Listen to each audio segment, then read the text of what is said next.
Well, you know what I always say? Better late than never. Am I right? Am I right? Am I right? Actually, I'm a lefty, but you get what I'm saying. Saturday night live once again, Pineal Power Podcast.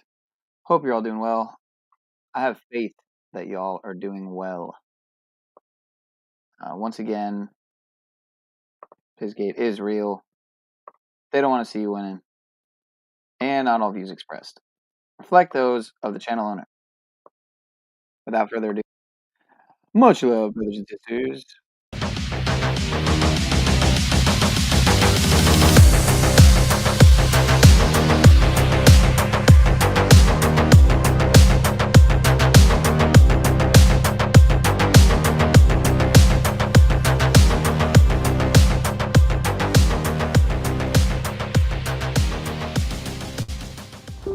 COVID-19 infections and hospitalizations are on the rise, and health officials are pointing to a new variant, EG.5, also nicknamed Eris.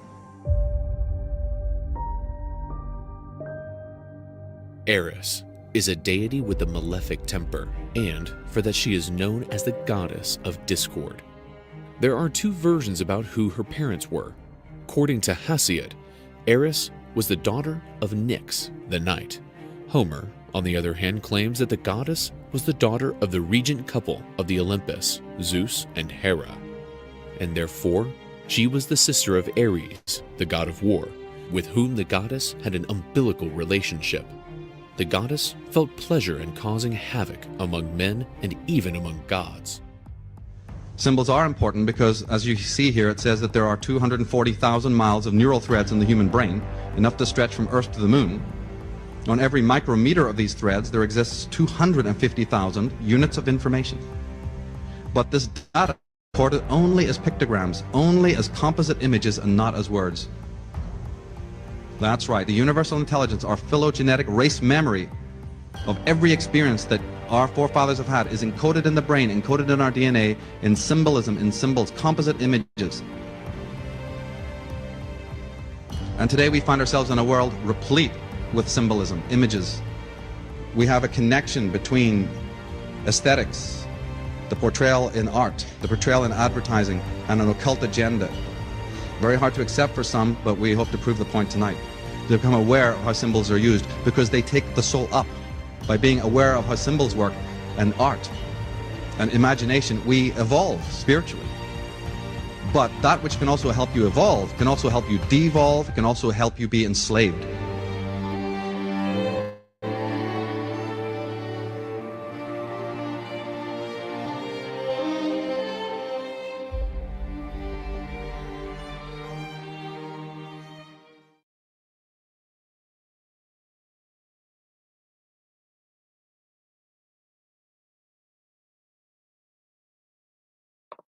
So shout out to Mr. D Truth Warrior, or is that DW Truth Warrior?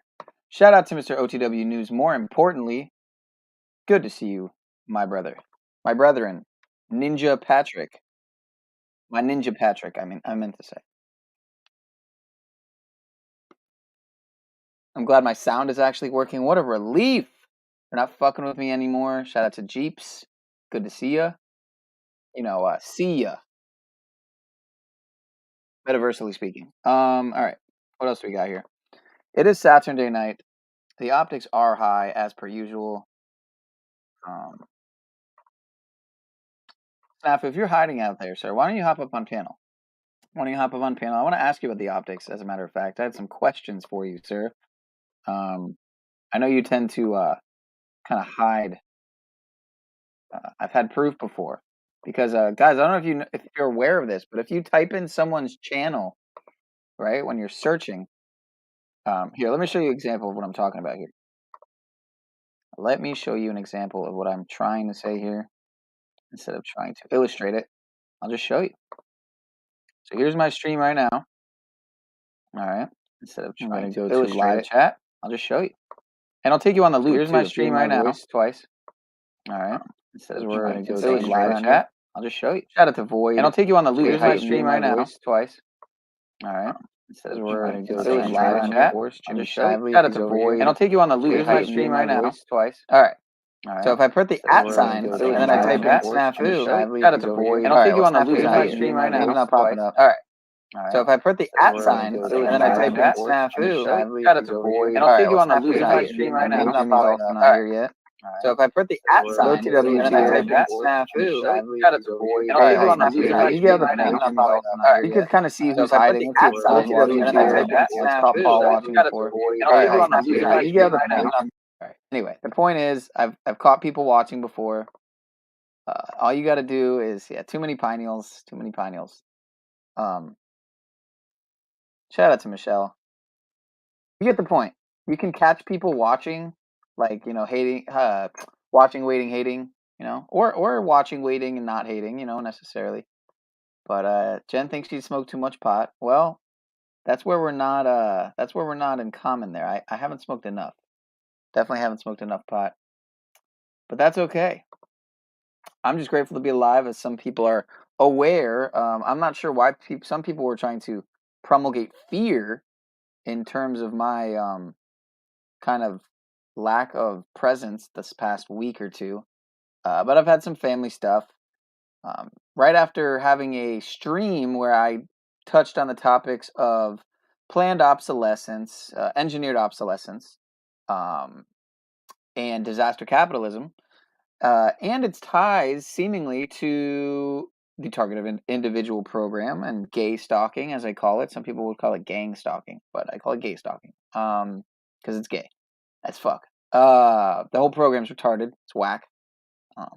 And it's largely just meant to fear, drive fear into the hearts of and minds of men and women, most of which who stand up for what's true and what's right against the systems of control that seek to destroy and disempower the masses.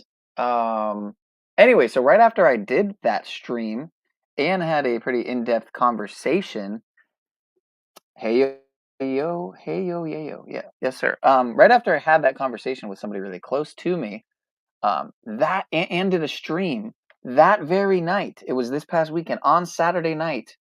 This past Saturday night live stream, this same person who I had the conversation with and whom and where I did a stream on those same topics, again, engineered obsolescence, smart technology, secret militarized armaments and residential technologies, talking about your smart meter, smartphone, smart watch, smart this and that, smart washer, smart fridge, smart everything, right? Smart thermostat, on and on and on.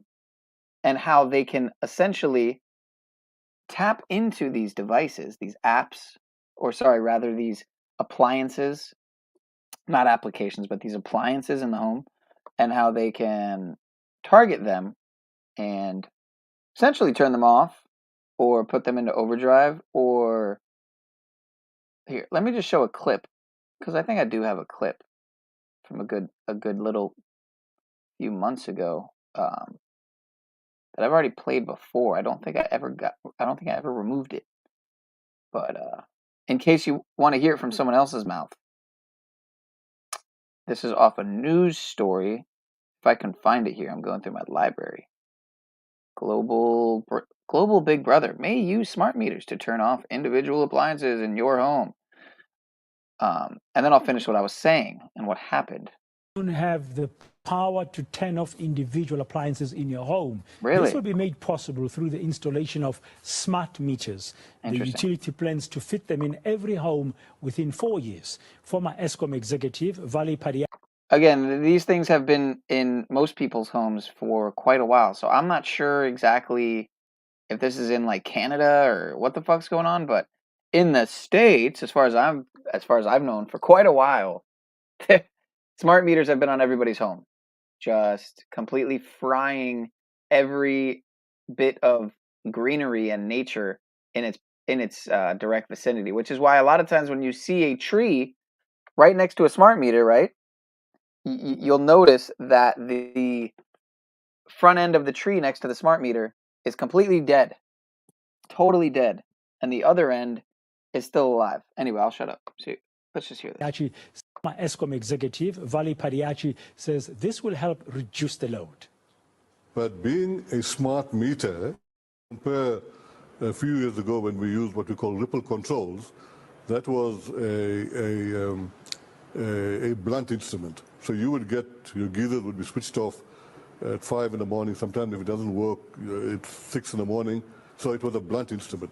But smart meters can do that, but at least being smart is not allow the operator, system operator, whether it's a local city power or national control, to do that at a time when it inconveniences the customer. So that clears it. But the smart meter, given its various features, allows the operator or the control room to what we call limit the load. So they can do it on the system itself, so that it encourages the customer to drop the load in high demand, and that's all through incentives, through pricing incentives, etc. So that at the end of the day, collectively, the load is dropped significantly at high demand.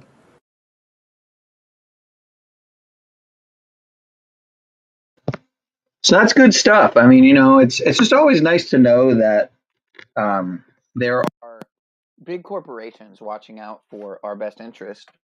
Again, because imagine if somebody was, say using some type of lights to power some type of grow operation where they were growing some organic plants or some type of dangerous extremist activity like that. Again, you would want to have these corporations that are able to shut off these people's power and whatnot and stop them from doing such activity at once. Obviously. Anybody who's standing up for what's true and what's right would want that. So, I'm not sure what you're talking about here with the bot cleaner. Bot cleaner for your floors. Shout out to Mr. AM. Good to see you, Agent Murphy. Officer Murphy. So, to finish what I was saying before, this person who is a very near and dear person to me, who now I'm caring for in many ways, after their home was completely flooded from a broken water heater that night that I was, after I had had a literal conversation with this person about how through the smart meter they're able to target individual appliances, and I even brought up the water heater. I actually articulated those words out of my mouth. And then that night, last Saturday, a week ago today, exactly a week ago, I was streaming about this exact same topic. At that time, apparently, is exactly when the water heater began leaking tremendously. And it was that next morning, Sunday morning, last Sunday, that this person who's very near and dear to me came out of their bedroom and realized their whole home was flooded. And so now, probably about $10,000 in damage later, here we are. So, again, I'm theorizing here. I'm maybe conjecturing, theorizing. Some might say. But you guys tell me, what does it sound like to you? Does it sound like some type of targeted activity, or am I in my imagination? They can hack devices through the dang bot. I didn't know they could do that. I don't know what bot you're referring to. If you're referring to the, I'm confused. I'm a little confused. I'll admit it. Yeah, I guess I didn't learn my lesson. I guess you're right. Right. I did that shit with my mind, man. This is the thing, though. This is one of the reasons I'm bringing it up, right? Is because I realize no matter what, I'm just infinitely grateful. They just cannot. They cannot. The powers that shouldn't be and aren't, as far as I'm concerned, the powers that wish they were but aren't and never will be, wish that they could get to the sovereign living man and the heart center inside that man and or woman, right? Yeah, it's just pathetic, man. It's very sad. Again, otherwise it's just there are these crazy synchronicities and any way you look at it though, there's definitely something going on. There's something going on in life, in this life, brothers and sisters. I'm just kidding. I'm not gonna go down there. I'm not gonna get caught out on you guys. But yeah, I missed OTW stream today. I'm kind of upset about that. I always like to be in the loop. Let's see what we missed today. Can anybody fill me in by any chance, or do I have to go to the stream? I often will tend to just browse through a stream after the fact and try to catch the highlights. Oh, it looks like Mr. Pat posted a video, so I'm gonna watch it. Fuck it. Just posted less than an hour ago, and it's only a few minutes long. But while that's downloading, all right. Oh, you know what? Fuck it. I'll just download it. Wow, 66.6 megabytes. All right, let's do that. Let's do that for Mr. Patrick. And for anybody who's not already aware of Mr. Patrick at OTW News' channel, which I'm sure everyone is. Get a little feel for his... since he's been posting some clips lately, some videos, I should say, aside from the usual streams, I think that would be good for his metrics, for his analytics. I need to start doing the same again. I also need to get back onto the main channel, which I plan to do very soon. Funny how this says it has no views, when you know damn well it does. This one has no views. Alright, well I guess my view didn't count. Interesting. This one has no views. Fascinating. So he put hashtag no loser failure on his stream for today. I like that. I like that. Without further ado though, let's check the new video.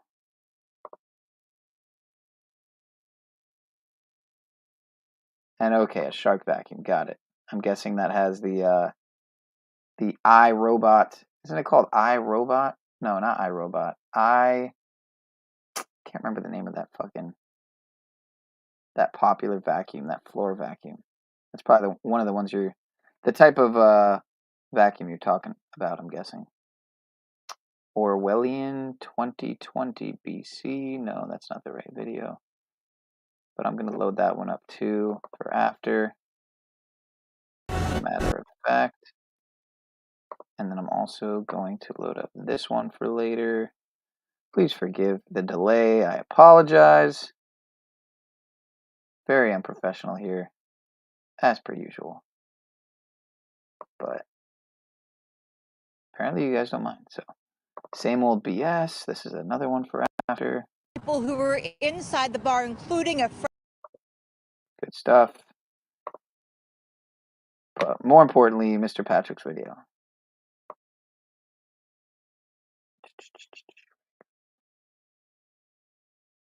The Great Awakening.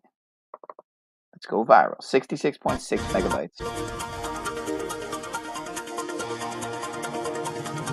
Shout out to the son of tradition, Mr. Obama. Are you feeling the buzz? Can you hear the whispers of awakening? These are not simply rhetorical questions. The world is on the cusp of something profound. Interesting synchronicity. I literally went to show my ear like this to David's comment here. Can you hear me now? Can you hear me? No, I should say. And then this was the first words out of the... See the synchronicities, folks? I'm here. What did you say, sir? Are you feeling the buzz? Can you hear the whispers of awakening? These are not simply rhetorical questions. The world is on the cusp of something profound. It's an awakening, a shift in consciousness that is reshaping the way we perceive reality. This shift is not about being more alert or more focused. It's far greater than that. It's about transcending the limitations of the physical world and connecting with a higher realm of existence. It's about understanding that we are more than our bodies, more than our thoughts, more than our experiences. This awakening is not a sudden event. It's a gradual process. Much like the dawn breaking the horizon, it begins with a faint glimmer, a subtle change in the way we perceive the world. Suddenly, things that once seemed solid and unchanging start to appear fluid and dynamic. Our understanding of ourselves, of others, and of the universe begins to expand. We start to see the interconnectedness of all things. We realize that we are not separate entities, but part of a vast, intricate web of life. We begin to understand that our thoughts, emotions, and actions ripple out, affecting everything around us. As we delve deeper into this awakening, we start to experience a profound sense of peace and contentment. We realize that happiness is not something to be pursued, but something that arises naturally when we are in harmony with the universe.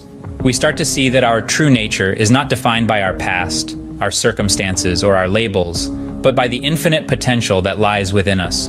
We understand that we are not victims of our lives, but creators of our reality. This shift in consciousness is not a journey for the faint-hearted. It requires courage, determination, and an open mind. It involves questioning our beliefs, our values, and our perceptions. It involves stepping out of our comfort zone and embracing the unknown. In summary, the awakening is a profound shift in consciousness that is reshaping our understanding of ourselves and the world around us. It's about transcending the physical world and connecting with a higher realm of existence. It's about realizing our interconnectedness and our infinite potential. This is the whisper of awakening. This is the buzz that's resonating within us. And if you're feeling it, if you're hearing it, then you're not alone. You're part of a global movement, a wave of awakening that's sweeping across the planet. So embrace the journey, for it's a journey of self-discovery, of transformation, and of awakening to the limitless potential that lies within us all.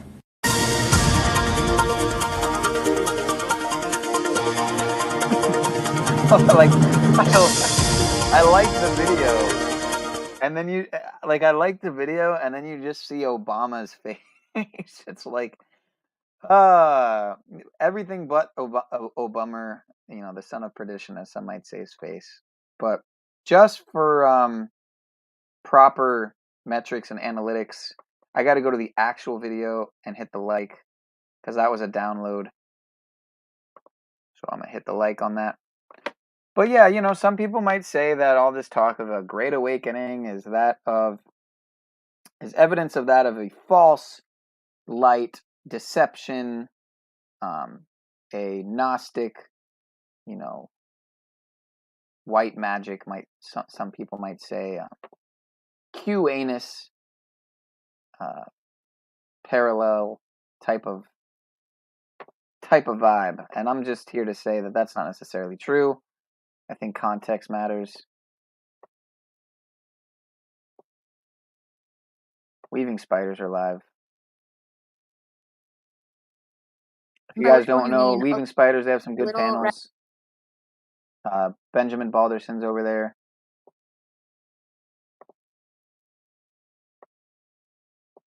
So check them out when you get the chance. That teaches me about Shakespeare and history and other things. A long distance immediately upon Looks like they're just chilling tonight. Looks like Mr. Max Vision is live. I saw it. All right. Nice. Max Vision remote viewing class. Something going fast. Yeah, exactly. The birth of a star. Well, the birth of creation. This is the birth of everything. Golden color, but light explosion. Yeah. Climax. Great word. Yeah. I was back in the 40s, 50s. Supernova I saw. Yeah.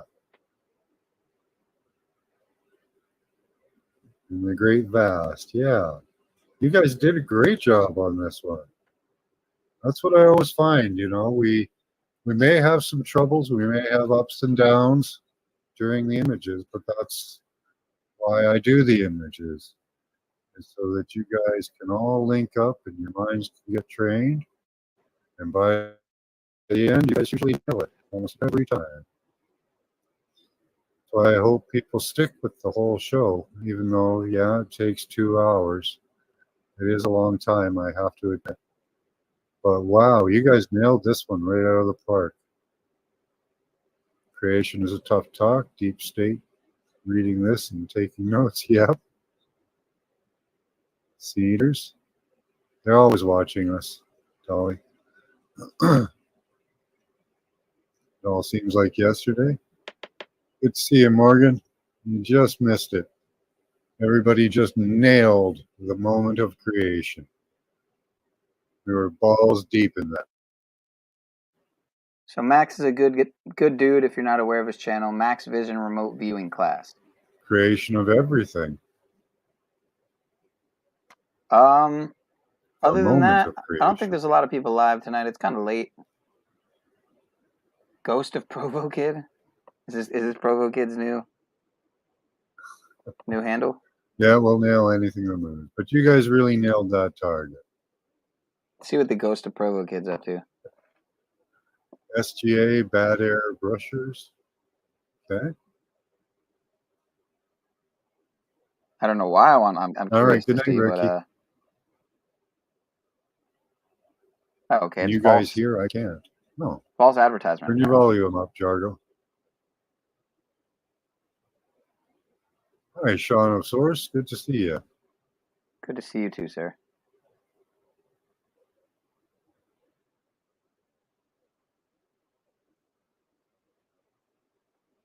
Okay, had fun. Yeah. Excellent. I'm only clicking on this because They're the hiding in thumbnail the is center. Howard Beale from the network, and I've always wanted to watch that movie. I've only seen bits and pieces, and I don't know how the fuck I haven't watched it yet. Everybody knows things are bad. It's a depression. One of Everybody's out of work or scared of losing their job.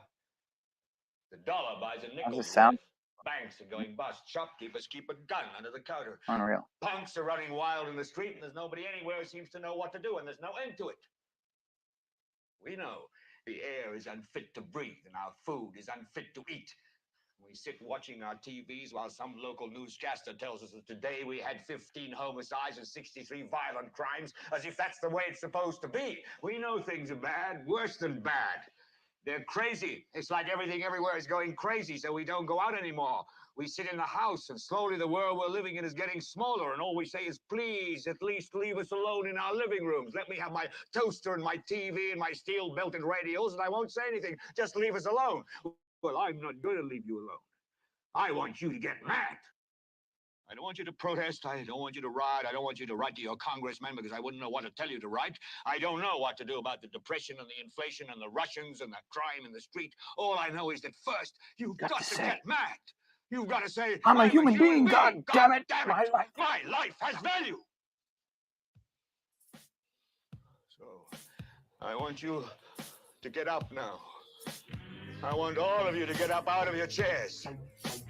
I want you to get up right now and go to the window, open it, and stick your head out and yell, I'm as mad as hell, and I'm not going to take this anymore. I know you think I'm a psychopath. Democrat lurking in the dark. Optics high, sir. Optics high. Trash. I kept the stash of coca candy straight from Japan. Hologram, and she was never as young. Think you know what I need to get by.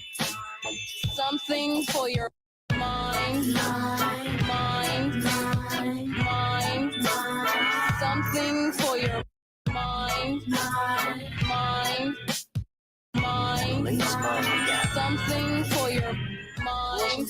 정신에 집어넣으세요. 어디가 필요합니까? Something for your 정신에 집어넣으세요. mind.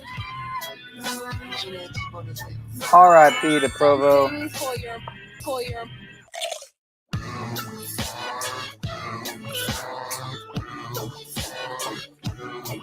I'll always remember you, sir.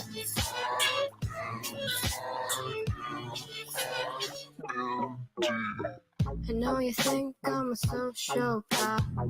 My lovely prey, I'm a cliche. Make way, I'm in my Pepsi mood. Mama needs food, how about a barbecue? For us, the bourgeoisie, so carefree. Remember when we... I don't know why you need to get by. something for your mind.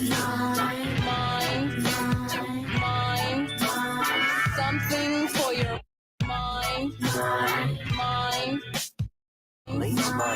Something for your mind. 정신을 집어넣으세요. 안에 어딘가 필요합니까?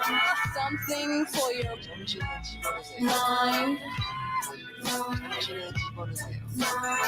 Something for your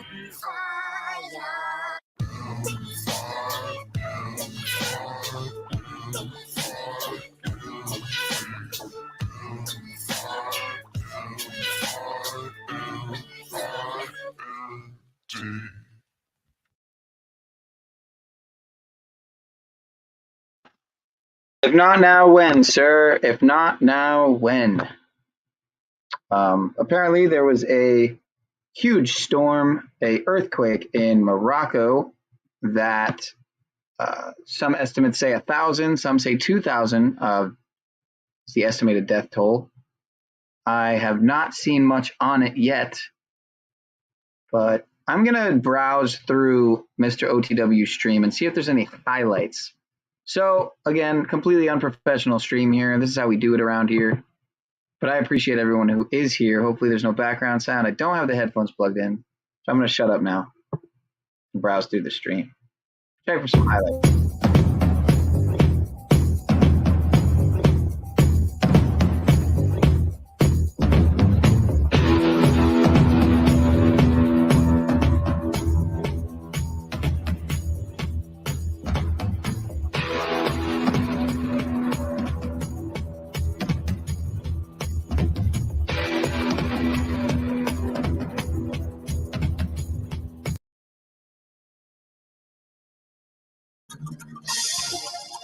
News shorts. What comes to mind when you think about gravity? Perhaps you recall the story of Isaac Newton sitting beneath an apple tree when an apple fell, inspiring him to formulate the theory of gravity. Or maybe you imagine the way astronauts float in the zero-gravity environment of outer space. Yeah. Today we're going to delve into the fascinating theories of gravity and relativity and unravel their complexities in a simple, understandable manner. Most people are familiar with the basic concept of gravity. It's what keeps our feet firmly planted on the ground and causes objects to fall when dropped. But So they gravity say. is more than just a force pulling objects towards each other.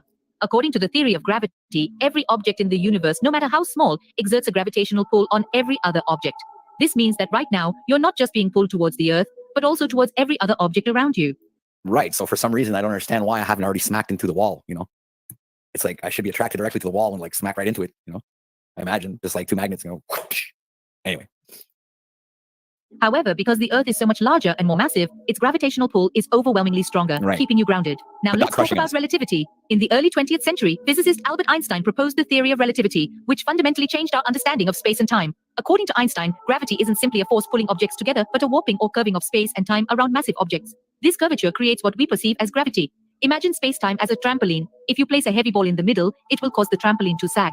Any smaller balls rolled onto the trampoline would naturally roll towards the heavier ball, not because they're being pulled, but because the trampoline surface is curved. This is a simplistic way to visualize how gravity works according to the theory of relativity. In the vacuum of space, the norm is 0g or zero gravity. This doesn't mean that gravity doesn't exist in space. Instead, it means that objects in space are in free fall, constantly falling towards the Earth or other massive bodies, but also moving forward fast enough that they keep missing it. This creates the sensation of weightlessness that astronauts experience. Despite the ubiquity of gravity in our daily lives, these theories remain just that, theories. No definitive proof of either theory has been established, despite numerous. These theories remain just that, theories. No definitive proof of either theory has been established, despite numerous attempts. These theories remain just that, theories. No definitive proof of either theory has been established, despite numerous attempts. This doesn't mean they're wrong, but rather that our understanding of the universe is still evolving. The quest for knowledge continues, and with it, the possibility of new theories and discoveries.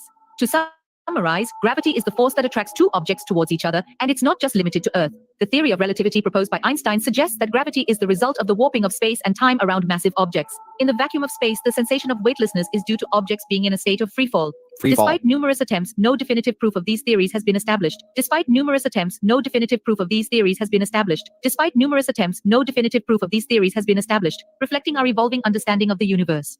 Thank you for joining this journey into the fascinating world of gravity and relativity. Whether you're a seasoned scientist or a curious novice, the mysteries of the universe are always ready to captivate and inspire. Until next time, keep looking up and wondering.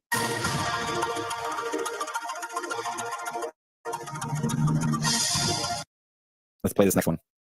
Pour vendre en ligne, No. il faut se démarquer.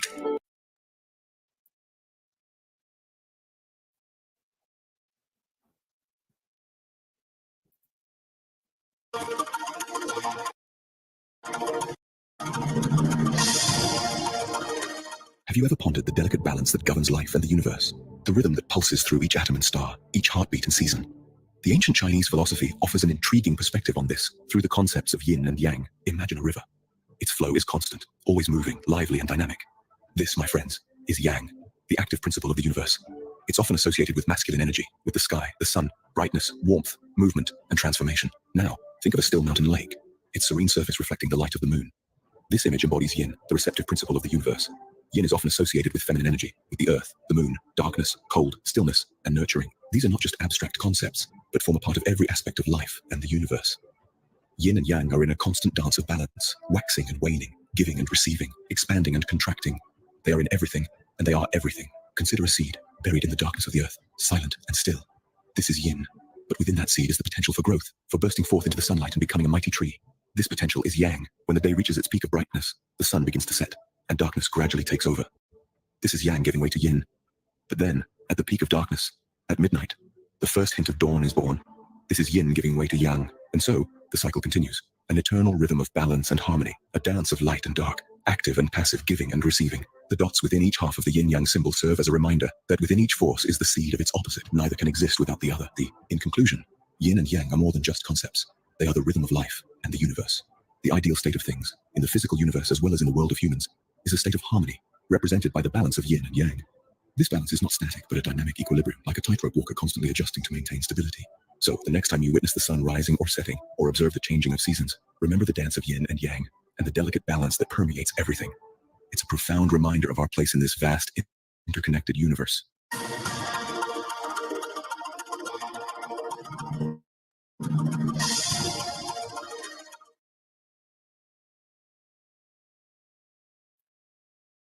Yeah, so I got more of those where they're coming from. Maybe I should just play another one. Videos.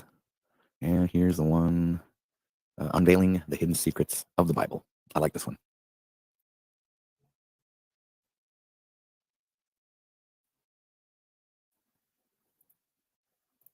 Just 10 years ago. Okay. There we go. Talking about the Jewish Community Center, I got one right across. I got one right near me. Okay. How about that? Shout out to Knowledge 2020, Max Vision, Wildlife, everybody. It's really slow.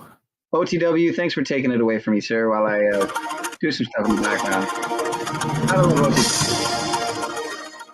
Do the first 10 books of the Old Testament hold the truth of our existence, or are they merely folklore spun into a divine narrative? This question has enticed scholars, archaeologists, and theologians alike for centuries, sparking countless debates and researches. Our journey begins with Genesis, the book of beginnings.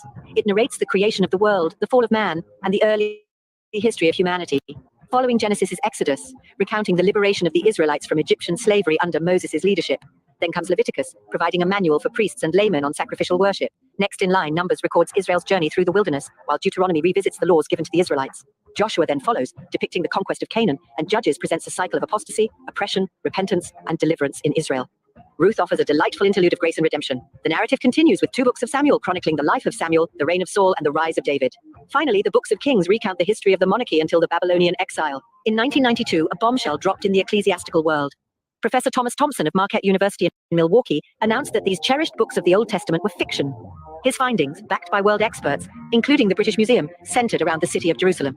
According to the Old Testament's chronology, Jerusalem first appears in Joshua, initially overrun by Judah and later sacked by David, the second king of Israel, in 1009 BC. It saw 2002-2004 BC led by Shislak in 884 BC and besieged by Sennacherib in 710 BC. These assertions ignited a firestorm of controversy, with many vehemently dismissing the claim as outrageous. Yet the debate about the authenticity of the Old Testament continues. To summarize, the Old Testament's first 10 books, from Genesis to Kings, offer a rich tapestry of narratives, laws, and histories. They have been deeply ingrained in religious and cultural traditions, shaping our understanding of the world and our place in it. However, the assertion of their fictional status by Professor Thompson has stirred an ongoing debate about their authenticity. Some view these books as historical facts, while others see them as allegorical narratives. The truth may lie somewhere in between, a blend of historical events, cultural context, and theological interpretation. Regardless of the outcome of this debate, the impact and influence of these books remain undeniable, continuing to shape our moral, ethical, and spiritual landscapes.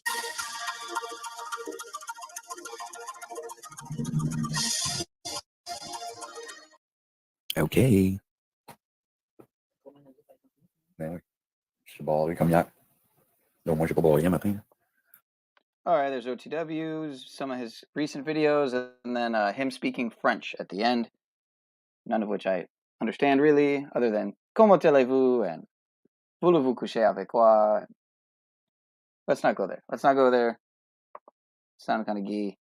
Well, that explains why hair and balls tend to migrate more south. Yeah, indeed, sir.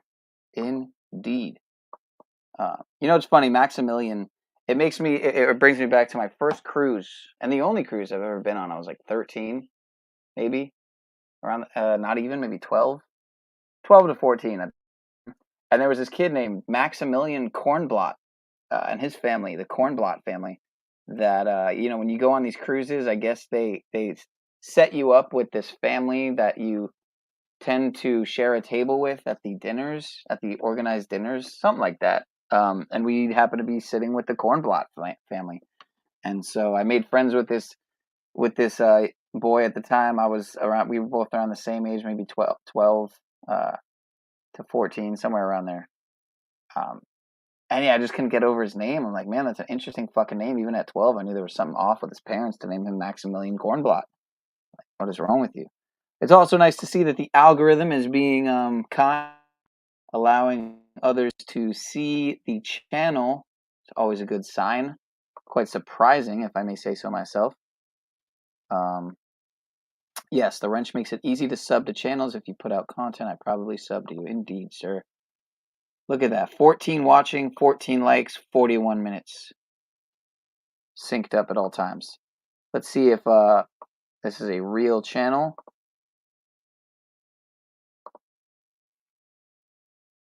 Looks like a real channel. I like the pine cone as the picture. I think that is sorry, not a pine cone. That might be a morsel mushroom. That's probably a morsel mushroom. Okay, we got a real person. It's good to see. It's good to see, man. Again, this is an open panel channel where anyone is free to jump up and expose themselves, embarrass themselves, as I do here constantly. That is the goal here, in my opinion. Am I really subscribed to Joe Rogan's channel? I didn't even realize I was subscribed to Joe Rogan's channel. It looks like Punk Media Karaoke is live. Interesting. They have 4 watching with almost 7,000 subs. So, very strange when I see these much larger channels with much less viewers. But they're pretty cool. I'm pretty acquainted with the gentleman over there who runs that channel. He's a good dude, from what I can surmise. Hoax Wars is live. I don't think anybody really cares about this other than Illumitami. Oh, that looks like Illumitami right there on the panel with Paul Unslave's face edited into his. That's fascinating. Fascinating. Sure. So, you know, who am I? Okay, Show. it's actually not Illumitami. It's someone else using Illumitami's kind of edited picture, yet with Paul Unslave's face edited into it. So this is For music very interesting. and comedy. I mean, it's like So they got LARPs R Us in the chat. So some interesting characters over here. Clearly. there are people who go around from live stream to live stream, and it bends your reality. They get twisted, you know, they get lost, right? Yeah, and that would happen to even the strongest-willed person, right? You spend all day in these communities. The human mind was not equipped for this. I mean, it Looks like Teddy Spaghetti's over there in their chat. So okay, so now I know where Teddy Spaghetti comes so suddenly. Exactly. So it's you know, when they're saying music is evil, you know, Tacos, Cults, and Cats is in their chat. I mean, it's very interesting individuals. Igor, the Intelligence Gathering Operation Recon. Again, LARPs R Us. Fake Victim LARP Cult. Yeah, I'm speechless. the word music comes from Greek use of the arts, but music evil. No, music is good. It's releases dopamine in your brain. All right, guys, I've had enough internet for tonight. Have a good night. Appreciate it. Yeah, I think I'm gonna end the stream. Yeah, usually very good for you too. Now, you know, it was Al Gore's wife, Kippy Gore. She may not agree. Yeah, I'm going back to the 80s, man. And look, they tried to outlaw the waltz, right? I think I talked about that on Titus's show, where I think in the early 1820s, they tried to outlaw the waltz, and it spread like wildfire. So sometimes you try to stamp out a fire, and your shoe becomes kindling wood. Thomas, do you have time to stick around for another 4 minutes while we replay this Hall of Fetish video? Sure. For people? Okay, cool. Sure.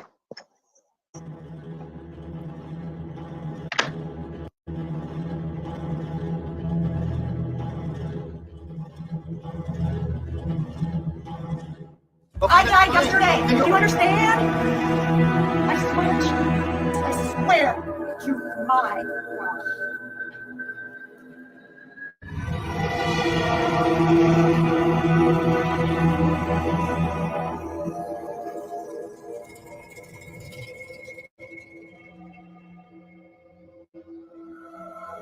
What am I watching exactly? Can somebody like clue me in, please? All right, I need to smoke. This is.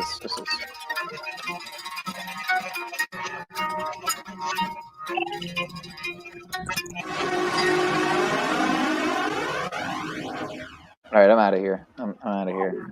I'm getting creeped out.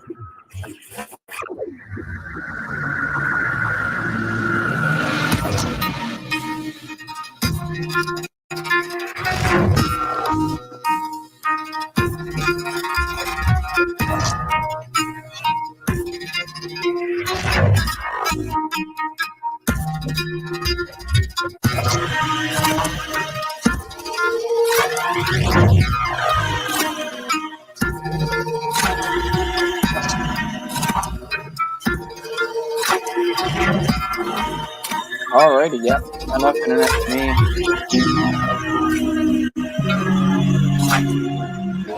You know what's funny? I bet Joe Rogan has 50,000 people watching right now. Talking about UFC and bullshit. Let's see. 34,000 people watching.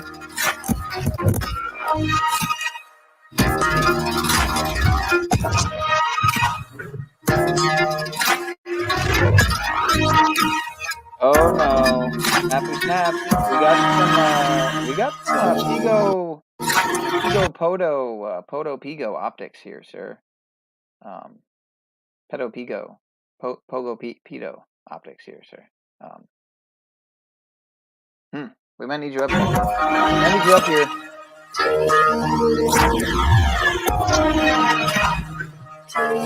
Absolutely no context.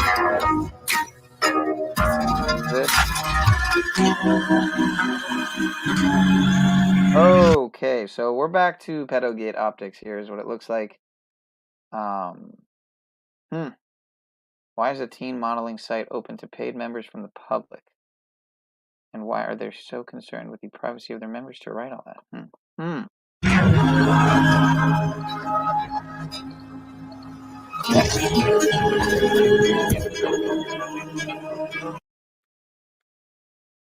Hey, Thomas.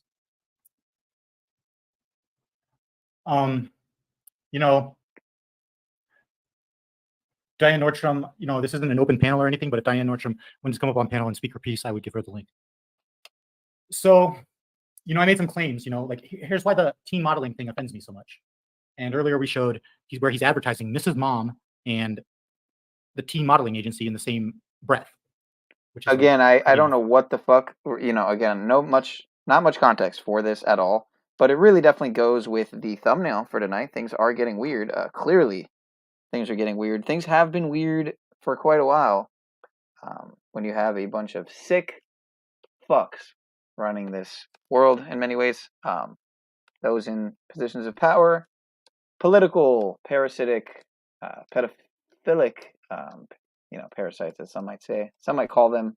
I wouldn't say that. I wouldn't say those things. I'm sure they're fine and dandy people. The Klaus Anal Schwabs and Jeff Bezos and Elon Cuck Zuckerberg Musk fucks of the world. You know what I mean. You get the picture. Okay, wait, hold on a second. We have I guess Jesse's here. He wants to defend himself. I hesitate to do this, but see, that's the thing. Even they get us to focus on these controllers and not on the next man, right? The guy next door who is a grapist, the guy down the street who is an ex-serial killer who was never caught. or an ex-rapist who nobody knows is an ex-rapist because he changed his identity or he. You get my point. I think most people in general probably don't check the what's it called? There's a website you can go on. I'm pretty sure it's really not that hard to do, where you can see all the people, like for instance, in your neighborhood who are past offenders. And again, we do live in a system, admittedly, where obviously people are falsely convicted all the time and whatnot. I'm sure I'd love to hear Mr. Snafu Snaps' take on how the system does do that, how the system does often falsely accuse and even, what's the word? Throw the whole book at certain people who get framed, get set up. I, for one, never for anything of the violent nature. Well, actually, one time there was an incident where they tried to say that I was resisting police with violence. So another time they said I was resisting without violence. Both times they were dropped, even the resisting without violence, because resisting is one of those charges that it's very hard to prove, and it's even more hard to prove when you weren't doing that, and therefore the camera footage proves that you weren't doing that. So, yeah, it's not. Lies don't usually. Well, I shouldn't say lies don't go far in the legal system. Let me just stop myself there before I completely step on my own foot. Thomas, you're a real piece of shit attacking Cabana like this. You know, these aren't the type of receipts that I wanted. I think this is all a bit, is what I'm getting. Just out of this guy's first presentment, is this guy's completely acting. This is a bit. So I might just have to change this. Jesse, you said you wanted receipts. We brought receipts. What's the problem? People steal on a daily basis. I want those kind of receipts, you piece of shit. Okay, I'm sorry. I had to delete. I had to ban him. He came up here using all kind of vulgarity. Look, Jesse, if you can be civil, we'll have you back up on panel. So we're getting into okay, I'm making these accusations. What's up, what's up, MCAT Fireside? Good to see you. Good to see you, brother. Hope you're doing well. All right, yeah, I don't care. I'd rather see what Joe if you're just Rogan's actually doing with 30-something thousand people watching. Crazy thing. Yeah, but also his jab comes out of nowhere. Okay, so he's got Sam Tripoli up there. Sam Tripoli. 33,000 people watching right now. His right hand is clean and straight. Dude. Bro. Isn't that crazy? I'm stunned. I think this is one of the most stunned I've ever been. Surprised at a performance. Me too. Like Holly Holm, Ronda, I knew Holly was dangerous. I knew Holly was a legit striker. And if Ronda couldn't get her to the ground, I was like, Holly is a multiple-time world kickboxing champion. You can see the path to victory there with Sean. People at the show last night with Brian, they asked me, who wins, Izzy or Strickland? I was like, tell me how Strickland wins it. Right. Decision, get the fuck out of here. Knocks him out, get out of here. Submits him, not happening. When he cracked him with that right hand in the first round, I was like, whoa. I was like, what? And I was like, all right, Izzy's going to wake up, get back to the, nope. What timeline? That is a good point, sir. It is good to know. That is a good point. And we got L-Dub in the building. Good to see you, sir. Oh, look, you've overtaken my window here. Let me fix that. That was strange.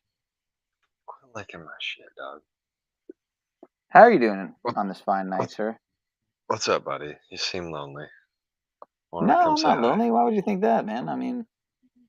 You know how you know it's me? Because it's all black. That's how you know it's me. But yeah, you know how I'm having a good night is when I've resorted to watching Mr. Toe Rogan. That's how you know. I was about to say, how many thousands of people were watching him right now? About 33. Oh, nice. Yeah, that's a good one. Right, and it's 133 right now. Yeah, he's got 11,000 likes on this stream already. Pretty interesting. 11? Of course, I'm sure like 9,000 of those are probably bots, but besides the point. 11,000 likes with 33,000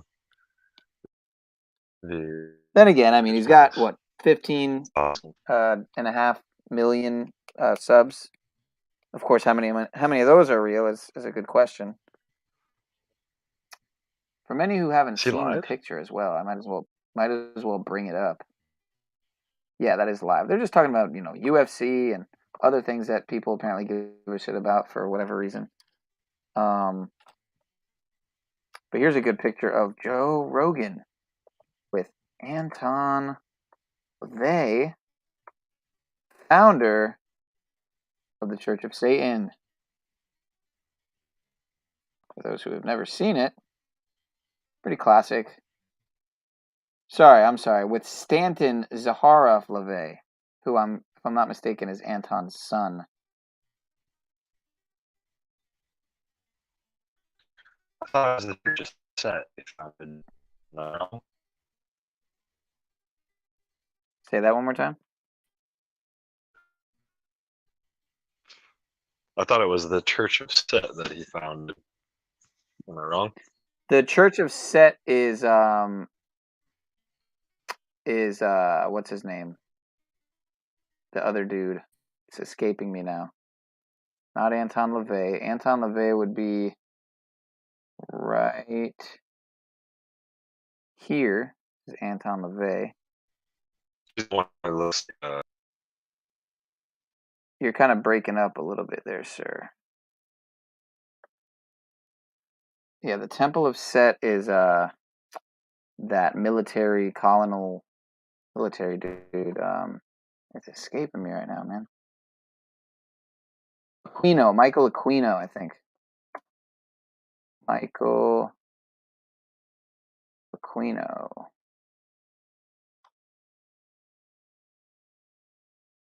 Somebody very heavily involved in the PSYOP, military PSYOP program. And the founder of the Temple of Set. A very interesting looking individual. Here's a picture of them both together, actually. Michael Aquino and Anton LaVey with, I think that's Chuck Berry in the middle. Sold his soul for rock and roll, riches and fame, drugs, and all the rest of it. Let's Just Be Wizards. Is that a book he wrote? I don't know. And then here's the other guy who's behind a lot of the stuff in the school, the Satan Club being introduced into the public schooling systems and whatnot. Looks like he might have dropped out. Let me check again. Yep, there he is, backstage. Sorry, sir. Oh no, my bad. I sound far away. Do I sound far away again? You do. The optics are indeed high, sir. I have to agree with you there. Yeah, I have to agree with you there. If you could drop your link, sir, Snaps, I would appreciate it. I don't know if you have a new channel now, but I'm pretty sure you do. Let me see what else I missed here. I want to see who this was that hopped on the panel. I don't think I've ever seen him before. Who is this guy? Tyler. Gotta go to the beginning so I can have context. Yeah, why do you sound so quiet all of a sudden? I guess I gotta turn my mic up, man. I don't know. They're fucking with my sound, or I'm just a tard, or both. They're fucking with the tard sound, man. It's like, come on, I'm already a tard. Leave me alone. Well, I got kicked at the same time. Imagine being a tard and being a TI tard. I mean, that's something, man. That's rough. It's a rough life. A targeted tard. A T-tard? Jeez. A what now? A T-tard? Right, a T-tard. Exactly. But that just kind of sounds like I got my levels of testosterone are too high, which I don't think is the case. I wouldn't say they're too low, but I would say they're about normal. Which I guess in this day and age means they are too low. So I guess that's a good point. I could use a little bit more, which is why I try to do my squats, my burpees, jump squats. I think jump squats are especially a good way to force that grounding, that negative ionic charge from the earth But again, as I spray myself with essential oil mist, there are some maybe beta tendencies at times. But I don't think that's necessarily an entirely inherently bad thing. Right, exactly. Emilios man gets it. Optics, Pogo Pedo, Marfugal Monograph, Pogo Pedo, Pogo Snaps, Link Face. See, I like to say this is my trademark, but Podo Pigo. Kind of a thing I got going. Got to make everything into a joke sometimes, and to enjoy this insane fucking world and life that we are all in.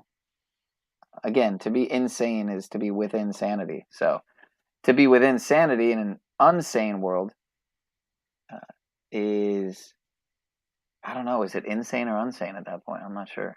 Just kind of in a loop of conjecturing ways to articulate this experience. All right, let's go to some breaking slave news. I have no idea what the fuck Friends this of is the about. band and a customer, and they all said it was chaotic, and many didn't believe what was going on until they actually saw it with their own eyes. We're hearing this, and I was like, what is that, firecrackers? Betty Fushanti says the sound got closer and louder to the table she sat with her friend, Marie Snowling. He turns around and looks at us and comes around the front of our table. He shoots Marie, his wife. Fushanti says the shooter, police later identified as John Snowling, turned the gun in her next, but miraculously missed her. And he's going,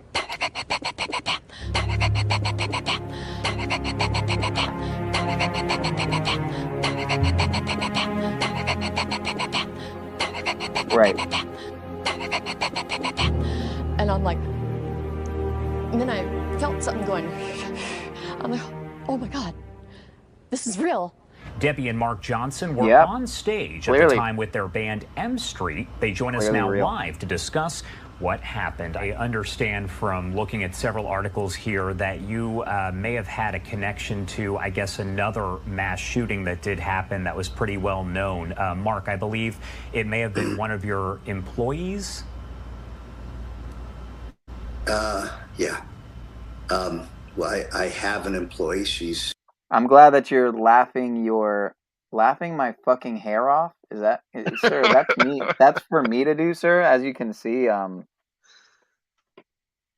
He's laughing his fucking head off, man. Yeah, I'm laughing my hair off here, sir. Pop, pop, pop, pop, pop, pop. Shout out to Mr. Hard Hitting in the building. Back at work now, but her name is Julie, and she was at the Route 91 Country Music Festival up in Las Vegas. It's been... was she really? I'm going to say almost... That's funny. Let me hear that one more time. Country Music Festival up in Las now, but her name is Julie, and she was at the Route 91 Country Music Festival up in Las Vegas. It's been, I'm going to say almost 6 years ago.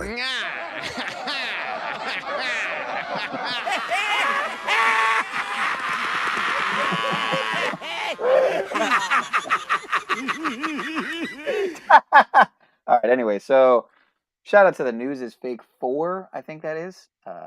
Shout out to the News is Fake. Good channel. Good dude. He has some views sometimes that I question. I don't watch too much of his stuff. Shout out to the chat. It's good to see some day ones, some real ones in the building. She did seem very traumatized, I have to admit, by her facial expression and her mannerisms and the pop, pop, pop, pop, pop, pop, pop. Can we go back to that one more time? We're going to go back to it one more time. It's just...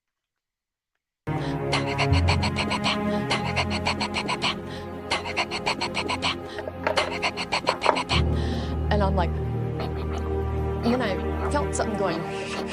I'm like, oh my God, this is real. Debbie and Mark Johnson. Exactly. Totally real. Is this real? I don't know anymore, man. We got 14 watching for the an new hour and 4 Beetlejuice minutes. movie? 144. I love these numbers, man. It's like the only thing that like sticks out to me anymore. Everything else is just like meaningless details. All I see are the numbers. 14 watching, hour 4 minutes and 44 seconds. 144 in the morning. I love it. But yeah, we're coming up on the 22nd anniversary of 9/11 in less than 24 hours here. Actually, in 22 hours. We will be on the 22nd anniversary since Blind 11. Mr. Stavely has been doing some good streams lately.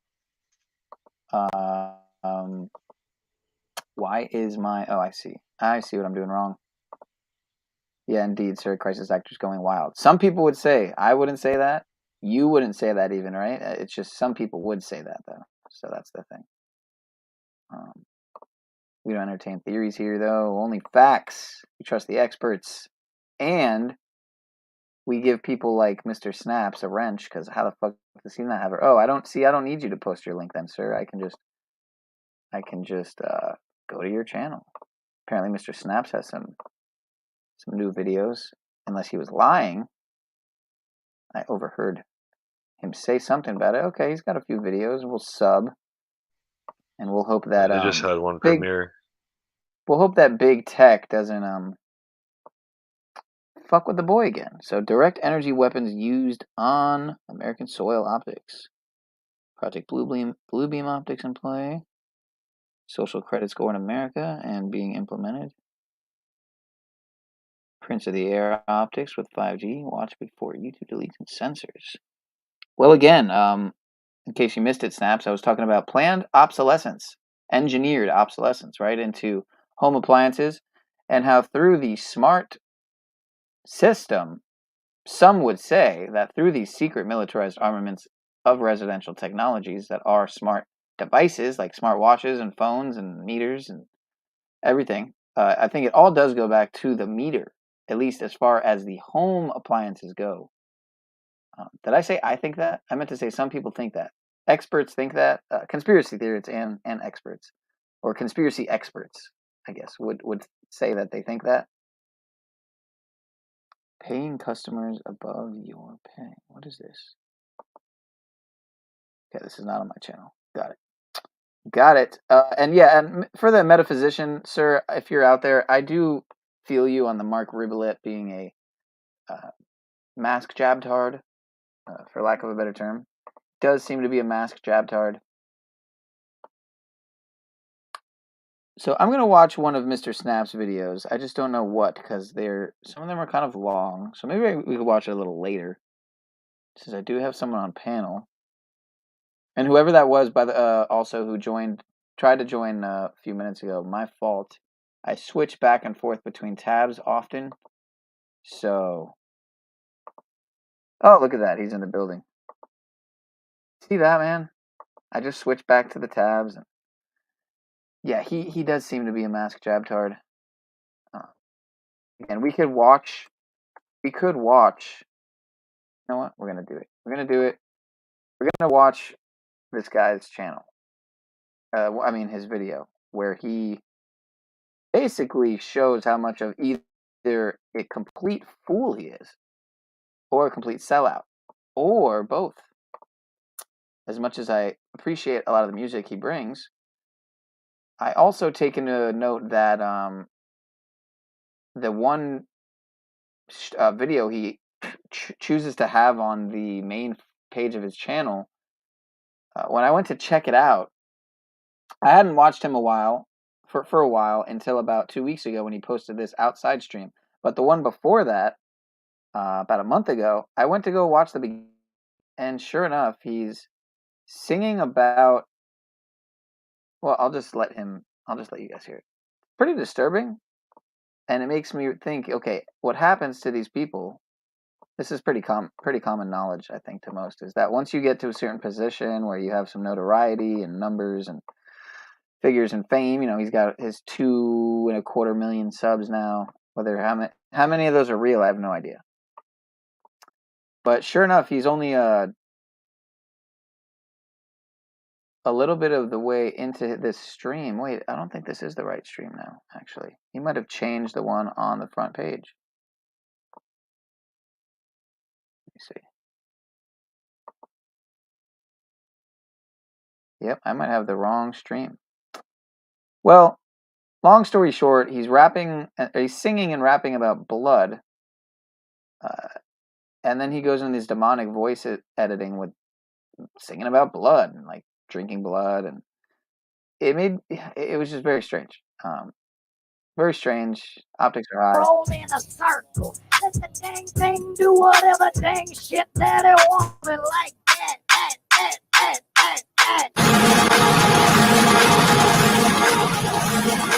Definitely not the right stream, though. I'm not going to entertain a jab tard. I guess I'll just play the one that's right on his probably most viewed streams or most viewed videos of all time. Here you go. Popular videos. It's his 1, 2, 3, 4, 5th most popular video. It's called Vaccinated Attitude. Let's check it out. As much as I don't want to do it, I do. I say this Pfizer Moderna, I got the vaccine up inside my Pfizer Moderna, I got the vaccine up inside my Pfizer Moderna, I got the vaccine up inside my got that vaccine up inside my life. I got that vaccine and I'm feeling just right. Got vaccine in my motherfucking head. Got that vaccine, don't suck the clear. I got the vaccine Moderna, I got the vaccine up inside my Pfizer Moderna, I got the vaccine. Got a motherfucking vaccine. Moderna, I got the vaccine. Got the motherfucking vaccine up inside my Pfizer Moderna.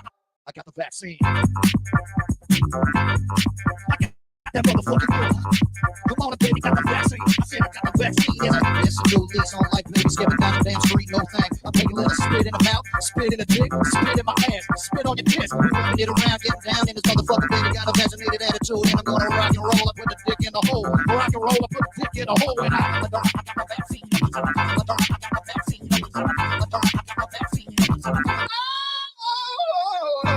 Brother, you can tell me I'm feeling good and I'm talking all around this bitch. I got the vaccine. Hey, yo, we're motherfucking clean. I'm clean. I'm motherfucking clean with my vaccine. Yo, how you doing, baby? You got it? I got a damn vaccine an hour ago. I got the second dose. You got it. You have to wait 14 days, though, so it's going to be, I mean, I know it's kind of cool. You just saw me on the street and I just got my vaccine and you're vaccinated, but we got to wait. There's a gestation period. So so we can't just fuck on the street?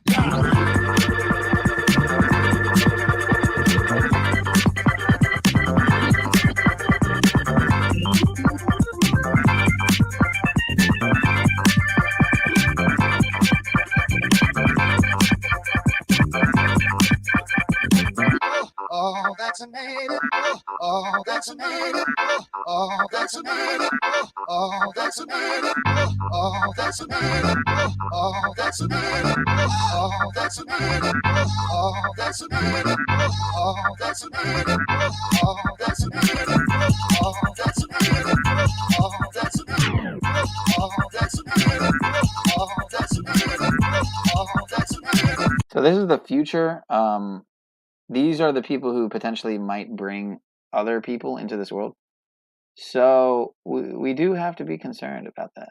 We do have to wonder if people are out there influencing so many and at the same time lacking any type of critical thinking skills whatsoever. It's pretty concerning, to say the least, I'd say.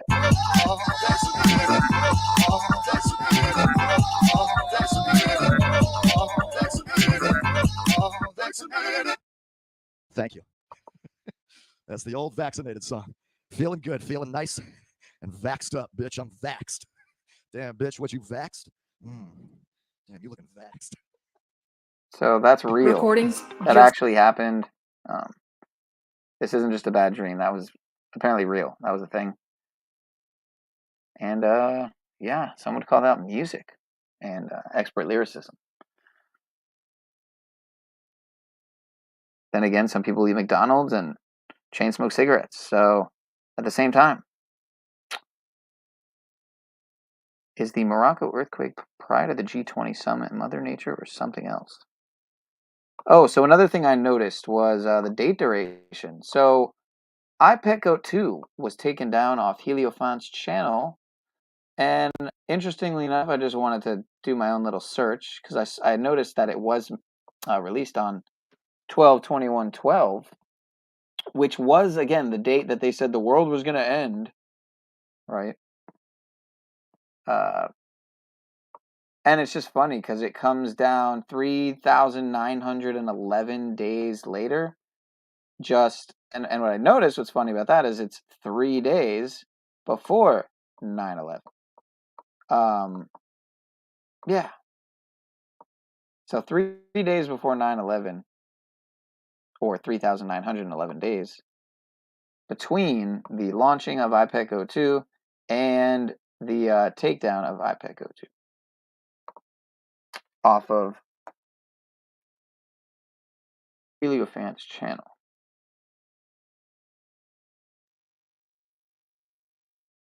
So they're still up. The channel's up.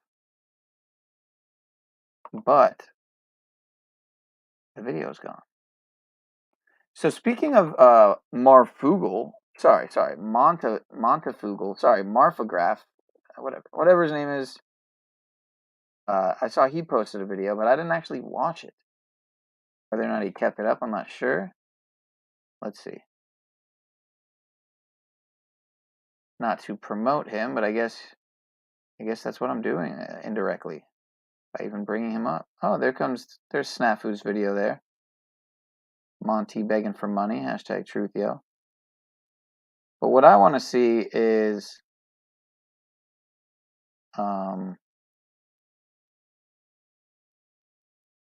I guess he might have taken it down.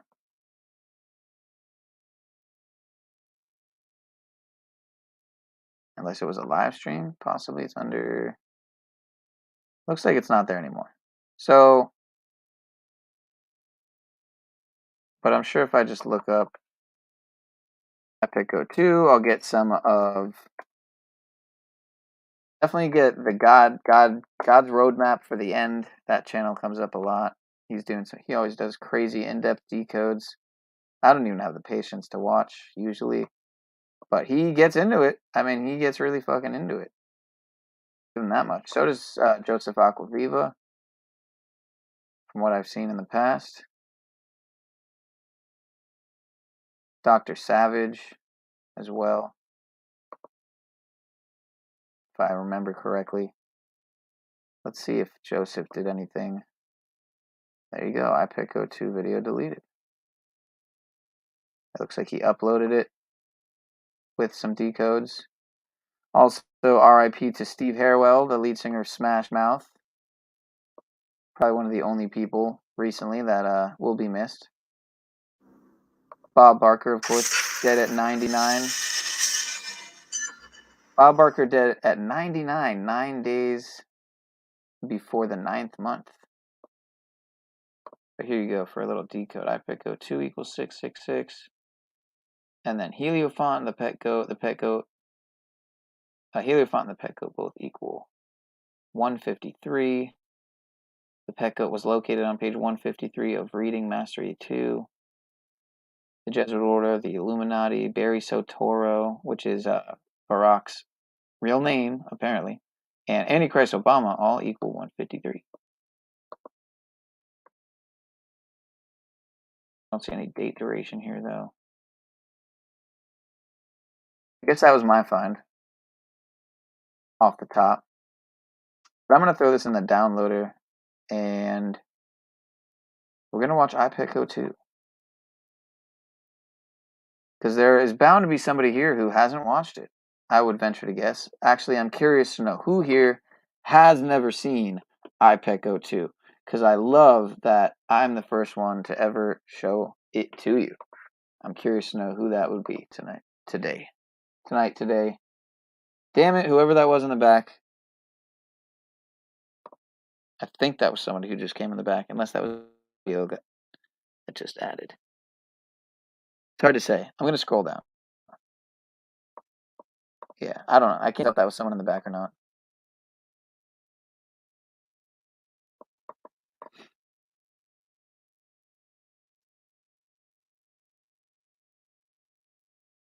Where is Lou? That's a good question, man. Lou's probably here.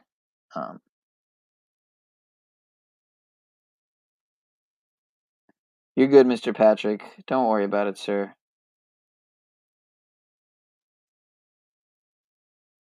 Yeah. Moderna, not gonna vaccine. Honestly, if I had to choose between the Pfizer, the Moderna, and the AstraZeneca, I'd probably choose the Smith & Wesson, if you know what I'm saying. Yeah. Gotta pick up a bunch of trash now. The dog got into it. Well, anyway, so no one's going to come up on panel. I'm guessing this is almost done downloading. Let's see. It's got to be. All right, there it is.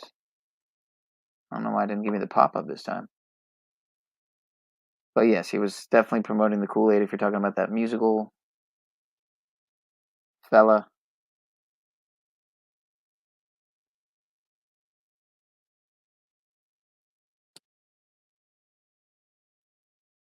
That's a good point, sir.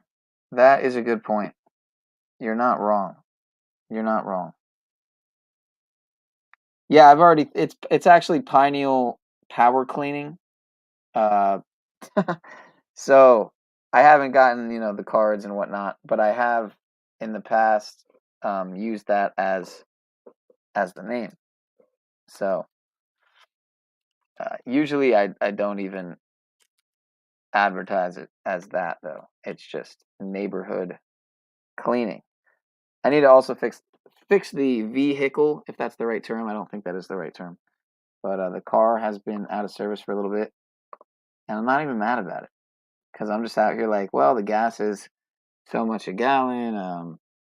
98% of people are driving from A to B, not knowing what the fuck they're doing exactly. Kind of just in this loop cycle where they're really just, on a wheel, on a maze, in a maze, on a wheel, however you want to look at it, on an endless rotating circus hamster wheel, if you will. Donate to Monty, no problem. He's a good dude. As far as I have seen, still waiting for real evidence. Well, here's the thing, Emilios, man, that really makes me question the individual known as Monty is that he claims he's one of the anonymous hackers, which is a very interesting thing to say the least, in my opinion. Again, anonymous. If you go to their page, what you'll notice is, first of all you have to look up on YouTube is anonymous to find them. So not only are they not censored, but they're promoted. So much so they have almost 4 million subscribers.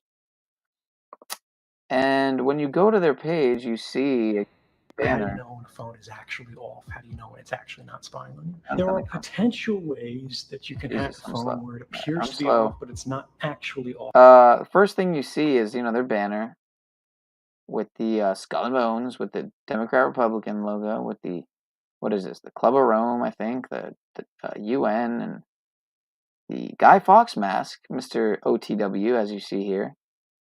The IMF logo, the Royal Institute of International Affairs logo. I think that's the, what is this down here? The EU, maybe? No, the,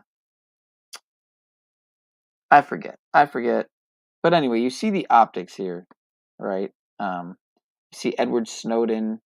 And then, of course, at the time, whatever the time is, whatever the time might be, like a few months ago when all this stuff was coming out of Vegas, for example, with all the UFO and alien optics, you were seeing every single video was just about the UFOs and all that. Now you see it's about Maui, okay. What's coming is worse than World War III from Tucker Carlson. You got, what's his name? Robert Kiyosaki, one of Trump's right-hand man for a while there. I don't know if that's still the case, but so you can see kind of the optics. I'm almost tempted to see what this video is because it's touching on Maui. I'm sure it's very surface level Fox News type of content. But again, so Montegraph prizes himself as being an anonymous person. So my question would be, well, did you get caught then? Is that what you're saying? And if that's the case, then what happened after that? And did you have some type of plea deal? Did it involve money? Did it involve certain narratives that you were told to push? What exactly happened there, sir? If I may ask those questions without being deleted or censored or anything of the sort. Also, I'd like to know, do you have any involvement with this channel? Are you behind this channel? Are you one of the leading people behind this channel? Just some questions I have. Nothing, you know, interrogative, per se.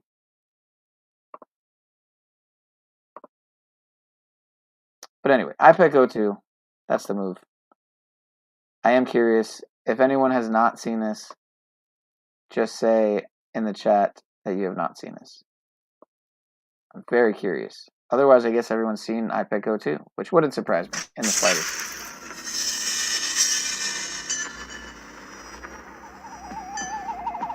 But again, before I start, this coming down for the first time in over 10 years, it really does remind me of, well, actually, 3,911 days, 3 days before the 9/11 anniversary, will be the 22nd anniversary of the Master Builder number.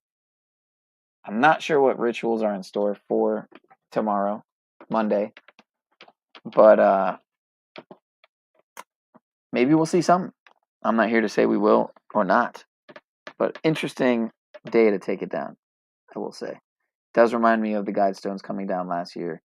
There are definitely interesting agendas in play, as we all know, and the optics are indeed high.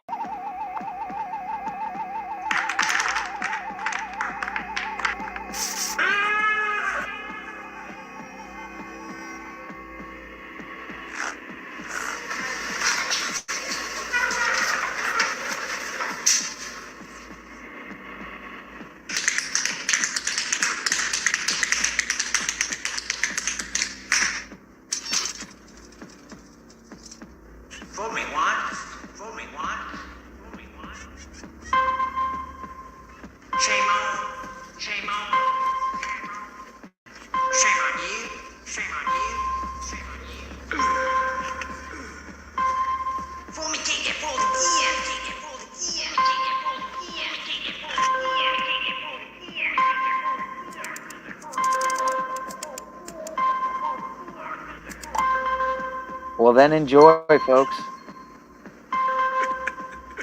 One of the most symbolic films ever. You have the Masonic checkerboard, of course, for holding the apple. There's so much to break down in this video. You can see the white rabbit in the background. Follow the white rabbit. The Adreno. Well, I won't go there. But it's probably one of the most dissected and decoded videos in the, whatever you want to call it, the Truthiverse, the conspiracy community, the conspiracy analysis community, whatever you want to call it. One of the most broken down videos of all time. I've seen so many decodes of this that I should be able to articulate more, but it's been a while. It's been a while.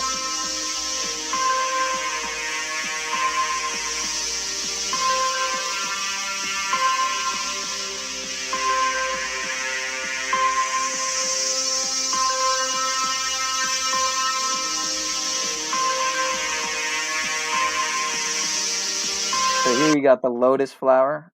Kamala Harris got the lotus, if I remember correctly. Or did they bring the lotus to the Pope? I'd have to look that up. It's just incredible how much there is to break down here in this video. Again, but you see Bush here turn into, after he throws up the horns, he turns into Mr. Obama after he does the Exorcist 360 head spin. Obama with the wink and the nod, right? And the pinky, the Dr. Evil pinky.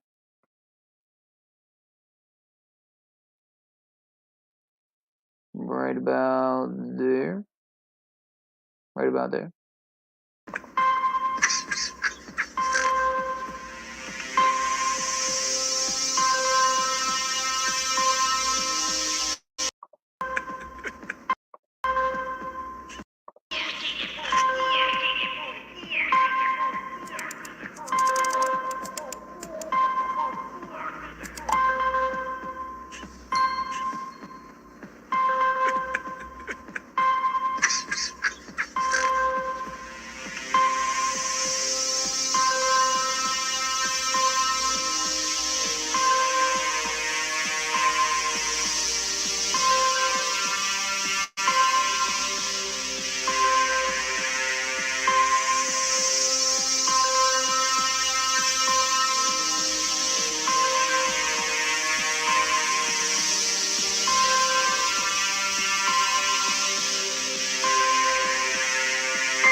So here you can clearly see what looks like two towers, both burning. And then shortly you'll see what looks like the exact same spires at the Notre Dame Cathedral, which also burned. But that's coming in a minute here.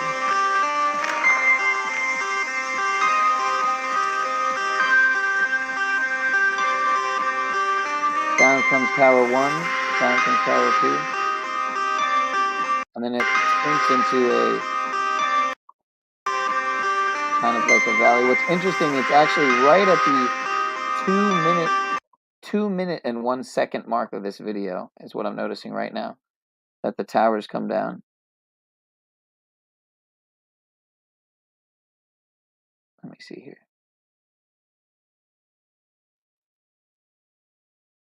Well, this would be 201 right here.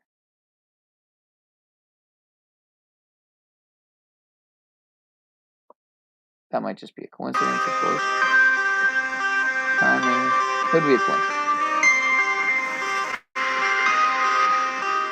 And what you see there, if I remember correctly, what it looks like to me anyway, despite what other people might have said in their decodes, what it looks like to me is somebody jumping right after you see the towers come down. You see this clown right here jumping, free falling, doing what Mr. Stavely would say was a CGI type of projection.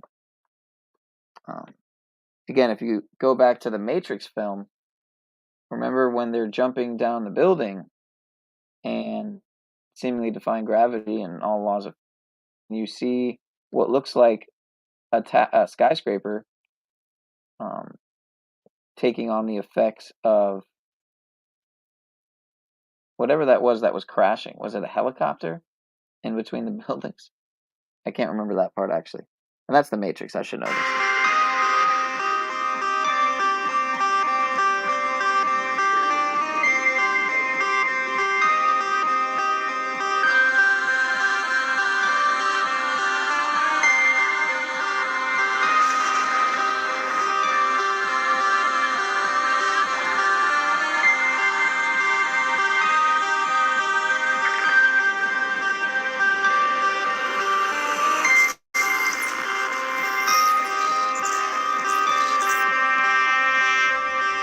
So you see the serpent with the egg.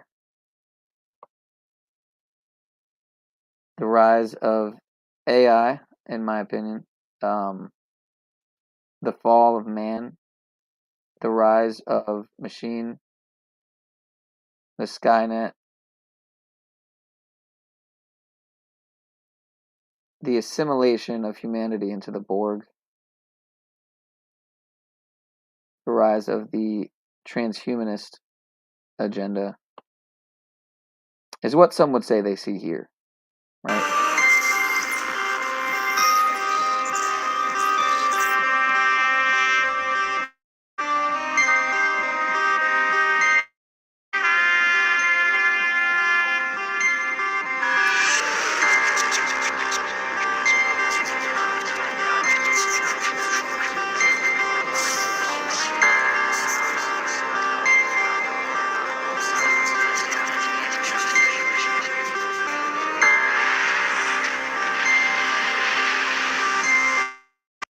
So there you can see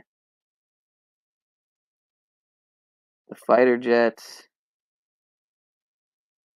You can see this dude who just very surprised that so many of you haven't seen this. So it actually gets me pretty interested in decoding it in real time, considering what I have caught from seeing it decoded so many times. Here you can see Anubis. Well, it looks like Anubis to me on the staff. The heart chakra in the Christ figure. What some would say is the false Christ or the Antichrist. Right after you see the Anubis.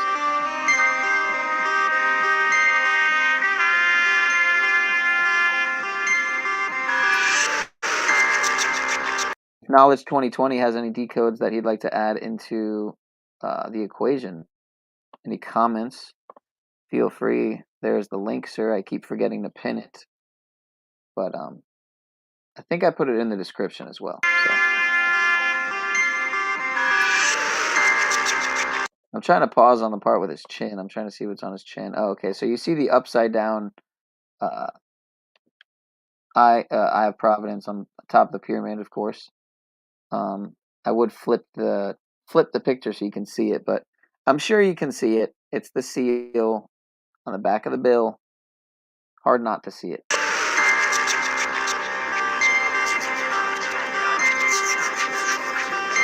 And again, this was released on 12/21/12, the day that they claimed the world was going to end on the Mayan calendar, 12/21/12. I'll never forget what happened to me that night. I got arrested with a buddy of mine right outside my house, sitting in the car because of a roach. Yes, that's right, folks. A roach. Much like the one that I just smoked, because I don't have much weed. So I had a roach. But, yep. So on the day that the world ended, I was in city holding jail for about a couple hours, maybe at the most, for a marijuana cigarette roach. Yep. Good times. Good times. Indeed.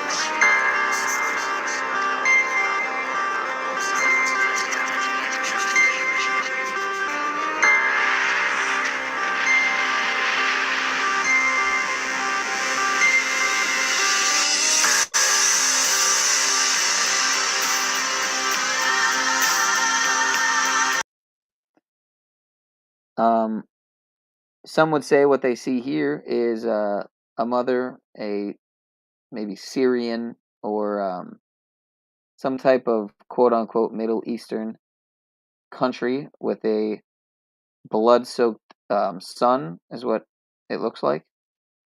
And they tie it to, many would tie it to the war in Syria, the Syrian war. Because I think there was a picture that came out at that time that pretty much identically resembled this. You see the red halo around her? Anyway, we're almost halfway through this.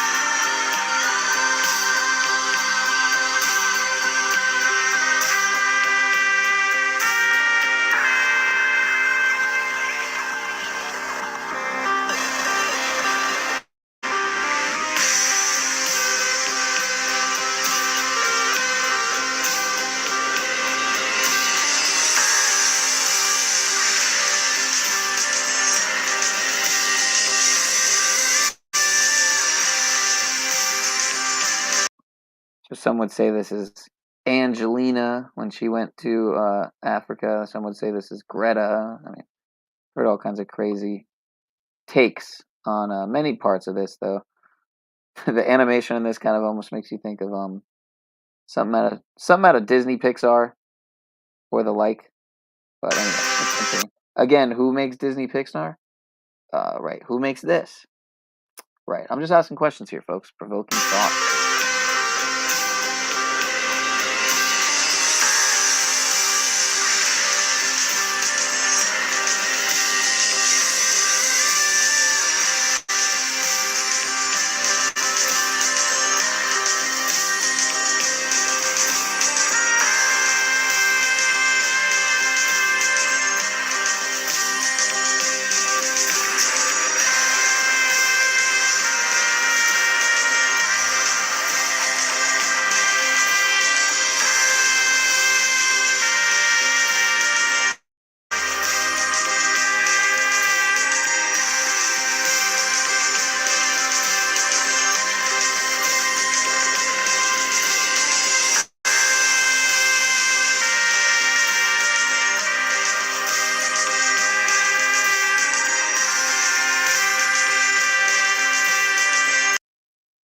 So the Christ figure stumbling through strangely with the light shining through behind, heart illuminated.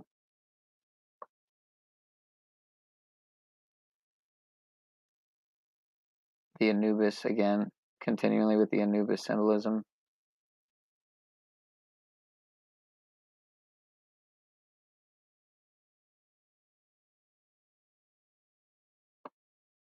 You see Shiva.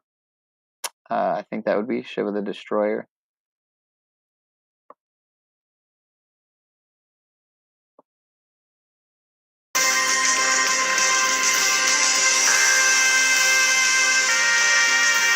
you remember the CERN ritual with the Shiva statue outside, then you could see how that might tie into this video. I'm not sure what exactly is going on, but there's clearly something on my roof running around. Hopefully it's just one of my cats that got on the roof and not any type of robotic DARPA creations poking holes into my roof like they did to Mr. Ancient of Days. Shout out to Ancient of Days. Hope your roof is rebuilt, sir. Anyway, let's continue.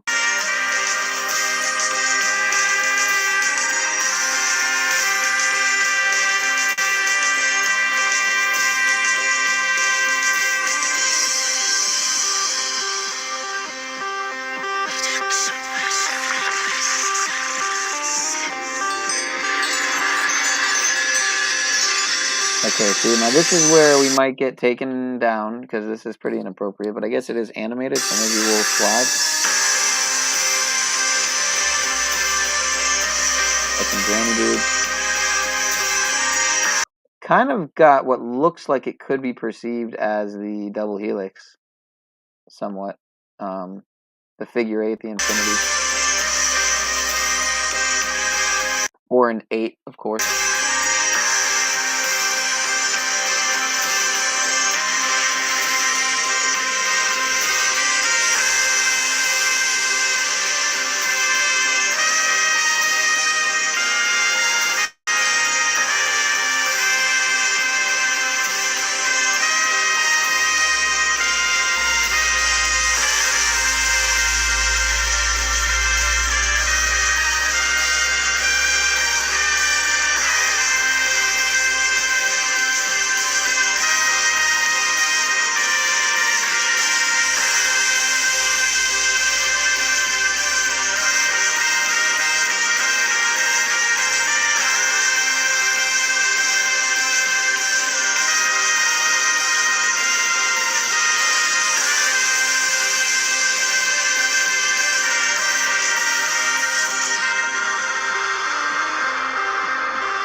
There you can see what looks like Notre Dame crumbling in the background. As the spire did. If you see what it looks looks identical. It's quite strange. Quite coincidental, some might say. Some might say it's something much more.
So, for those who saw it here first, I don't know if I should be glad that I was the first to show you it, and always remember that I was the first to show so many that when it was a huge film for many that had a lot of influence in terms of it clearly shows, again, it's almost like the Illuminati card game in video form type of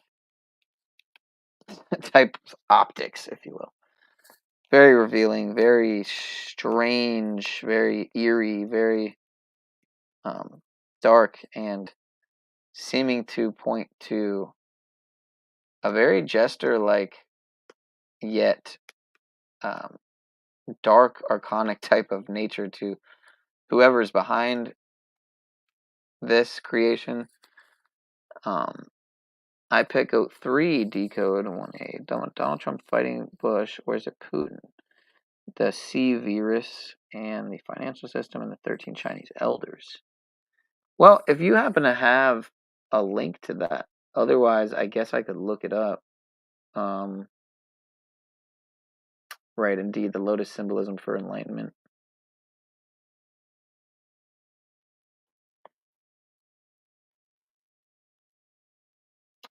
Knowledge, do you have any videos, any decodes, any I pick out 2 videos on your channel, sir?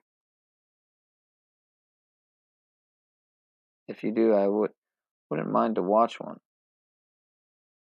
It's been a little while since I watched any of your content. And again, appreciate you, OTW, for sharing this out, brother. As always.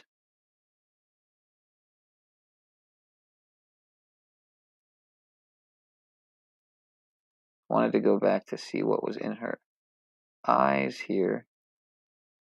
Right, the market plunge, I think is what it says.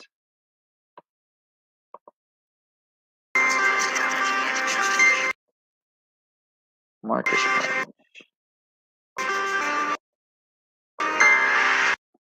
Markets plunge, rumors of war. Yeah. Ah, okay. It's all good. It's all good, Shrell. Looks like we got a link here for some type of decode. Oh yeah, I'm aware of Shattered Paradise. But let me see what you are referring to. And again, this is just because I see clearly with the fact that they've taken down this video that something's up.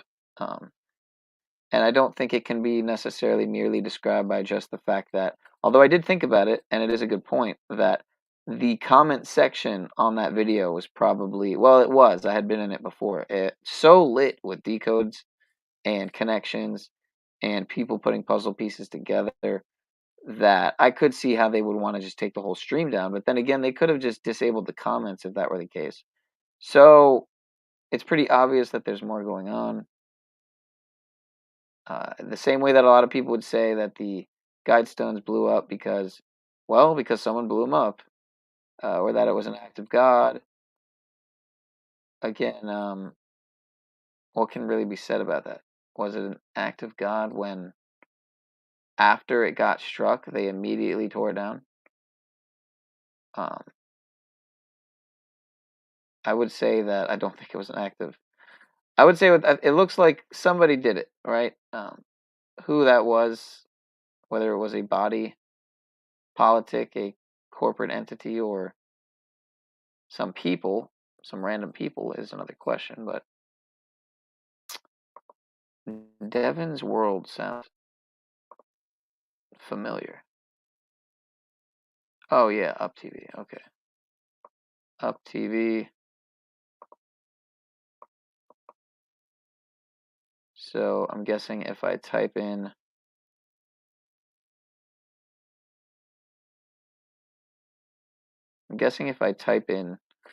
type it into his search, I'll probably find it.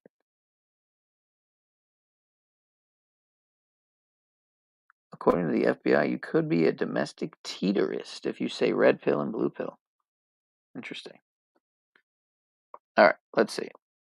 So this is also a hack for people who aren't aware. When you go onto a channel, you can go to the right here, go to the search, and type in whatever you're looking for. So in this case, I'm looking for iPick2. And it doesn't look like he's got anything on that. I don't know if that's why you were bringing me to this channel or if you were just trying to show me it. But it looks like I'm not subbed, but I thought I was. Maybe I'm thinking of UB TV. Maybe I'm thinking of UBTV, actually.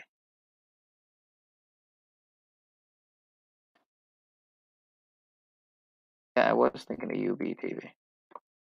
Although I think I've seen this channel as well. Looks like his last channel got shut down about a little over a month ago.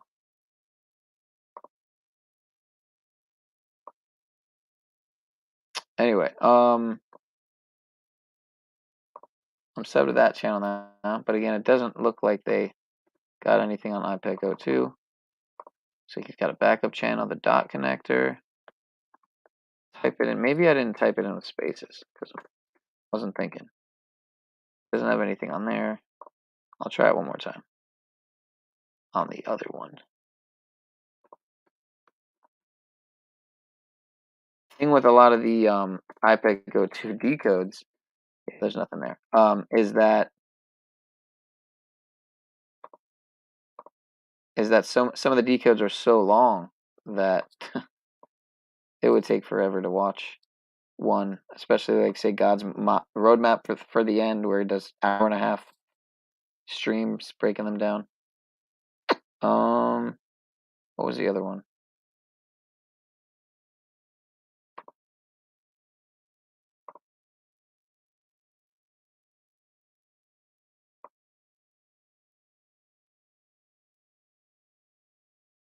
I think I was actually subbed to this channel and then unsubbed at some point.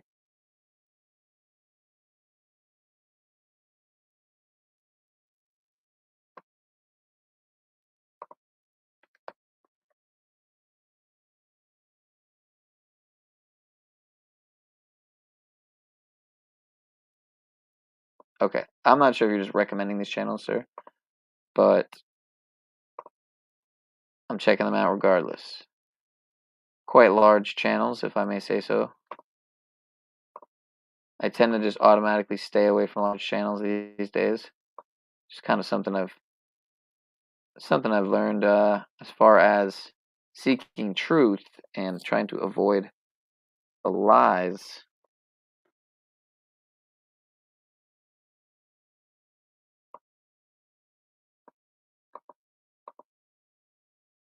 Because when we listen to everyday people, such as ourselves, we're much more likely to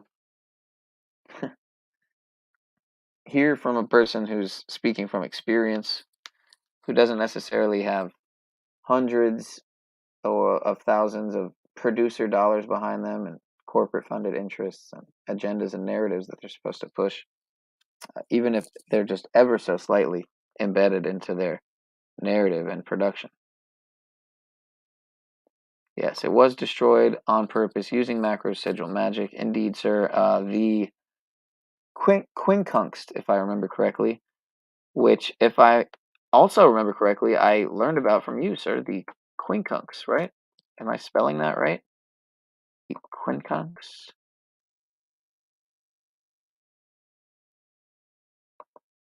I wasn't strictly covering iPeg02. It's just that it's been taken down, and it's a very interesting thing that I think deserves to be paid attention to.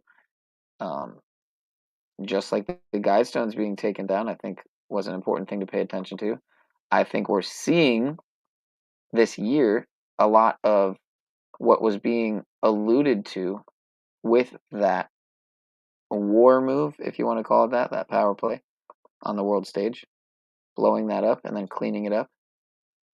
Blowing it up and bulldozing it and cleaning it up right after. I would say with the Maui fire optics, Canada fires, Australia fires, even though it was a while ago, the Amazon fires. But yeah, this year alone, I mean, with Maui and Greece and Canada and parts of Africa, pretty much the world is on fire in many places. I would say it was interesting timing for the Guidestones to come down on 7/6 of last year, on 7/6 on Bush's 76th birthday, when Trump and Clinton were also 76, when Skull and Bones equals 76, right before the year of the 322 Club in 2023. So again, it's been 322 years since Yale was founded, or was it since Skull and Bones was founded? No, it was since Yale was founded. Skull and Bones was founded, I think, what, late early 1900s.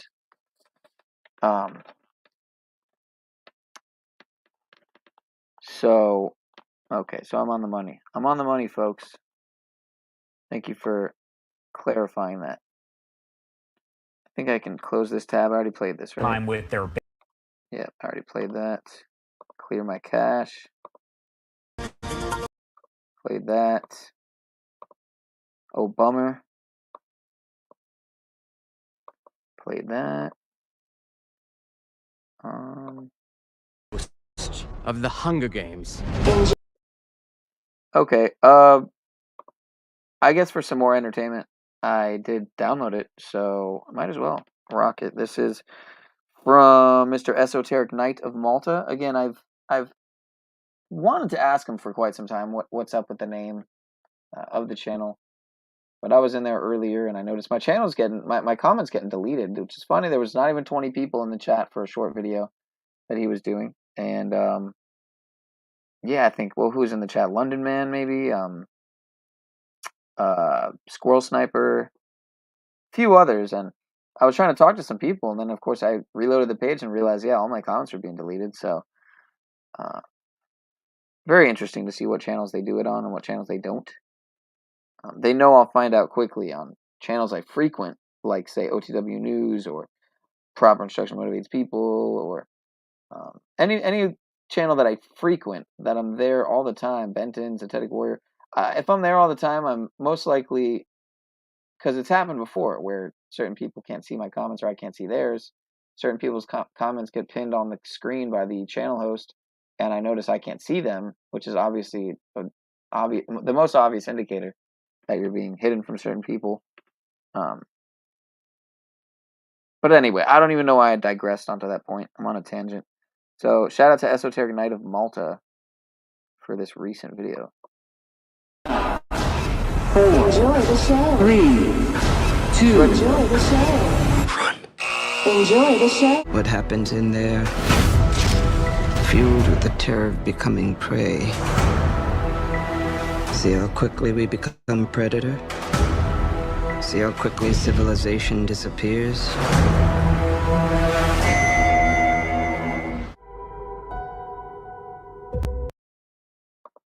Just to interrupt this before it gets deeper, I wanted to say also, Mr. Knowledge 2020, that the sigil, the macro sigil as you call it, to me reminds me of the monolith in 2001: A Space Odyssey, which reminds me of the what some would call monolith that is the Millennium Hilton Hotel right downtown New York, that when you would see it from a certain angle stood right between the gap between the Twin Towers below. That somehow that day the Millennium Hilton Hotel, which is now spelt correctly, and then strange Mandela effect, where it used to be a couple years ago for a while there not spelled correctly, and now it is again last time I checked. Again, that could just be the controllers playing games. That would be leaning towards the Mandela effect being a psyop aspect to it, or certain Mandela effects being part of a psyop. Or it could be part of another proof that the reality is fluid and changing.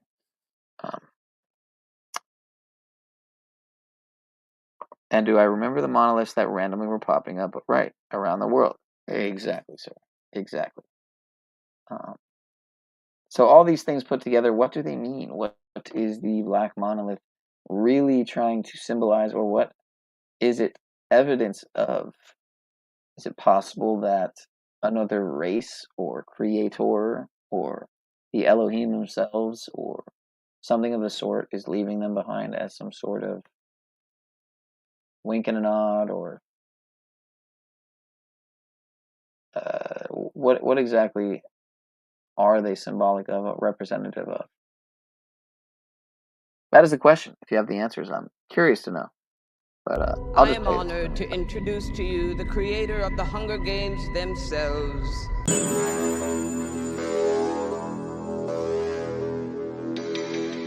Some people would say this revolution is characterized by the fight of robots against human beings.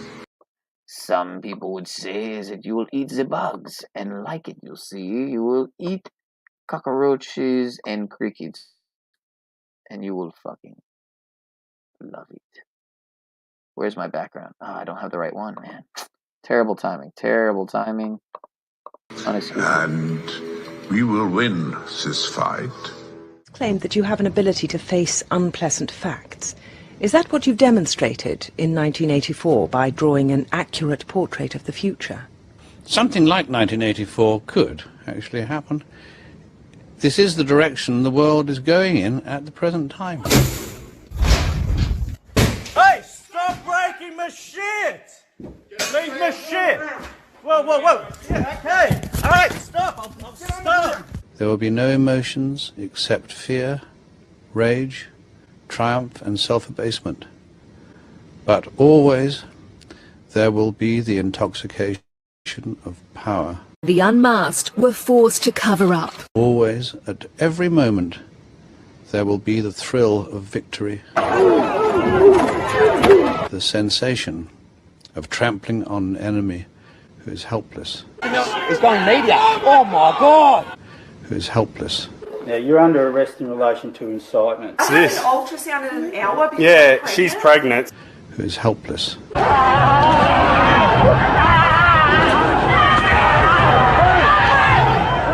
If you want a picture of the future, imagine a boot stamping on a human face forever. Are you kidding me? Are you kidding me? The moral to be drawn from this dangerous nightmare situation is a simple one. Don't let it happen. It depends on you.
Nothing like some natural tobacco, baby.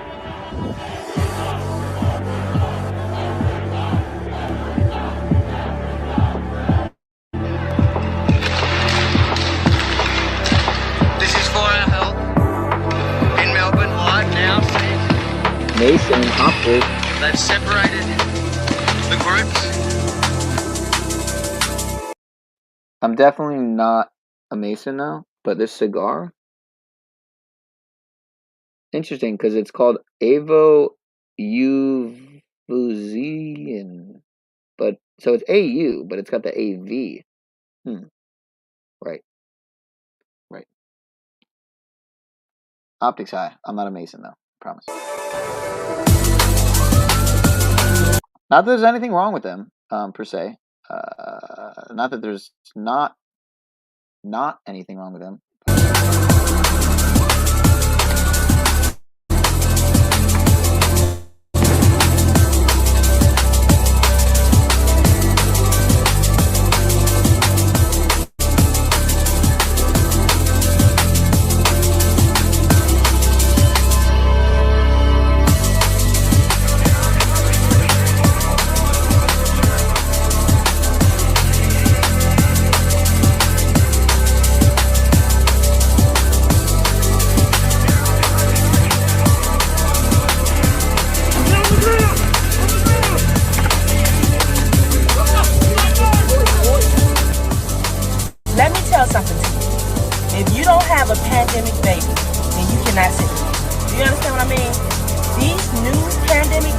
are built different. Yeah, they're built different, all right. I mean, when you're, you know, when you get your, well, let's just say, some would say that when the jeans that someone wears are edited, you know, instead of being denim jeans, now they're like transhumanist denim jeans. That is when you're not really a human anymore, quote unquote, as we know it. Supposedly, allegedly, some would say. I wouldn't say that. Conspiracy theorists might say that. I wouldn't say that. I'm just saying. I'm just saying what it is.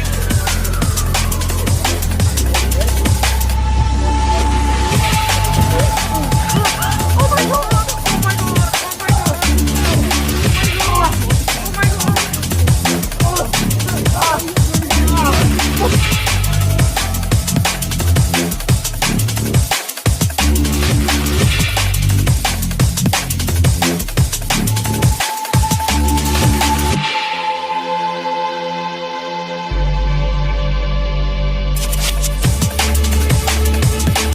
Again, yes, I know. As I paused it on the cube, not on purpose, but shout out to Cage.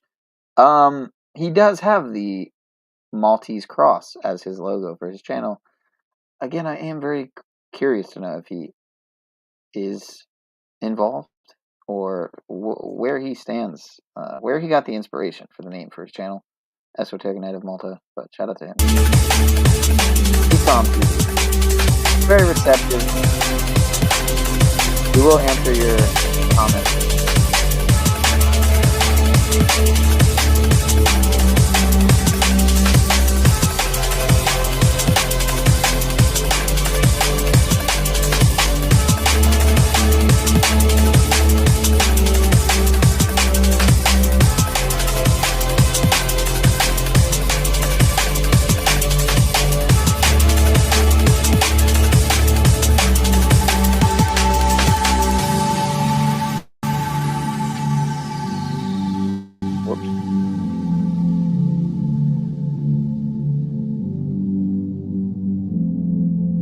Yeah, I have to agree with him here. Support the channel by at least hitting the like, and if you can, you know, do the subscribe thing, do the share thing. Preferably when I have a decent stream. I know 9 out of 10 of my streams are trash, but every now and then there's a decent. The further society drifts from the truth, the more it will hate those who speak it. Forget who said that. Enjoy the little things in life because one day, indeed. Shout out to Snoopy. I'm sorry.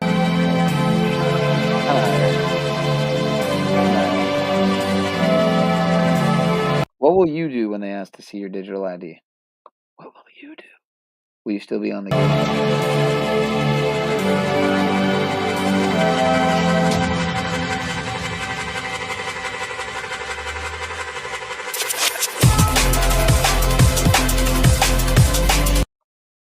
There's no way that's right. There's just no way that's real. What if I told you this was real?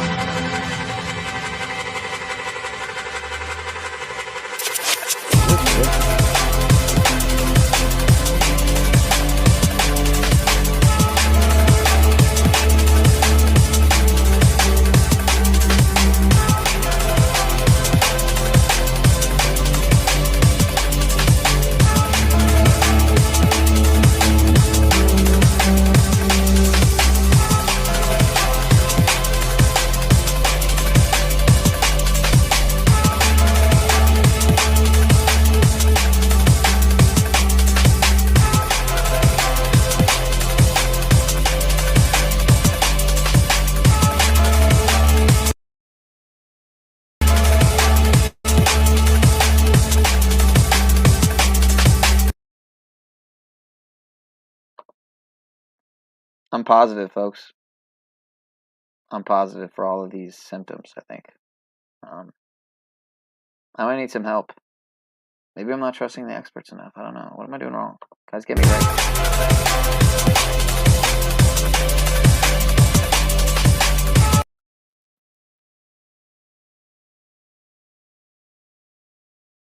Spreading your fear all over the place.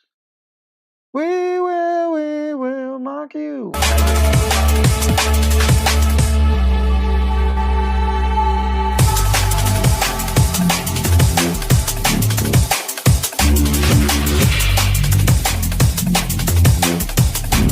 We joined an Iraqi army convoy on the road to Nimrud.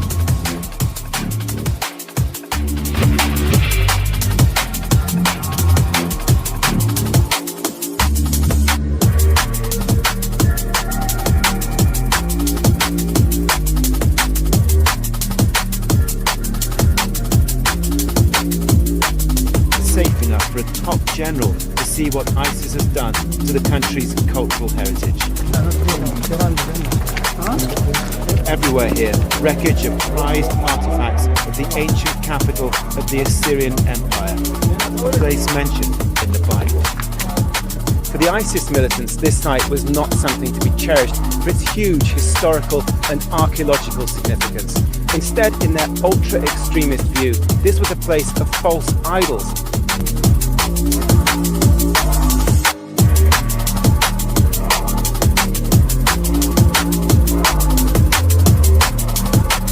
And therefore, to be eradicated.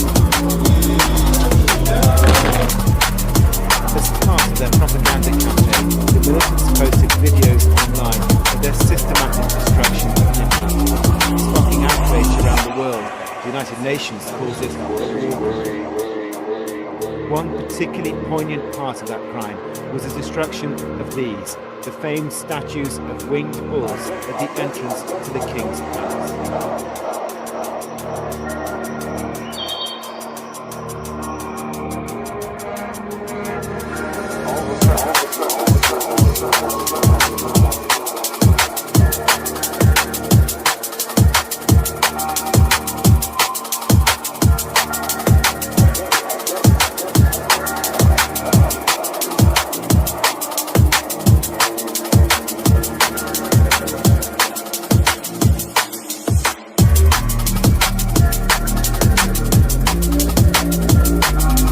Going to the store. You know, that's the thumbnail right there for a very good stream, if I remember correctly, on not Stranger Than Fiction. Some channel had a very good video, and this was the thumbnail for it on the Vatican catacombs and whatnot. I wouldn't mind trying to find one.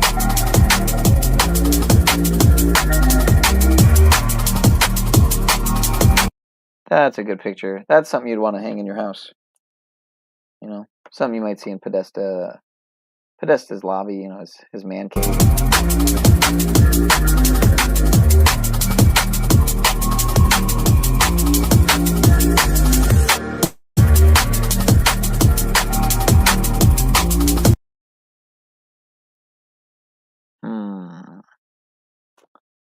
Right. Totally normal.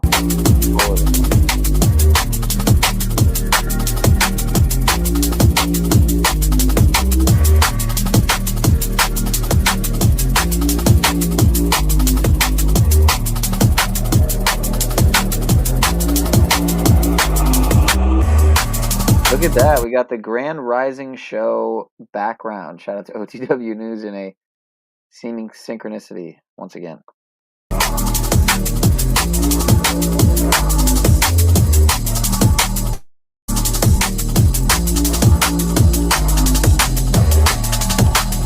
So I'm confused. I thought Grimes' baby was a robot or something. So is she a robot, or am I missing something? I'm not really up with the culture and whatnot.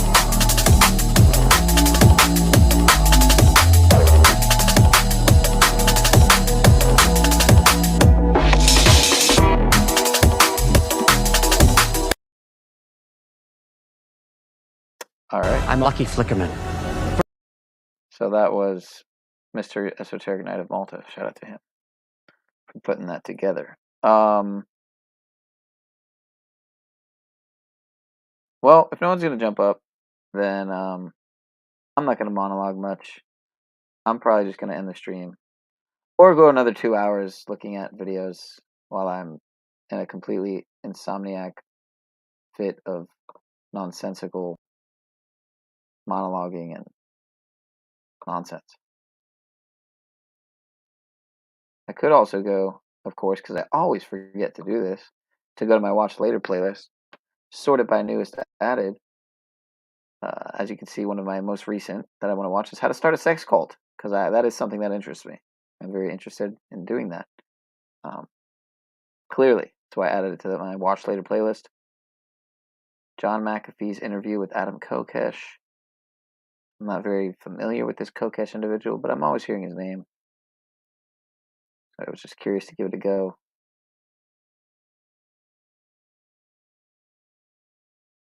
Intelligent evil inside us all.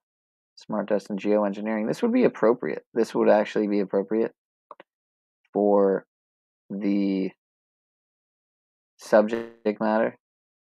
So let me see how much it is to download. Not how much money, but how much storage. Wow, that's actually not that bad. That is actually not that bad.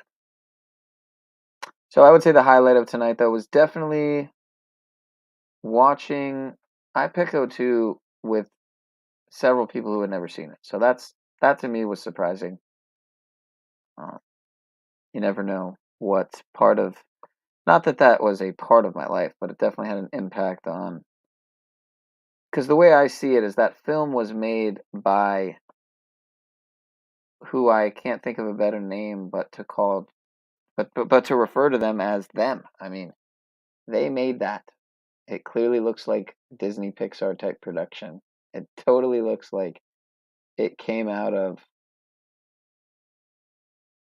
a studio that produces those exact same movies and films, which of course would beg the question why it is that is. And I didn't have the screen share that whole time. You don't have a camera or a mic. That sucks.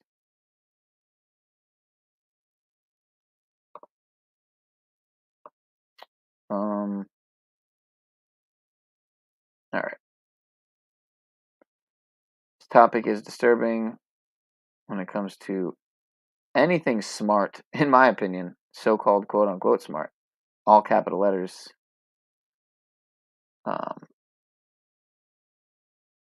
Intelligent evil inside us all, smart dust, and geoengineering. So yeah, for more fear porn. Video. Again, not meant to be fear porn, but to, to arm you with the knowledge so that you may arm yourself.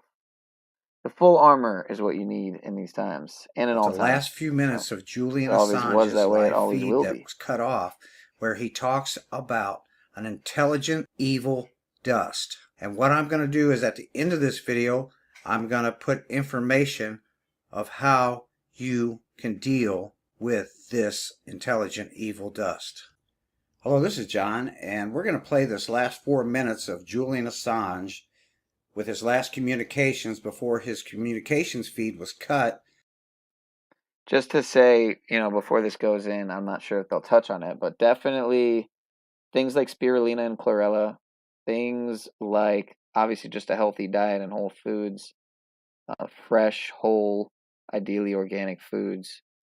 And again, not giving any medical advice, but just saying that these are some of the things that can definitely detoxify you from such matter or antimatter or black matter, black goo, any of this kind of stuff.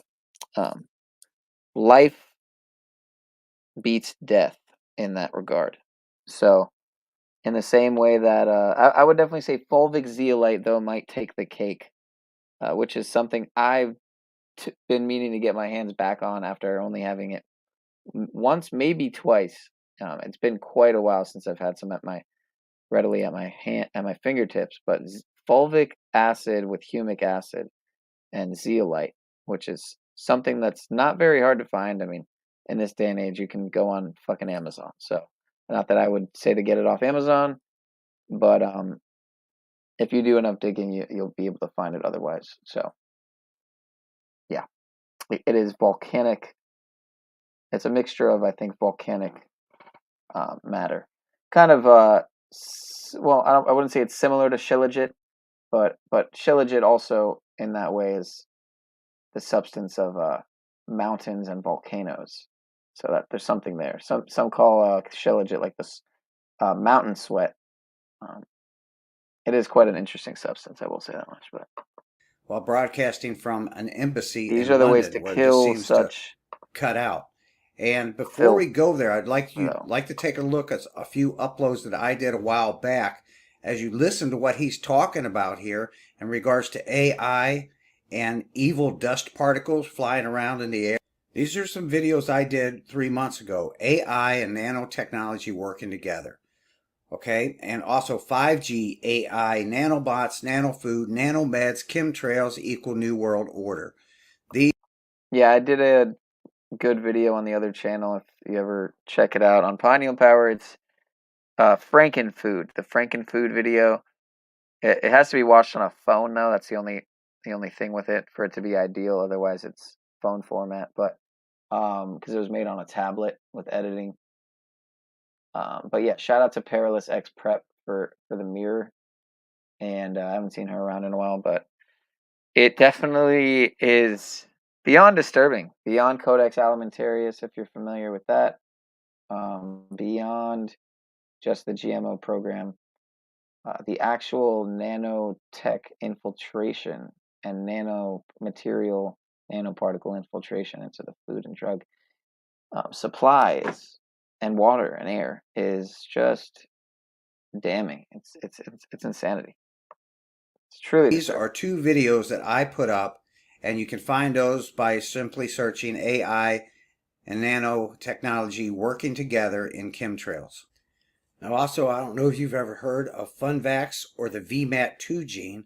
I did a video on it 2 years ago, and we're going to take a look at that after we hear Julian Assange. All right, well, again, this video here at the bottom, it looks like it was re-uploaded by Understanding, Sevan Bomar or whatever.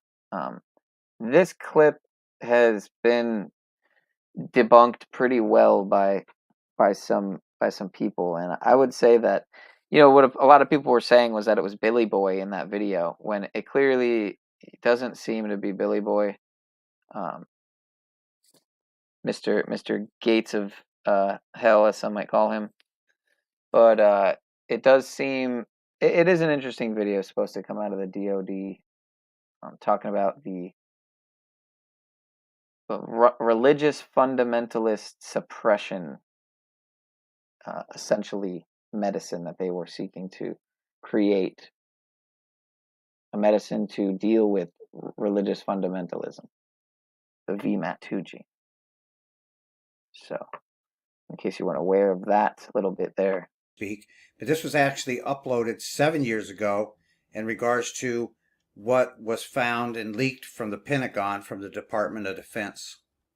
Now I'll put links to all the videos I did in regards to what Julian Assange is about to talk about here, and his video feed just cuts out. So let's listen to Julian Assange and what he has to say, and listen very carefully. Measurements we are emanating constantly. And so if you collect those together, you can effectively triangulate someone's activities and behavior. And I don't think by chopping out many of them or adding kind of chaff, cover, that you can make that much of a difference. And increasingly it's less. And in terms of the Internet of Things, there's research prototypes now, which I assume are being used by intelligence agencies, of very small electronic circuits that you can just put in paper or put and paint or on the walls that are powered by the GSM stations. And they operate as the GSM radio wave passes through them. It gives them enough power for a very small amount of time to do things. So obviously that tendency is going to continue. It's not like the Internet of Things. It's if you like, intelligent evil dust scattered everywhere, like confetti in everything. Another good voice, I would say, Harold Kautzavella is another good voice on this matter, on this subject. So I think it's increasingly hard for human beings to work out how to deal with that. And the only way I can see is that we've got to securitize this problem. Computer security industry is it's been engaged in outrageous securitization for a very long period of time, hyping up threats, etc. I get how the game is played. It needs to be securitized in a different way. We need to securitize by securitize, I mean, you turn something into a threat and thereby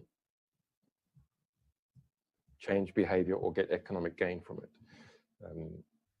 So we need to securitize the threat to elites by these developments.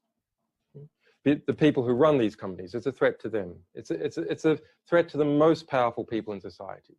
And to eliminate the notion that there's a place that powerful people can hide from, or skilled people can hide from this phenomenon. And that's the way to get all those people who have an ability to make a difference to make a difference. Okay, we're going to play that again. Did you hear it when he said intelligent evil dust? And if you're still watching this video and you don't believe in chemtrails, we're going to go to the head director of the CIA, John Brennan, when he was holding that position, and when he's speaking at the Council on Foreign Relations, and he admits to upper aerosol injection. Again, let's call them let's use their terminology, all right? Let's use the contrail terminology. Shout out to Nubs for bringing up a good point recently, which is something I used to say as well, but contrails, that's what they call them, right? Contrails. So we'll go with their name and say that they're a big con, as they say themselves. So either way, whatever name you want to use to refer to this phenomena, what some would say is an onslaught of warfare on every level, because it's not just physical; it ends up protruding into every aspect of life, down to the spiritual. So again, I've never heard much of Mr. Assange, who again was an Illuminati card. If you're aware of the deck of cards that I'm referring to, I've never really given him much of the light of day to listen, because I see him as another Snowden type, put there for a purpose. Whether or not that's just to reveal what's going on, whether or not he was actually a true outlier, it was predicted regardless. So, yeah. Any thoughts on that, chat? Another example is the Assange. I'd love to array hear. of technologies, often referred to collectively as geoengineering, that potentially could help reverse the warming effects of global climate change. One that has gained my personal attention is stratospheric aerosol injection, or SAI, a method of seeding the stratosphere with particles that can help reflect the sun's heat, the same way that volcanic eruptions do. An SAI program could limit global temperature increases, reducing some risks associated with higher temperatures and providing the world economy additional time to transition from fossil fuels. Okay, this was from 3 years ago, and what our old buddy John Brennan didn't point out is that this is nanoparticles of aluminum and barium, and while they will partially block out the sun's ultraviolet rays on a temporary basis, they will permanently fall down to the ground in these aluminum and barium heavy metals. Not only a nanoparticle will we be breathing in, but they will also absorb into the ground soil and the water and the snowfall that will come down, and it will permanently be on the ground, causing global warming, because the earth will be embedded with all these nanoparticles of aluminum. So what he's basically saying here is it'll help to cool down the planet, and he's just lying through his teeth, because what this does, these chemtrails, you can call them upper aerosol injections if you like, but they are chemtrails, and they will cause this planet to warm up over a period of time rather than cool down. But now with 5G in the game and AI advanced as far as it has in a nano aspect with nanotechnology, 5G, nanotechnology, AI working together in upper atmospheric injections for you to breathe in. Intelligent evil dust scattered everywhere like confetti in everything. So I think it's increasingly hard for human beings to work out how to deal with that. Now, about a year ago, I did a video showing people how to deal with that intelligent evil dust that's floating in the air, and it's called removing aluminum from your body. Why do they want aluminum in the human body? I'll put a link to that down below in this video also. But right now, we're going to go take a listen to what came out of the Department of Defense, the Pentagon, and was leaked 7 years ago. Excuse me, on the left over here, we have individuals who are religious fundamentalists, religious fanatics, and this is the expression, RT-PCR, real-time PCR expression of the VMAT2 gene. Over here, we have individuals.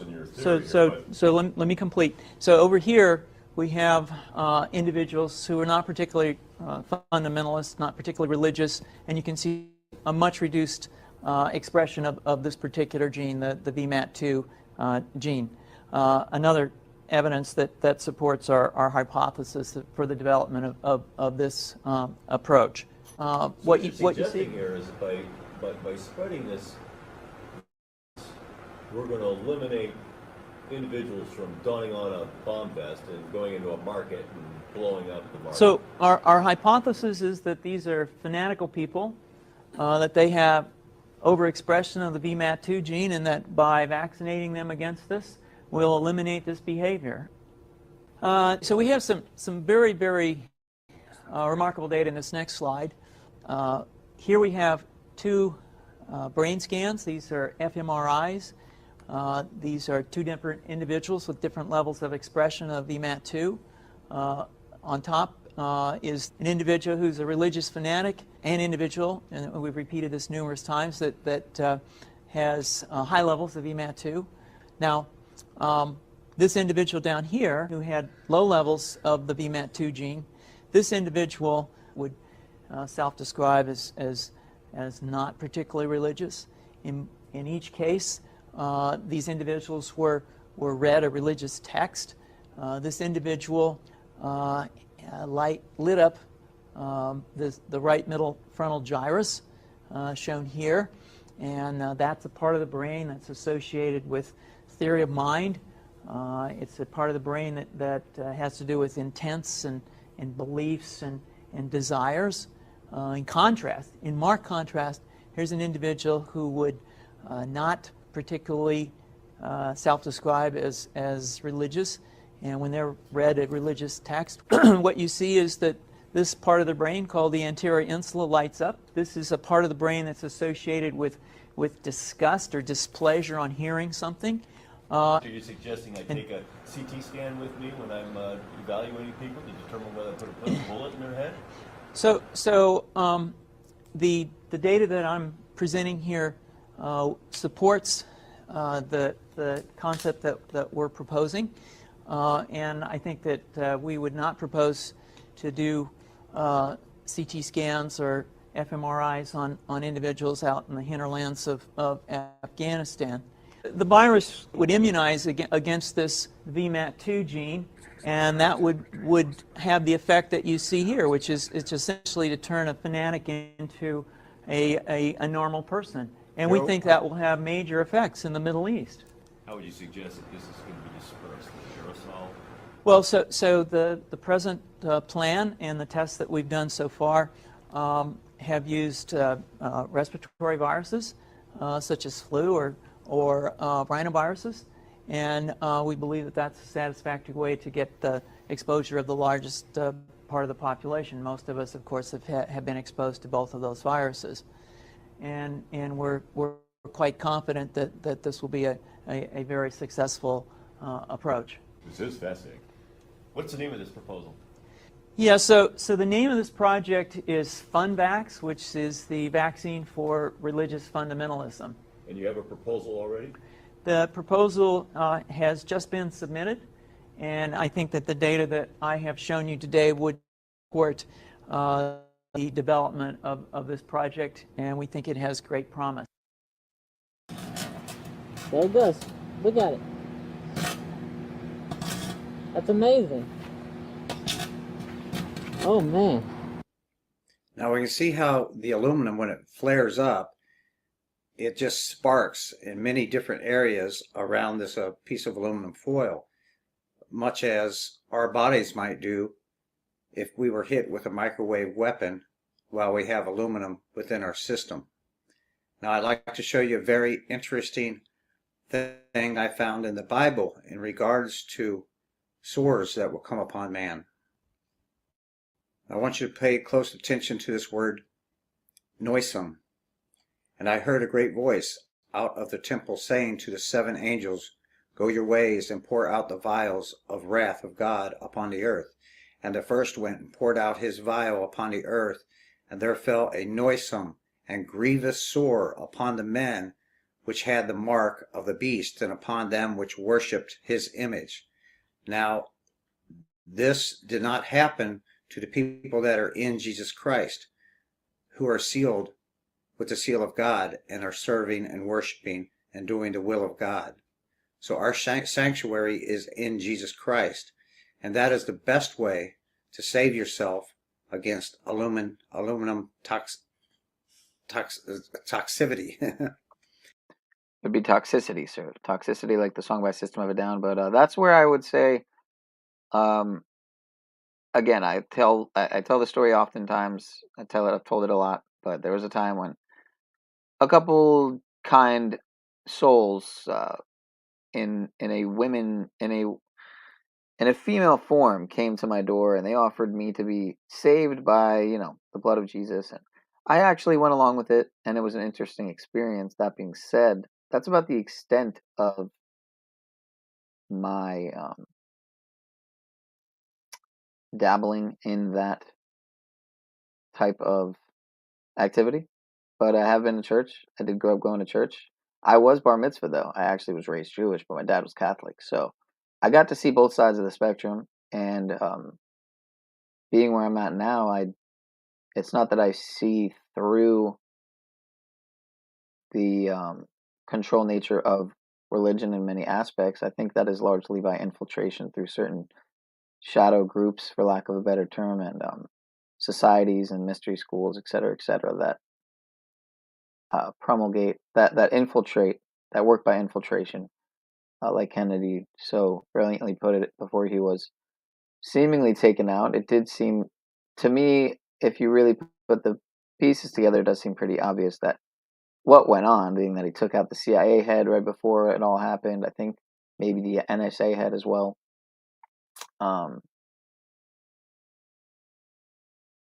Anyway, it's not to say anybody's wrong in their walk. Why is this playing in the background here? Oh, that's right. Okay, I'm going to go to this in the regular browser so I can watch this a little faster. Already more than halfway through it. Image just being pockets within our body. We take a look at what noisome is. Now, if we are hit with a microwave weapon while we have aluminum pockets within our body, we would spark and it would burn us, and there would be sores there. And also, noisome, this word means having an extremely offensive smell. The smell of burning flesh is an extreme offensive smell.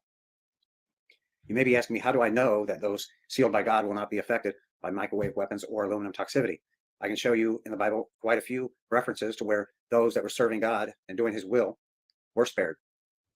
In Daniel, we find that Shadrach, Meshach, and Abednego were thrown into a fiery furnace. And in there, walking with them was a fourth person. This was our Lord and Savior, Jesus Christ. And they were not burnt, nor did they smell of fire. And let me take you to that verse where it reveals this. As we read here in Daniel 3:27, and the princes, governors, and captains, and the king's counselors, being gathered together, saw these men upon whose bodies the fire had no power, nor was an hair of their head singed, neither were their coats changed, nor the smell of fire had passed on them. Amen. Now let's move on to, well, then you have Daniel and the lion's den. When Daniel was thrown into the lion's den with lions that had not been fed for a few days, and he came out the next morning unscathed. But I want to take you to what happened to the Apostle Paul and about a poison that entered his system that would kill any normal man. As we read here in Acts 28:5, and when Paul had gathered a bundle of sticks and laid them on the fire, there came a viper out of the heat and fastened on his hand. And when the barbarians saw the venomous beast hang on his hand, they said among themselves, no doubt this man is a murderer, whom though he hath escaped the sea, yet vengeance suffereth not to live. And he shook off the beast into the fire and felt no harm. This was the most venomous snake on this island, and it did not give Paul any ill feeling whatsoever. Howbeit, they looked when he should have swollen or fallen down dead suddenly, but after they had looked a great while and saw no harm come to him, they changed their minds and said that he was a god. Paul was not a god, but he was sealed by God and protected by God, and he is in the sanctuary, and the sanctuary is Jesus Christ, for Jesus Christ himself is also the third temple that was not built by the hands of man. Now, this reveals to me those hit with microwaves who have aluminum in their body and do spark and flame up in certain areas around their body will not die, but the pain will be so great that they would want to die. And he opened the bottomless pit, and there arose a smoke out of the pit, as the smoke of a great furnace. And the sun and the air were darkened by reason of the smoke of the pit. And there came out of the smoke locusts upon the earth. Now, this is a vision John had, and this is Revelations 9:2. Now, understand, John had never seen an airplane, so an airplane or a flying device that would be weaponized with microwave weapons. John, seeing this, might think it's some kind of a creature that he's never seen before. And there came out of the smoke locusts upon the earth, and unto them was given power, as the scorpions of the earth have power. And it was commanded them that they should not hurt the grass of the earth, neither any green thing, neither any tree, but only those men which have not the seal of God in their foreheads. That means there's going to be men on the earth when this is happening that are sealed by God, serving God, believing and trusting fully in Jesus Christ, our Lord and Savior. And to them it was given that they should not kill them, but that they should torment 5 months. And their torment was as the torment of a scorpion when he striketh a man. When a scorpion strikes an individual, it is a shearing, burning pain. Understand that. And in those days shall men seek death, and shall not find it, and shall desire to die, and death shall flee from them. Now, for those that are still with me, grace be with you. I mean, see, I see that as the transhumanist agenda, and how obviously the more that people line up to be transhumanized, I guess, the more that will be a reality. Obviously, you won't be able to opt out of anything. At that point, you'll be fully controllable on all levels. Social credit, blockchain to the B system, while you're literally infiltrated with nanotechnology. That's, again, this is of course a theme for a sci-fi dystopian movie. Totally not a possible, seemingly pending reality, more than possible, likely even I would say guaranteed at this point, from the infiltration through the food, air, water, and now people willingly, of course, lining up for certain treatments, some would say, that are full of all kinds of just unfathomable stuff. What some would say is, like Mr. Assange said before, evil dust. Yeah, again, though I don't align with what some of this guy's saying, he's just, I don't know how to articulate it even, but the dogmatic sort of, I guess, worldview is something that I've somewhat began to see through in many ways. I do see how the Society of Jesus and many other groups do control the narrative, and that makes me wonder how much even those who think they are close to truth have bought into some lies, or have some of the story kind of mixed up. Again, I'm not a biblical scholar by any means, but I have some favorite verses. That's about somewhat of the extent of my... I've read maybe not even half of the Bible, and that was when I was down. I probably read a quarter of it, to be honest, and that took quite a while. And I just want to let you know that I have built this site for you. It's truthaboutgod.net, and you can come here and listen to the very first teaching of Jesus Christ. It's called the Sermon on the Mount.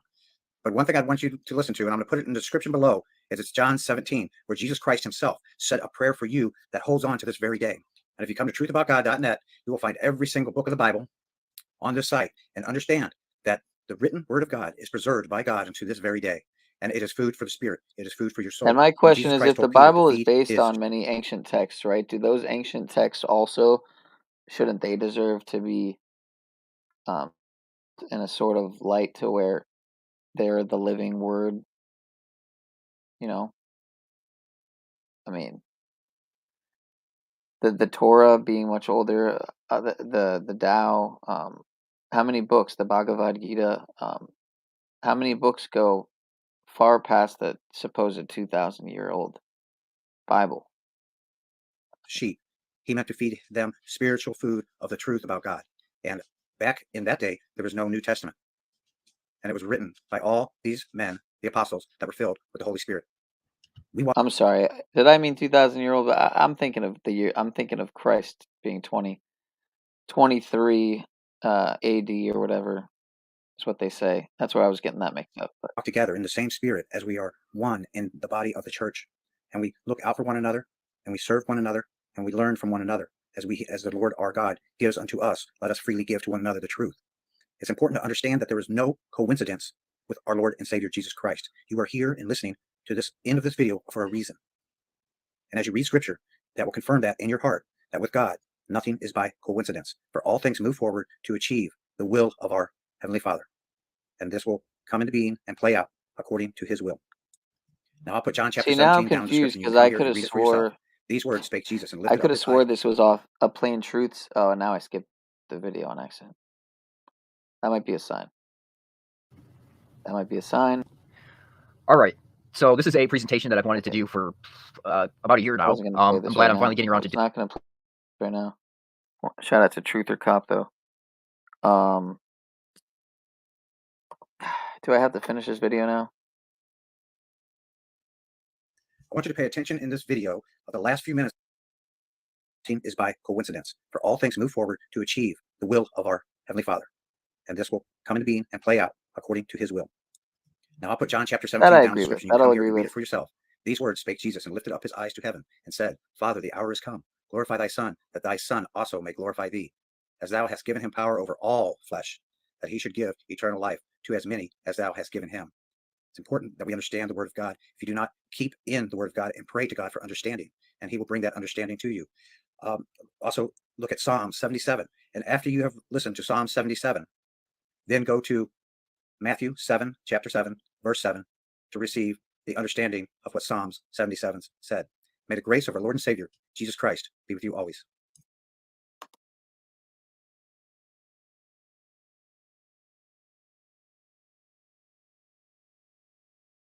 I've got one that can see. Logic before authority.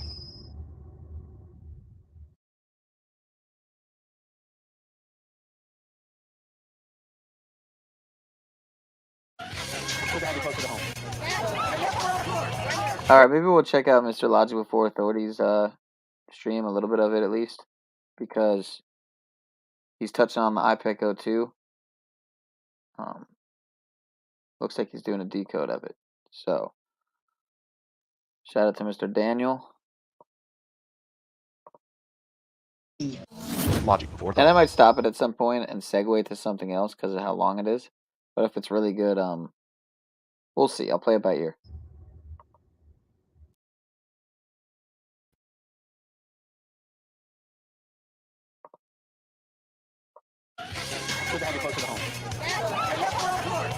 We're back at 8:30 on this Tuesday morning. It's the 11th day of September, the year 2001. And we've got a nice cloud on a beautiful early fall morning here in Manhattan. We hope the weather's pretty where you're waking up as well. Get ready to read all these words on this page without making a mistake. Look at the letter at the end and remember the sound it makes. Get ready? Kite. Yes, kite. Get ready to read this word the fast way. Get ready? Kid. Yes. Sound it out. Get ready. Kid. Sound it out. Get ready. Kid. What word? Kid. Yes, kid. Boys and girls, sound this word out. Get ready. Steel. What word? Steel. Yes, steel. Read these words the fast way. Get ready? Play. Yes, play. Get ready? Must. Yes, must. Let's read these words the fast way without making a mistake. Get ready? Kite. Yes, kite. Get ready? Kit. Yes, kit. Get ready? Steel. Yes, steel. Get ready? Play. Yes, playing. Get ready? Must. Yes, must. Go to the speaker, read it up on your seat. Open your book up to lesson. Would you like to lower your monthly mortgage payments or use the equity in your home to consolidate your credit card or other debts? Just log on. Yeah.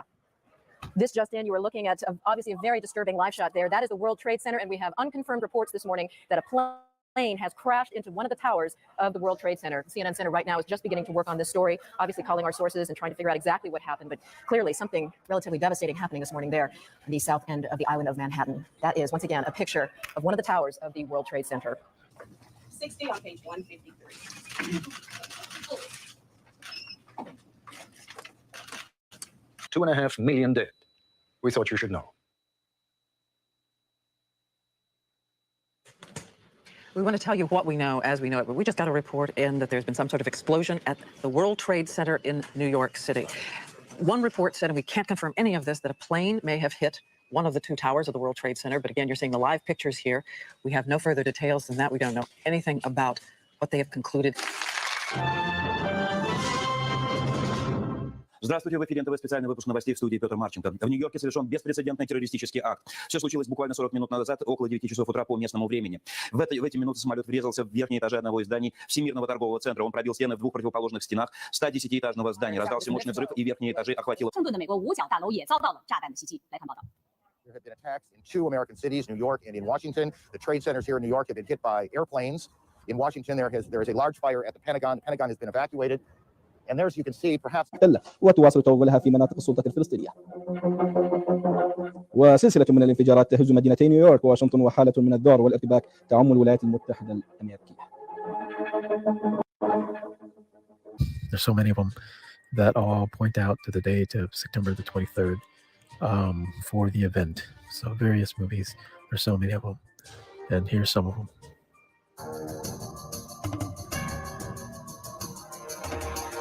Yeah, I'm still definitely planning on doing the 923 stream. Got a lot to remember about the 923. Never forget about the time that the Pope came out on 923 at 923. We'll go into it. It's about a week away. 2 weeks away, sorry.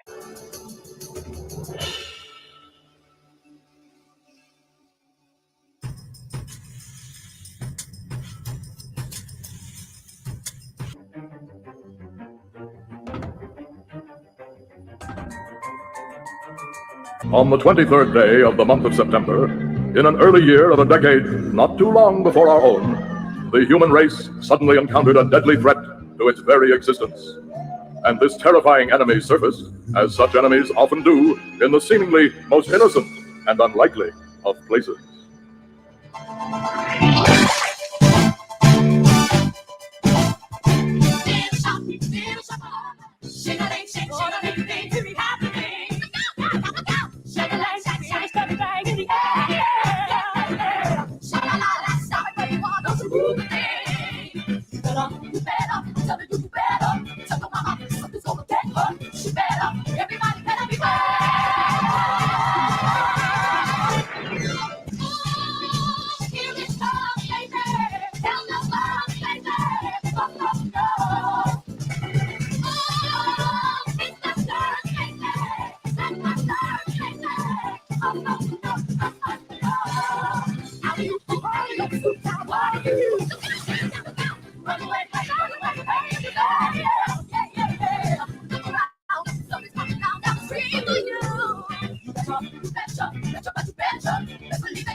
All right, so let's recap and take a look at what's going on here. In the beginning, there's this real creepy message about September 23rd and something coming to destroy the human race.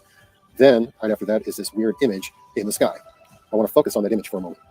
If you look closely, there appears to be a female figure in this image. And I'm going to kind of outline it for you right here. If you take a look, just right in this area, it appears to be, well, to me, a female image.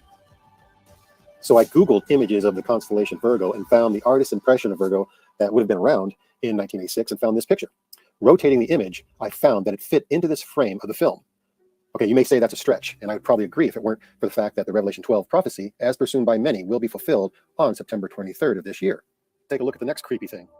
Near the end of the intro song and dance, we see the shop owner reading a newspaper. No big deal, right? Except the headline is bizarre. It reads, "Unexpected Total Eclipse." There are no such things as an unexpected eclipse. NASA tells us exactly when and where they will occur. Even the ancient astronomers knew when to expect an eclipse. Now, if you are a student of the Bible, you know there was an eclipse during the crucifixion of our Lord Jesus, and it lasted for 3 hours. It reads, "Unexpected Total Eclipse." There are no such things as an unexpected eclipse.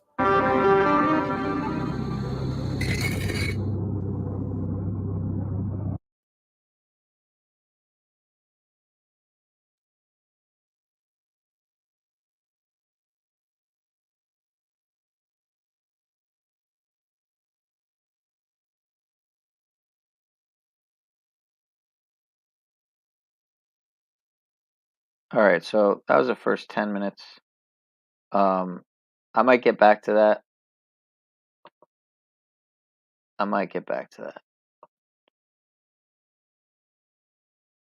Some interesting wording there. Don't believe in truth and lies. There's people that manipulate and people that don't. Indeed.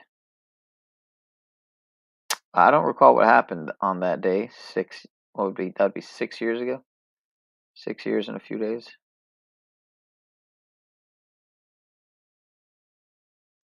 Yeah, I mean, anything can happen.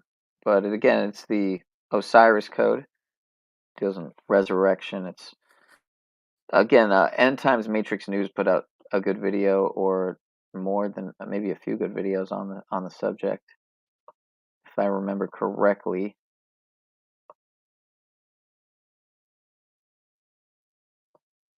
What movie are you referring to, sir? I might be missing something there. But yes, indeed. Deca means 10. Oct means like octa, like 8. Like Dr. Octopus. Alright, anyway. Let me see what I did here. Hold up. Give me a second.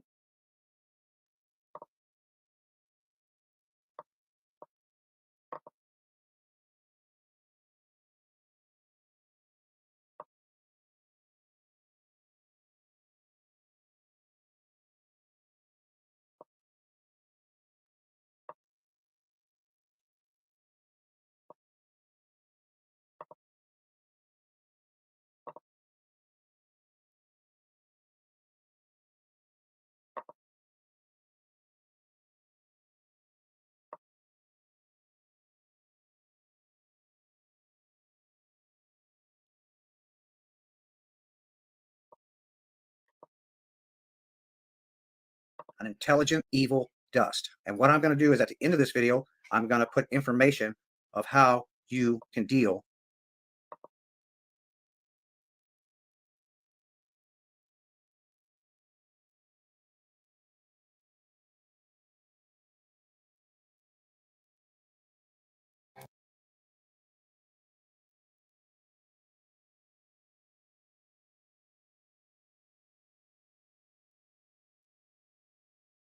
biology with technology. What happens when humans begin combining biology with technology? It is the power to recode life itself.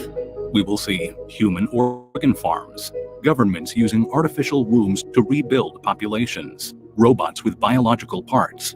There will be genetically altered humans who are able to heal people through touch, and so much more. This is the world of biotechnology.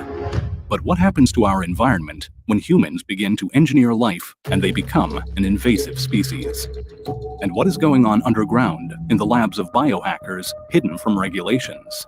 And if human bodies are bioengineered, evolve into a new species of life altogether, becoming less human and more alien.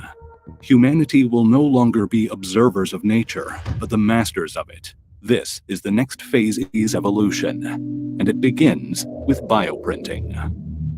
Bioprinting is 3D or even 4D printing, but instead of plastic or metal, it uses living cells called bioinks. These cells are printed layer by layer and can grow and connect with each other, creating biological structures. With bioprinting, we're not just creating objects, we're breathing life into them. Bioprinting is the alchemist's dream come to life.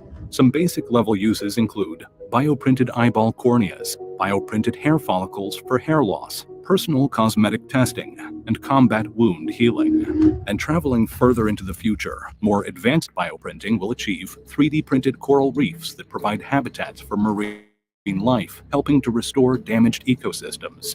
Or small-scale robotic space stations that are bioprinting factories, since printing with liquids is more effective when done in a microgravity environment. When it comes to the human body, bioprinted organs are manufactured in organ farms to overcome the challenges of donation shortages. Or a patient's own cells are used to create miniaturized organs, or organoids, that are used to test medical responses before actual administration. And bioprinted prosthetic limbs are designed to fit perfectly to the individual, using living tissue to improve integration with the host's body. Experiments are carried out in the field of cybernetics, where electronics are implanted into bioprinted pieces, creating cybernetic organs that are more advanced than natural ones, such as bioprinted lungs that are implanted with sensors and nanofilters that remove toxins from the air before it enters the bloodstream, or replacement bionic eyeballs that have built-in zoom or infrared vision. Patients of these experimental bionic eyeballs begin to claim they are having paranormal visions. After losing his sight in an accident, a former archaeologist receives a bionic cornea transplant. With his restored vision, he starts having visions, hallucinations, claiming to see the past and believing he has unearthed hidden secrets that could rewrite history. On the other side of the world, an unknown flesh-eating disease is wiping out regions of a country. A group of scientists use bioprinting to create a new type of skin that can survive the disease. Some people praise the scientists' efforts, while others question whether these people with a different type of skin are still part of the human race. Coming back to more basic biotechnology, there is the world of living architecture, where buildings are constructed with bioengineered materials that can self-repair, clean the air, absorb pollutants, and even reproduce. These buildings are also built using gecko-inspired adhesives and coral reef-inspired eco-concrete. Some of these new age buildings are even powered by biological batteries that use components such as bacteria to store and generate energy. But there are complaints of forced obsolescence, where companies are manipulating their biomaterials to deteriorate after a set period of time, forcing customers to continuously purchase replacements. High up in these bio buildings, inside luxury apartments, walls are decorated with pieces of bio art. Artists use living tissue and bioprinters to fabricate living and evolving works of art. These city bio-apartments that are near the ocean are protected from rising sea levels and storm surges by living seawalls. Genetically engineered corals and mussels are used to create living seawalls that grow and self-repair, protecting these coastal cities. And then there are bioluminescent lights, plants, bacteria, and algae that are engineered to glow in the dark, just like deep-sea creatures, replacing electric streetlights. But in a small town where bioluminescent lamps light the streets and purify the air, a sudden decay of the bioluminescent organisms causes darkness to fall. It is up to botanists and engineers to figure out what is on bloom and restore light to the town. Conspiracies spread that the lights have been biohacked and reprogrammed to release harmful pollutants. Elsewhere, a robotics company has built a robot with a bioluminescent skin that glows. The company tests using the robot in a museum, guiding people around the exhibitions. People question if human skin is next. Underground, biohackers are already a step ahead and are experimenting on their own bodies. Cyberpunks and biohackers work underground, hidden from government regulations. They experiment with implanting microchips into their arms and tattooing themselves with digital inks that display and shows off their online wear. They hack together and build biocomputers made from biomaterials and living neural tissue. Cyberpunkers hack and tune brain chips, disabling safety features for more extreme and unauthorized neural experiences. And they use their own DNA as storage devices, mimicking nature, able to store massive amounts of data. Under the city streets, there is a black market of new age substances. Biohackers engineer grapes that ferment into wine within minutes. And they create unregulated food that are resistant to pests and disease and are allergy-free. The biggest buzz is around self-replenishing food containers. These containers are made of living organisms that constantly regenerate their contents, effectively providing a never-ending supply of microfoods. These biohackers also mess around trying to freeze each other, hoping to bring the bodies back to life. People call them cryonic punks, and they have pets with edited genes to produce bioluminescence, making them glow in the dark. And there are rumors of chimeras, animals created with genes from multiple species.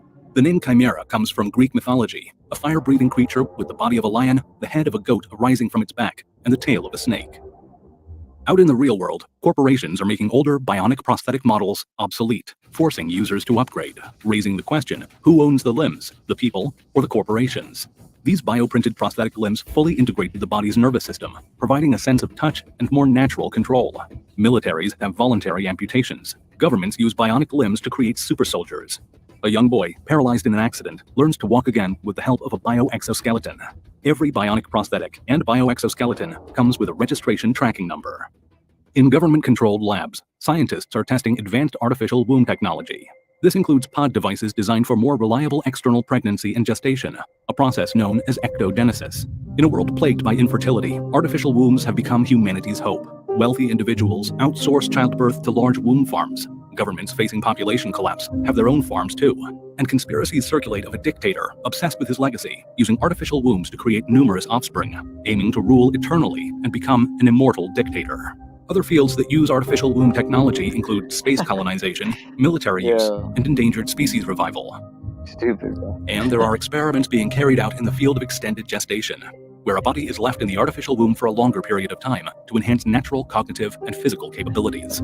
The next multi-trillion-dollar industry is in bio-hybrid robots. These are robots that are made with biological tissue, providing more flexibility and energy efficiency. One corporation is developing biomimetic robots that can blend in and camouflage with nature and even interact with animals.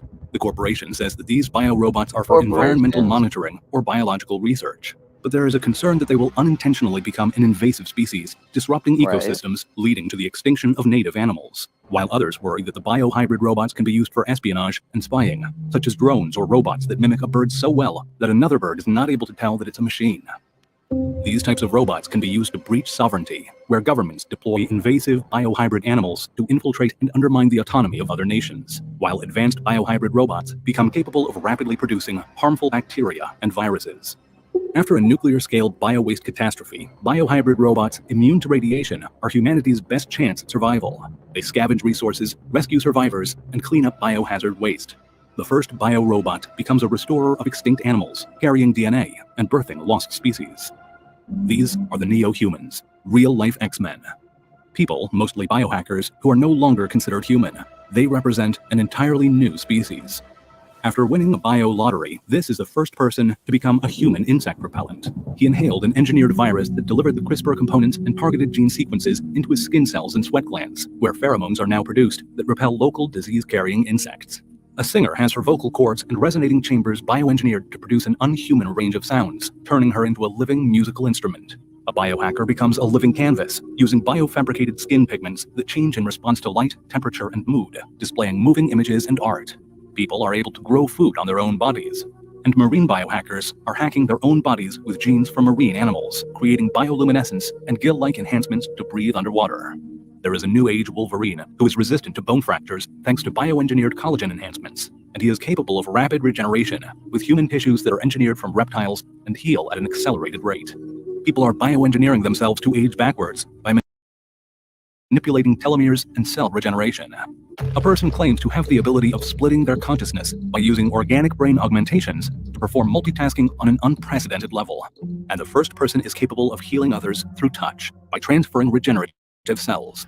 Biotechnology is the drafting table where nature's blueprint meets human design. It is the recoding of life itself. This is the next phase in humanity's evolution.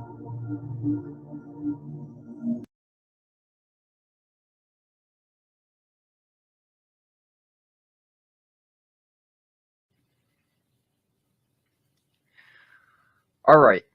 So this is a presentation that I've wanted to do for the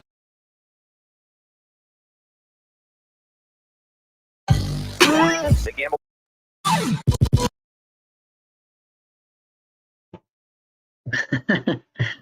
JR, man. Yeah, so I played part 1 last night of the Burning Man exit. People were exiting the festival. This is part 2. I didn't even finish part 1, but I played most of it. It was just people leaving, but crazy just seeing it from an aerial view. Fucking.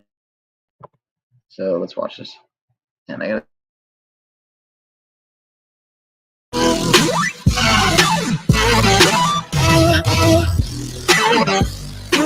The gambled and lost.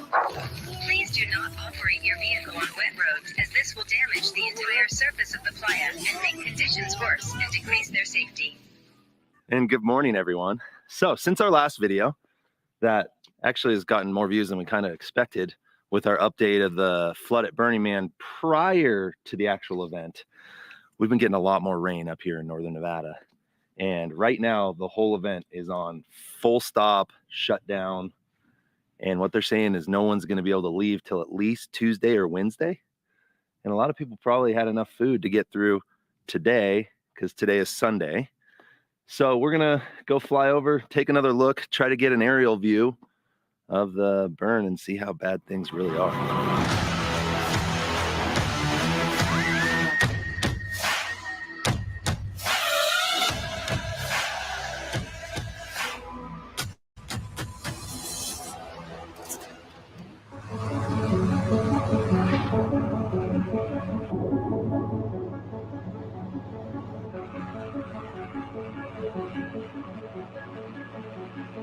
We got a lot of rain last night. I wonder if it hit them out there. It had to have. And then we've got more rain, thunderstorms coming in.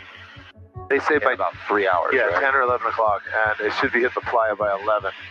And every day they don't have sun, it just extends how long it's going to take to dry out because it doesn't go anywhere.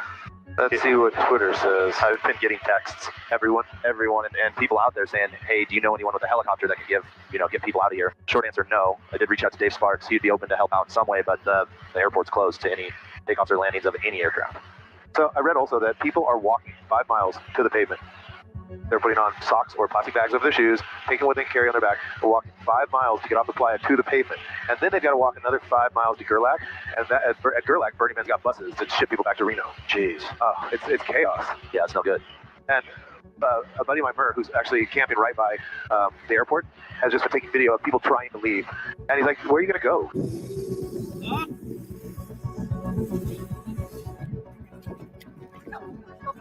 You know the daughter party was all jokes in the beginning?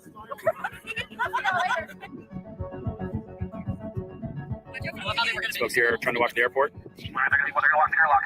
They're walking. Supposed to drag it, Mike. 1 foot, 2 foot, brown foot, mud foot. It's crazy. This is exactly what we kind of briefly talked about in the last video. It's like it's full stop. You don't move. No, I think don't move. These guys got mad because we told them to not drive through the intersection, and we're here 45 minutes later, still causing a big mess. They're not happy because we told them to not drive, and now they're causing a big problem here. A lot of people freaked out, don't know what to do, so they're doing the wrong thing all day. What's the wrong thing? Not sitting tight and staying put. Right, man, on their list said if you do decide to walk to the porta potties, which, did I tell you? No porta potty service. Yeah, they can't. They can't get the trucks out there. Those trucks aren't four-wheel drive. No, they got slick tires on them. And again, you touch that surface, it doesn't matter if you're four-wheel drive, you're mud bogging and screwing up everything. And yeah, people are talking that stacking on their shoes, they're 5 inches taller.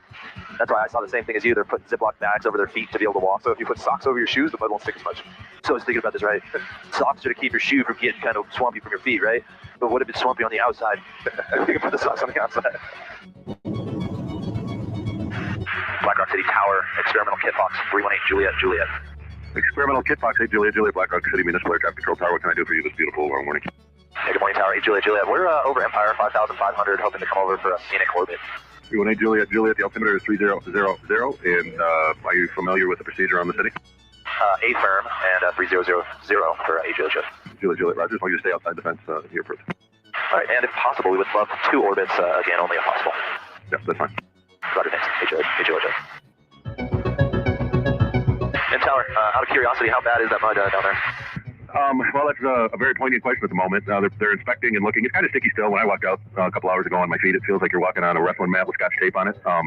But, I couldn't tell you anything at all about any place other than the playa here. They said there's a few hundred feet of one of the runways that appears as though it's drying out, but everything else looks a little wet still. Roger. Thank you for that.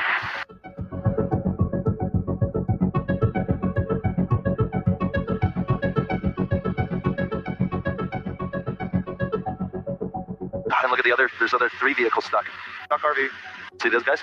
They did not make it out. No, man. Well, that's not Gate Road either, so they just freelanced. Yep. And then here's people leaving on the highway, so they've definitely made it out. I just think they're saying, well, you're not supposed to go, but if you get to the gate, well, I guess you can leave. Look at these guys stuck up here. There's more stuck? Yeah, look at this guy to our right. They gambled and lost. They did gamble and lose. Well, I mean, look at this road, though. It's just full of water. Oh, man, that guy's just so done. Yep. Because this is another entrance to the playa, so they're like, oh, I can take that, I can get there. But it's just full of water. It's worse than the regular gate road playa, so they're like, oh, I can take that, I can get there. But it's just full of water. Yep. And lose. Yeah, these guys stuck. Well, I mean, look there. There's more stuck. Yeah, look at this guy to our right. They gambled and lost. They did gamble and lose. Well, I mean, look at this road, though. It's just full of water. Oh, man, that guy's just so done. Yep. Because this is another entrance to the playa, so they're like, oh, I can take that, I can get there. But it's just full of water. It's worse than the regular gate road.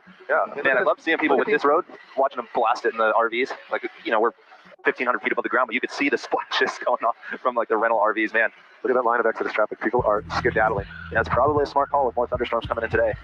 People are like, my food's done, my sewage is full, and I'm out of drugs and booze. I gotta go. Not the people here do drugs. Wow, look at the weather around us. We have one window. That's what it looked like. It looked like there was going to be a corridor. Yep, and we're banking on it. It's a sketchy thing to bank on, but you know, the things we do for people to see Burning Man. Good news is we're in a bush plane. Weather gets that bad, we just land.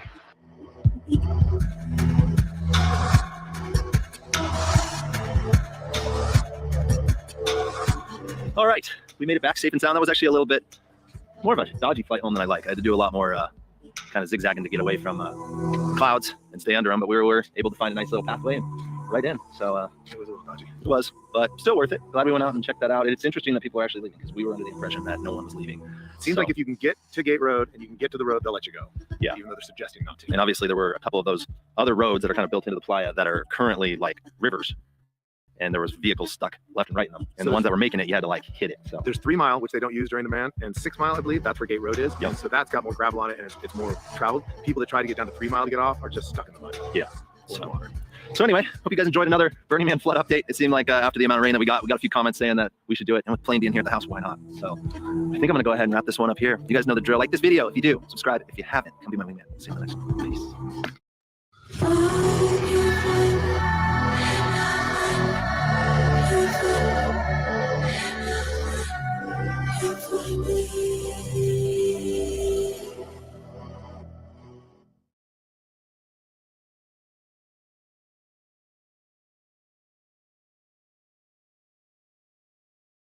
Listen very carefully. This is a worldwide SOS sent to me by patriots in Scotch Creek, British Columbia, where wildfires have burnt the entire town down to the ground, similar to what happened in Hawaii.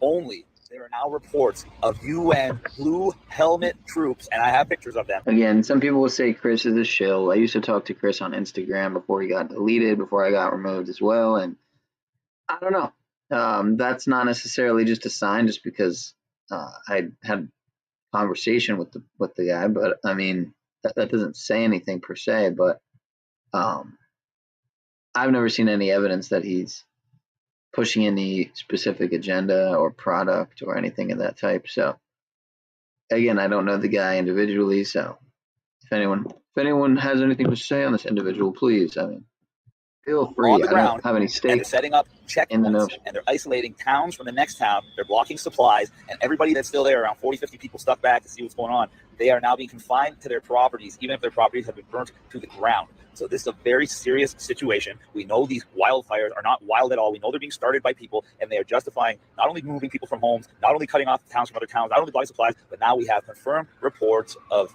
blue helmet troops that are apparently referred to as Canada Task Force 1. That last part is unconfirmed, but the rest of it is confirmed, and I will also be sharing the pictures that we have found of these people. Scotch Creek, British Columbia, Canada, SOS, because it's going to be coming to your town real soon. So I covered this fire, quote, fire attacks, and this is reporting back article on Breitbart that people got no help. And this is, we're seeing this over and over again. We saw this in Lahaina, no help. You were corralled down to Front Street. You were torched. You had to jump into the ocean. No food, no water. The water's contaminated. They're not allowing food in unless it's from commercial license. That's crazy. I don't even know the individual, Mr. Abman. It was just a stream that Truther Cop, shout out to Truther Cop, restreamed. So I'm not familiar with the Matthew North individual, but appreciate you letting me know. The police stood down, the fire department stood down, and look what they're doing up here. So Celeste, British Columbia told news agency, quote, "It doesn't matter if it's yours. It doesn't matter if it's locked up. Get it, put it to use, put some fires out." That's what's going on here. Locals helping locals. Yo, you're on your own.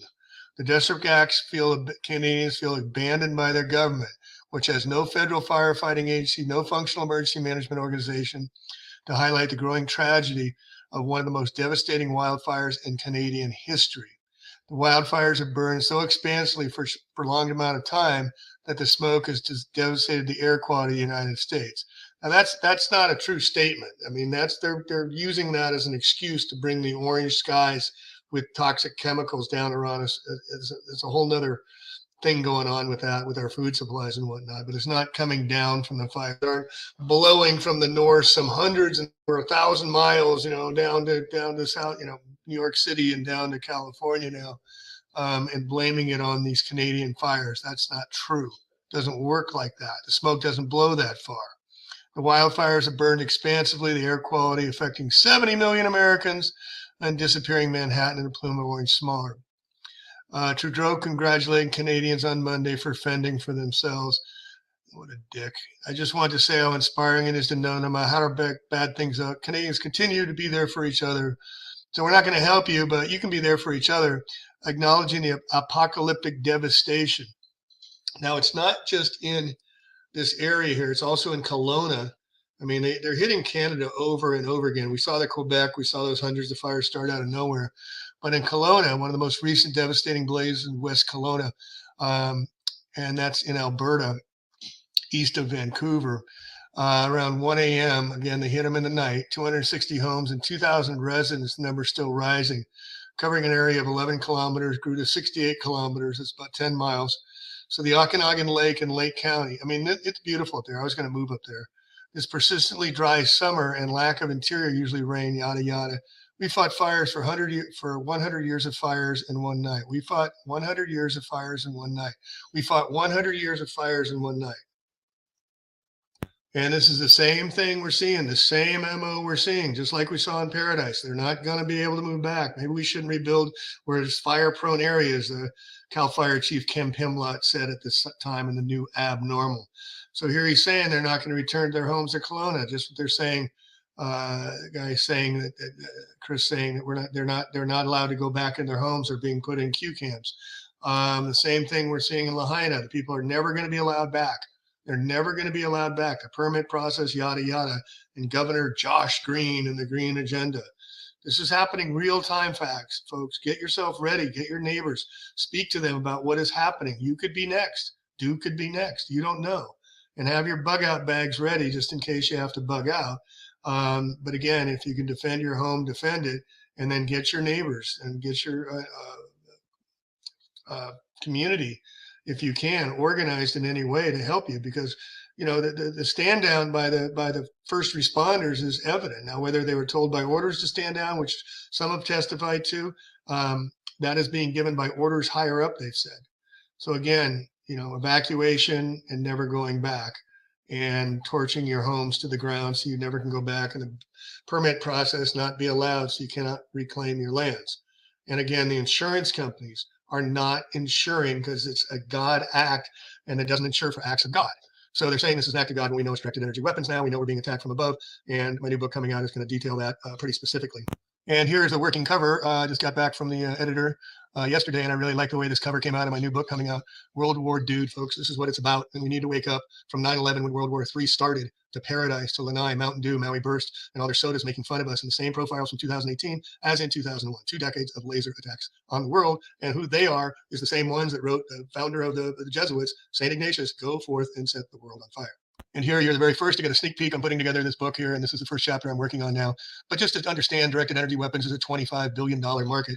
Pence swears, remember the Space Force he announced back in 2020. This is what it's about, folks, using it on its own people. We're paying tax dollars to be attacked by our own invisible government who's not even there, who's not even talking about this. But you can see United States Vision 2020, airborne laser programs. Now, remember, lasers don't have to be these big, heavy aircraft carriers, C-5s and big, huge planes. No, they use drones. They don't need any of this stuff. Now, look at Air Armament Directed Energy, 2007. The Air Force Research Laboratory with directed energy weapons. Yay. Just a question of when they're going to use it. And so ultra precision targeting. And again, they don't need these big planes to do it. And this is some of we delivered the U.S. Air Force's first ever operational directed energy weapons.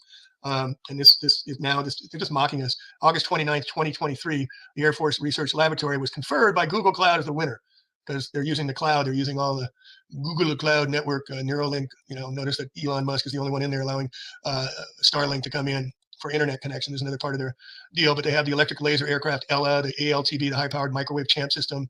I mean, you can fire a laser pen into the sky, and it's so advanced. And here's what's really important to understand here, folks. Make this a little bigger so you can see it. The Air Force Research Laboratory, space operations of directed energy is on Maui, putting and keeping Maui on a path of financial stability, technical excellence. I could not be more proud of our airmen guardsmen at Maui, the future of Air Force directed energy weapon systems. It's on Maui. They use the whole self-place there. They're using it. Here's Lockheed Martin with showing how lasers go and flip cars and put them in their trucks. They're telling you. Here's directed energy weapon neuroscience. Here's all the directed energy weapons. And again, they're showing all these massive machines, but they've got them down to invisible drones. You're never going to see them. And again, just on the news, this was on CBS. You've got Mr. Coco idiot saying we're firing trillion-watt lasers into the sky amidst a weather modification. So they're admitting they're doing it. We're just ignorant as to doing that. And New Age defenses. Again, I'm still putting this together. So these kind of the Northrop Grumman's phantom lasers deliver compact, rugged, high energy weapon beams. You're never going to see it. Compact. So everybody's talking about these big old aircraft. And again, this has been weather modification. I've got in my books weather modification patents for 100 years. Nothing new. Why NOAA? Because they're floods. This is from Hurricane Harvey. They got Florida. They had a hurricane. I forget which one it was, which shows the devil. And they just mock us. They're just mocking us now. Operation HAMP, Hurricane Aerosol Microphysics Program. And look at the dates for the HARP attacks, all on August 29th. Notice the 8s. Method for controlling management delivered weather. Method for controlling hurricanes. You know, this is supposedly a dry hurricane coming from 800 miles away that hit only Lahaina and 2 other areas, but didn't touch the rest of the islands, and it was a dry hurricane and not forecast at all. I mean, everybody just sleeps through it all. So, and here's another premeditated World War dude showing maybe premeditated this for centuries.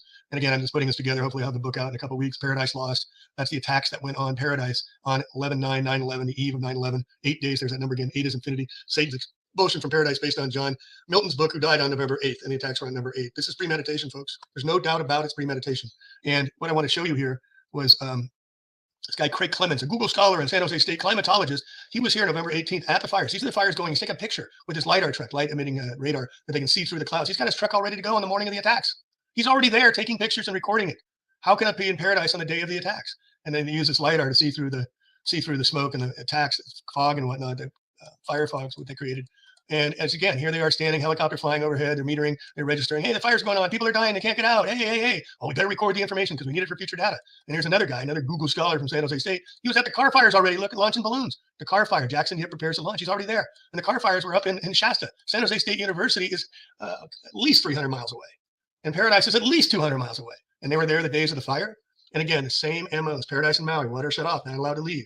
And you got all the people, the rich land fucks owning the lands. Get everybody out of here. We want the land for ourselves. This is another reason they may attack Maui is because of Michael Murphy's actions. Rest in peace, Michael.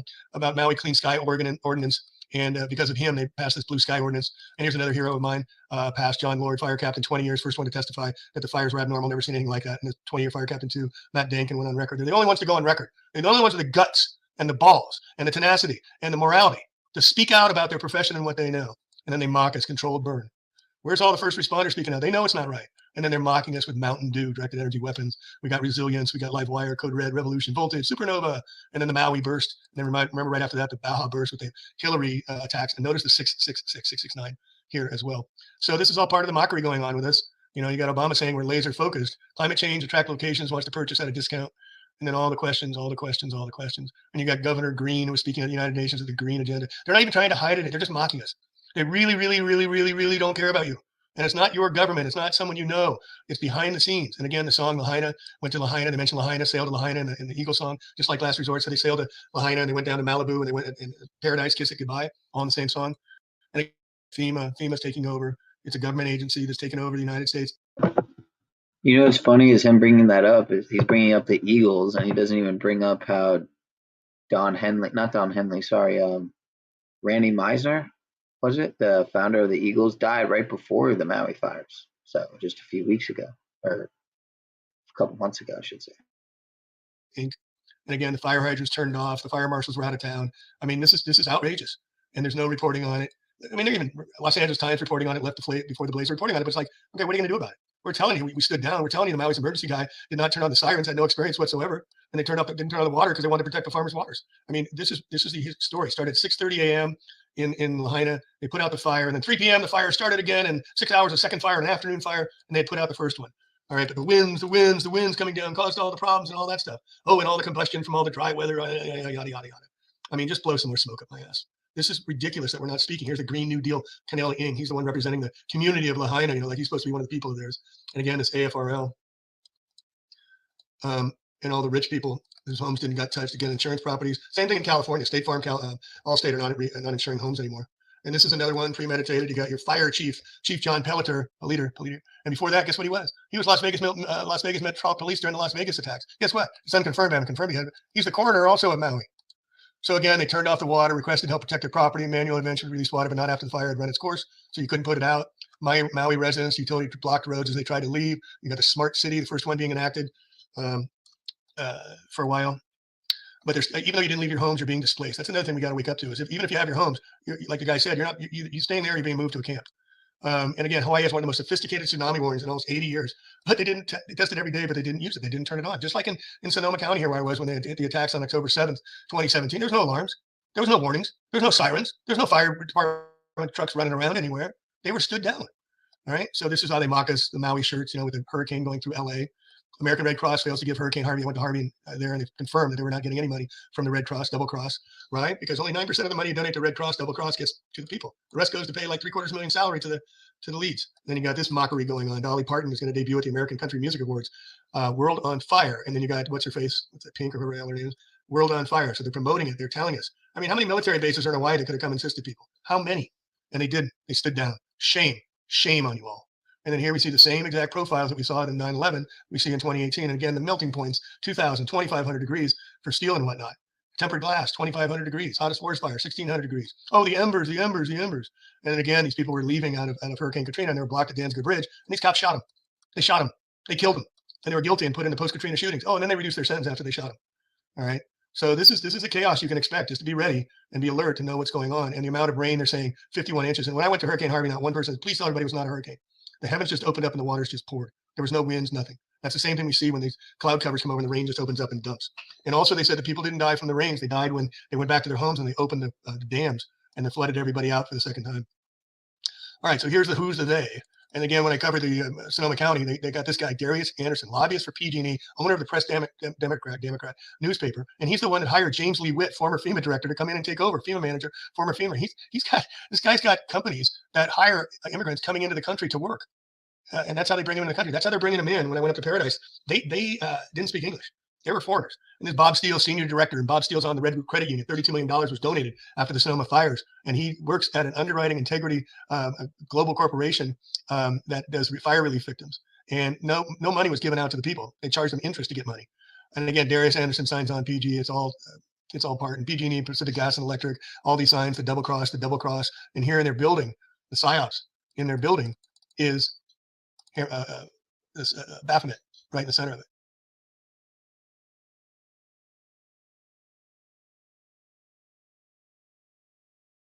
In their building is this Baphomet right in the center of it. And then the other thing about Paradise to understand is the tax on Paradise. They took over the Tuscan Golf Ridge Golf Course, which is a few miles below Paradise, and they set up shop weeks ahead of time. This is their encampment on the golf course. They're already set up for the attacks, premeditated. And again, the winds. Here's the fires on October 8th up in Paradise. No winds. Yet the wind gusts in Santa Rosa. This is on Santa Rosa, where I was on the day of the attacks on the 7th. No winds. And all of a sudden it gusts up. No wind profiles whatsoever. And all of a sudden the winds gust up to 75 miles an hour. Now in the campfire, the Cal Fire Chief, Ken Pimlott, got on 60 Minutes and said the fire's traveling at 80 football fields a minute. That's 272 miles an hour. Yet the day of the attacks on November 8th in the Paradise fires, they didn't turn off the power because the winds weren't high enough to validate it. And then we had the winds, fires go down to Malibu. They went down to Malibu the same day, so November 8th, same attack. Yet the fire had been raging for 3 days to the east. And then all of a sudden they went all the way down to Malibu. Even anybody been to LA, there's just shrub. What's burning? There's not trees and stuff. And again, this is Mike Morales' great work, rest in peace, Mike, of showing the attacks from Paradise. This is Paradise, folks. This is Lake Tahoe right in here to give you a size, which is 22 miles by 11 miles, and give you the size of the attacks. And then we had this chem fog for 8 days after. And look at the explosion. Look at what they're doing. And again, they make up this term like Diablo winds. Well, folks, I want to tell you, Mount Diablo's down here. So they're just making stuff up. The Diablo winds came, and that's what caused it. We know about the Santa Ana winds. Okay, we can accept that. Diablo winds is what caused the 272 miles coming from the east on the 12,000-foot peaks. And winds never come from the east there because of the 12,000-foot peaks. Yet somehow this day it did. And they always say it's over the high pressure front in Sierras and then come down to the low pressure front. Somehow the winds come up and over, and then they drop down real quick. Something like that. And again, the wind profiles on the day of the attacks on Santa Rosa, you see nothing. All of a sudden the winds get up to 80 miles an hour. They go back to 9 a.m. They're back down to zero. Premeditation attacks proven over and over. And this is the Tubbs fire that went down Polga, that came down through the canyon in Santa Rosa, North Santa Rosa, and allegedly started over here, came down through this canyon, and then jumped the 101 6-lane freeway and torched a 100,000-foot Kmart to the bone. Torched it, left the trees alone, left the gas station alone, hit the RVs, hit the McDonald's. These are all we're seeing in the predictions. I've done the videos on this, predictions. That was done a decade ago. So again, the same MO, no evacuation orders given that morning. They turned off the fire detection systems. California wildfires, high-low failures, emergency system. You see the pattern happening over and over again. And again, laser-focused attacks This haunts my memory every day. The school bus had children in it. They were zapped. Now notice the cars pulled over to the sides of the road. They were pulled over by OnStar. I interviewed someone who worked on the technology of the cold plasma embers. They're programmable embers, nanobots that were used to torch people in their cars and pull them over with OnStar. And OnStar's been in cars since I think 1996. So anyway, this is premeditated. It's like my son's friends. They came over, all and their parents were at work, and nobody had any warnings. Many of those killed in Maui wildfires never properly identified. We don't do body counts. Just coming home to roost. This is what they said in Iraq when they torched the big Iraq over there. And again, the green signature. You know, here is.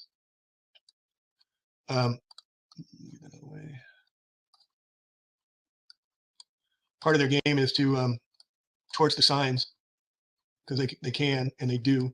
Sorry about the time here. But this I put together about using Greenville. Look at the fire around Greenville, and then Paradise. Look at the sign being burned up, and then Whiskeytown, the sign being burned up in half with the fire trucks in the background. This is their calling card. This is their signature. You know, and we got enough evidence that.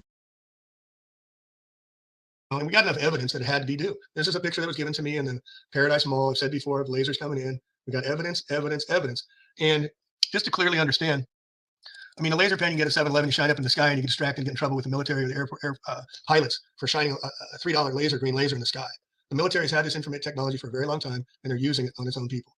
Now, whether these people are being mind controlled or being brainwashed to do it on their own people, they're not bringing in foreigners, folks. I mean, look at these pictures. They're not bringing in foreigners. These are the military, United States Air Force. Your tax dollars hard at work, and they're torching people out of their homes. Zap, zap, zap. Oh, leave that one, leave that one. Okay, that's a Freemason, and that's a Knights of Malta, and that's a Knights Templar. Leave them alone. Okay, let's just get the people we want to get. Here's a mobile home trade park that was totally trashed. And then across the street here, you know, hit one side of the street, not the other. Precision lasering. Look at this here. The house, not that. So you can see over and over again, this precision engineering right next to the river where the smart trains are going.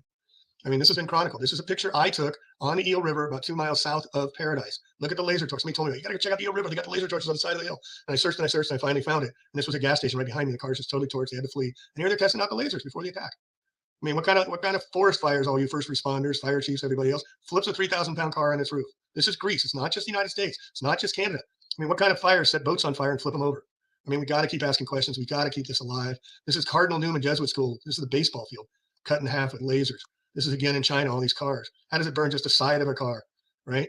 I mean, this is over and over. We're seeing the exact same kind of profiles of laser technology. And again, it doesn't melt plastic. There's your blue. I'm not sold on the blue thing. I think that's a meme.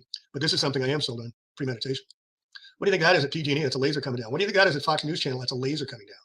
And we got first-person testimonies that they were not allowed to leave. They saw lasers in the sky. I saw it too, a blue light, when I was at the. And again, we're seeing the most selective fires in history. And they're saying some have solar roofs that didn't get hit. You know, blue. So I mean, there's a case to be made for it, but I'm not sold on it. I think you can paint your house blue and be safe. Think again. There's another picture I took with holes in the ground where the direct energy weapons just blasted holes in the ground. And here's another laser shot taken by someone sent to me. Wendy.com. You can check. And we need to speak out. All right. Please share with all. Thank you. With holes in the ground where the direct energy weapons just blasted holes in the ground. And here's another laser shot taken by someone sent to me. Here's Front Street where they got cornered, they got trapped, they had to jump into the ocean. Premeditated murder. We need to wake up, folks. We need to understand what's going on, and we need to speak out. All right? Please share with all. Thank you.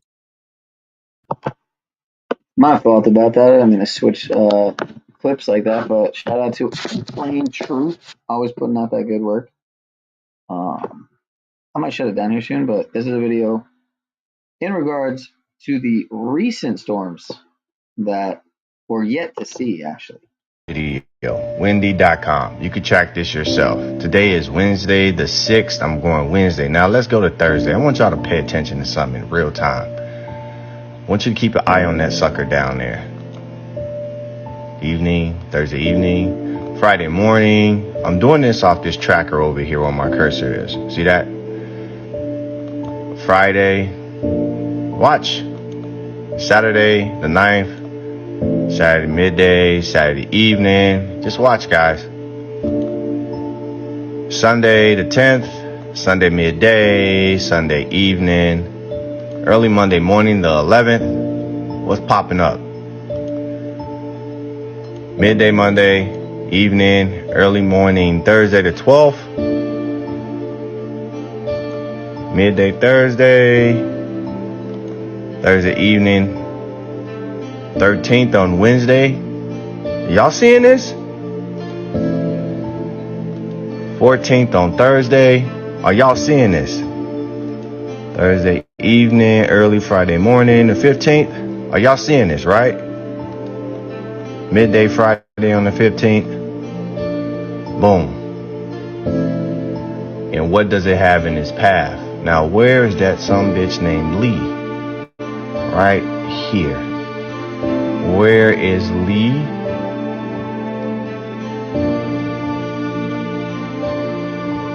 All of these have conjoined to give you the biggest storm the East Coast has ever seen.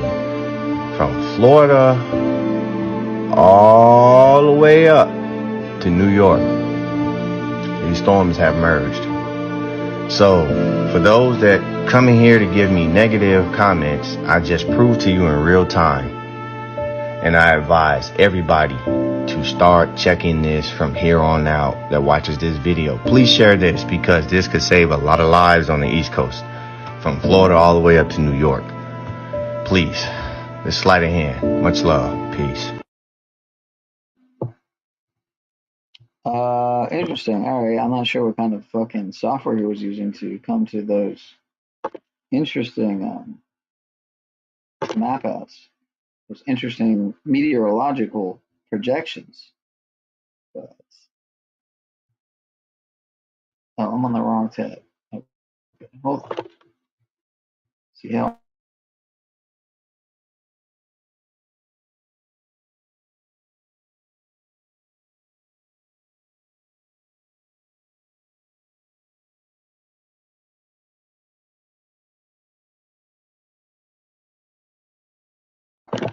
So this chick's always talking about just crazy stuff. Flora Brun, seen her for years.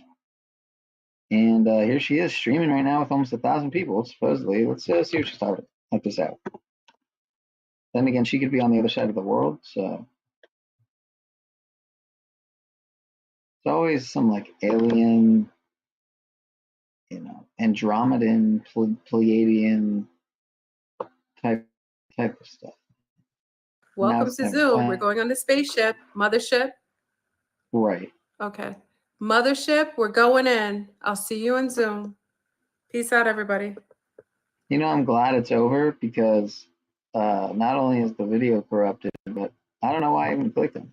To be honest, it's over because, and here we go. Not only is the video corrupted, but I don't know why I even clicked them. The loop is fine. It's over because the loop is here we go. Not only is the video corrupted, but I don't know why I even clicked them. The loop is fine. It's over because the loop is here we go. Not only is the video corrupted, but I don't know why I even clicked them. The loop is fine. It's over because I apologize. I know you don't appreciate this very much. The loop is fine. It's over because I apologize. I know you don't appreciate this very much. Childish. It's over because I apologize. I know you. Life is full of deceiving illusions. The truth, is how you decide, decipher, and discern for your own. But remember, the elites, the subliminal messaging, the illusion. There is nothing new under the sun. And what we are witnessing today in the world is the beast system agendas being put in play. The optics are high, and that's the truth, 3, 2, 1.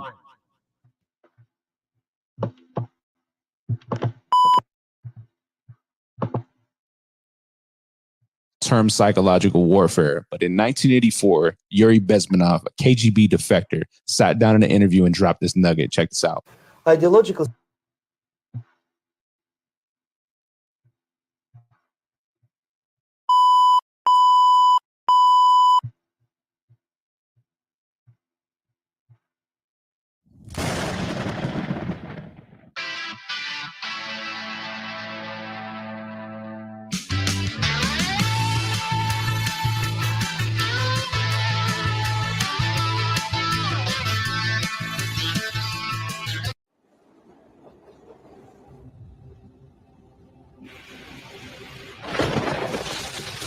Big ups, man. Big ups.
Ladies and gentlemen, I'm Snafu Snaps. You guys are the Snafu crew. You know what? They struck the channel. Well, they hit it and took the video we just did, and we're going to explain more on that. I'm so upset about how the censorship is going with YouTube and other platforms when it comes down to journalism or news versus these guru fucktard panels you see with like people like Paul Enslaved and scammers and grifters who've committed veteran charity frauds, like Marfugal TV and News, working with vice presidents of big tech. Snaps called him out, dude. I mean, you heard it here first. Dude. Oracle type shit. Literally, but here's the deal. The Truth Yo stands strong and is opinionated journalists, entertainment / whatever the fuck you want to do it. Fair use. Fair use. YouTube, I am going to say right now, I am not promoting medical misinformation. I am not telling people what to medically do or anything. That strike or excuse of medical misinformation is a tactic used to fucking lie. Now, YouTube has taken a video down that I will be re-uploading, which will probably cause a strike on our channel. So prepare for our channel to get struck down. But I hope the crew and others can email YouTube and stand up on this particular subject, because it's interesting that they're going to say medical misinformation and strike the channel down, but allow a lot of the bullshit content that they allow on the platform.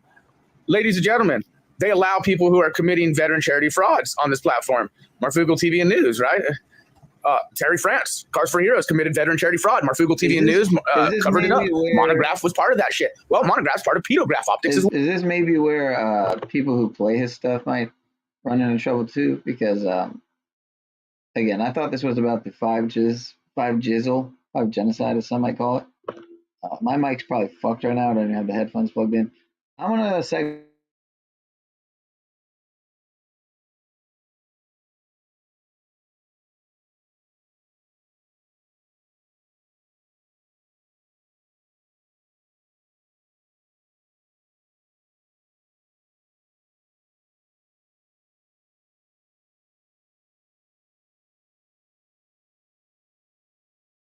They're in there. Now, what is even worse is YouTube also promotes mental health and fucking physical health disorders, right? So they allow all this bullshit to be on YouTube, right? You guys ever heard of Eugenia Cooney? This bitch is like anorexic as hell, all right? Anorexic as can be. And YouTube is allowing her to basically flaunt her mental health and her physical health while promoting it.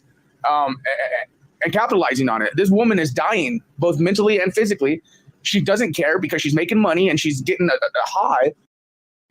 It's important to understand what the 5G. YouTube themselves write them and say, what the hell? You know, channels like Snafu Snaps, you know, who put Truth Yo out versus these other channels who exploit children or exploit mental and physical health. It's not really, I don't understand it. It's important to understand what the 5G is doing and what they say it's doing. And you all need to understand these are military weapons. These are assault frequencies. If you garner nothing more than that, that's what you need to know. It's microwave radiation warfare is what this is.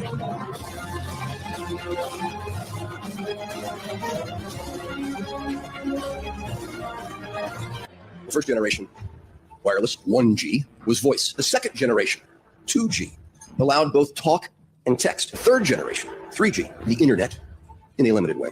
And today's technology, 4G, completed that digital migration. But if anyone tells you that they know the details of what 5G is going to become, run the other way. You must consider the whole part played by electricity in nature. Human beings cannot go on developing in the same way in an atmosphere permeated on all sides by electric currents and radiations.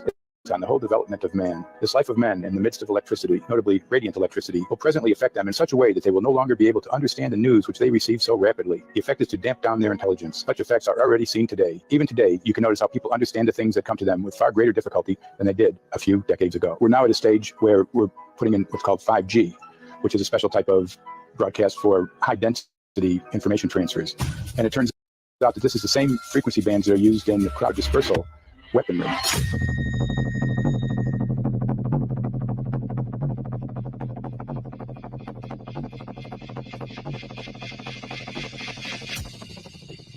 Ladies and gentlemen, the Prince of Air Optics are here, and the optics are high, and they will continue to ramp up, and that's the Truth Yo. Again, thanks for liking, sharing, subscribing, and if you want to help me out, hit the PayPal or SnafuSnap007 Cash App. But most of all, keep being you, the crew, the glue, each and every one of you. Much love. More developed, so there's something that you don't need a battleship to move around.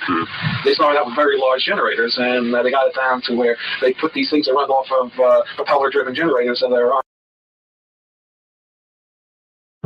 So that's for Mr. Snap's channel. He's obviously showing love to everybody, including Mr. Paul, as usual. Good to see the love in the air. It's funny because was mirroring Nicholson 1968's video, while Nicholson 1968 was mirroring the 5G Apocalypse by Sasha Stone, who came out as kind of being a shill in his own words and verbiage. But anyway, segueing.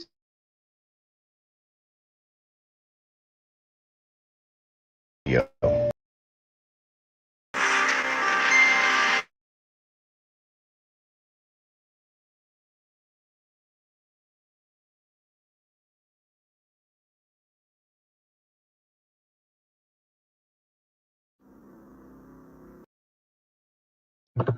All right, thumbs up with the video player again.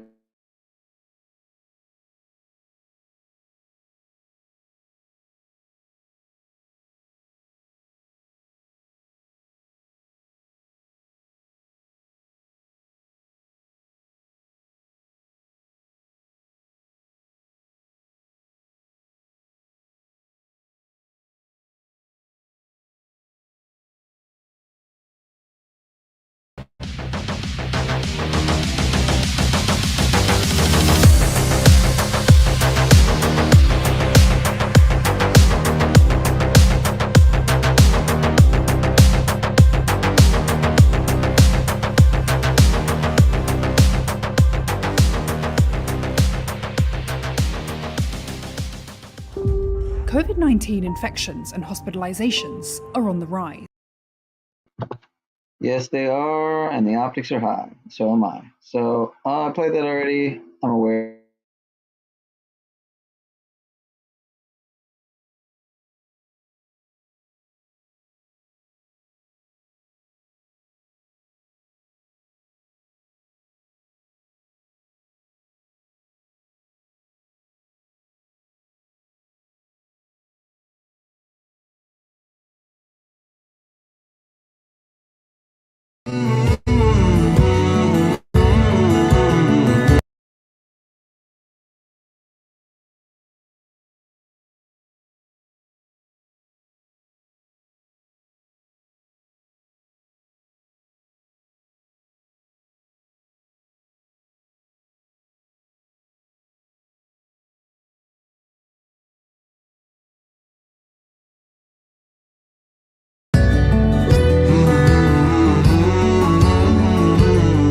I don't have to tell you things. Everybody knows things are bad. It's a depression. Everybody's out of work or scared of losing their job. Sir, indeed. The dollar buys a nickel's worth. Banks are going bust. Shopkeepers keep a gun under the counter. Punks are running wild in the street, and there's nobody anywhere who seems to know what to do, and there's no end to it. We know the air is unfit to breathe, and our food is unfit to eat. We sit watching our TVs while some local newscaster tells us that today we had 15 homicides and 63 violent crimes, as if that's the way it's supposed to be. We know things are bad, worse than bad. They're crazy. It's like everything everywhere is going crazy, so we don't go out anymore. We sit in the house, and slowly the world we're living in is getting smaller, and all we say is, please, at least leave us alone in our living rooms. Let me have my toaster and my TV and my steel-belted radios, and I won't say anything. Just leave us alone. Well, I'm not going to leave you alone. I want you to get mad. I don't want you to protest. I don't want you to riot. I don't want you to write to your congressman because I wouldn't know what to tell you to write. I don't know what to do about the depression and the inflation and the Russians and the crime in the street. All I know is that first, you've got to get mad.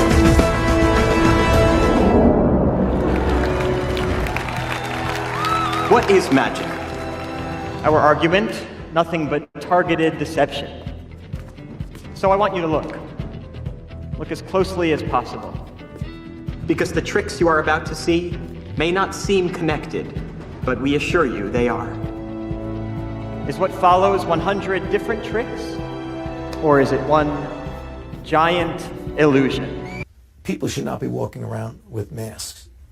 You're sure of it? Because people are listening really closely to this. Right now, people should not be walking. There's no reason to be walking around with a mask.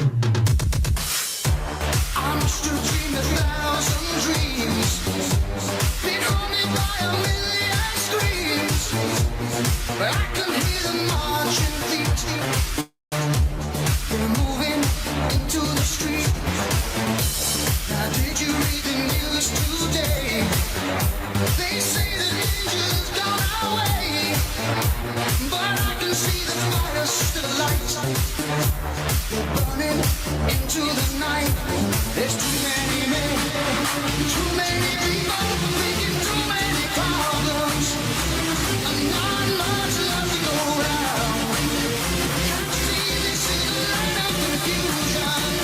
You know what? I don't know what to believe.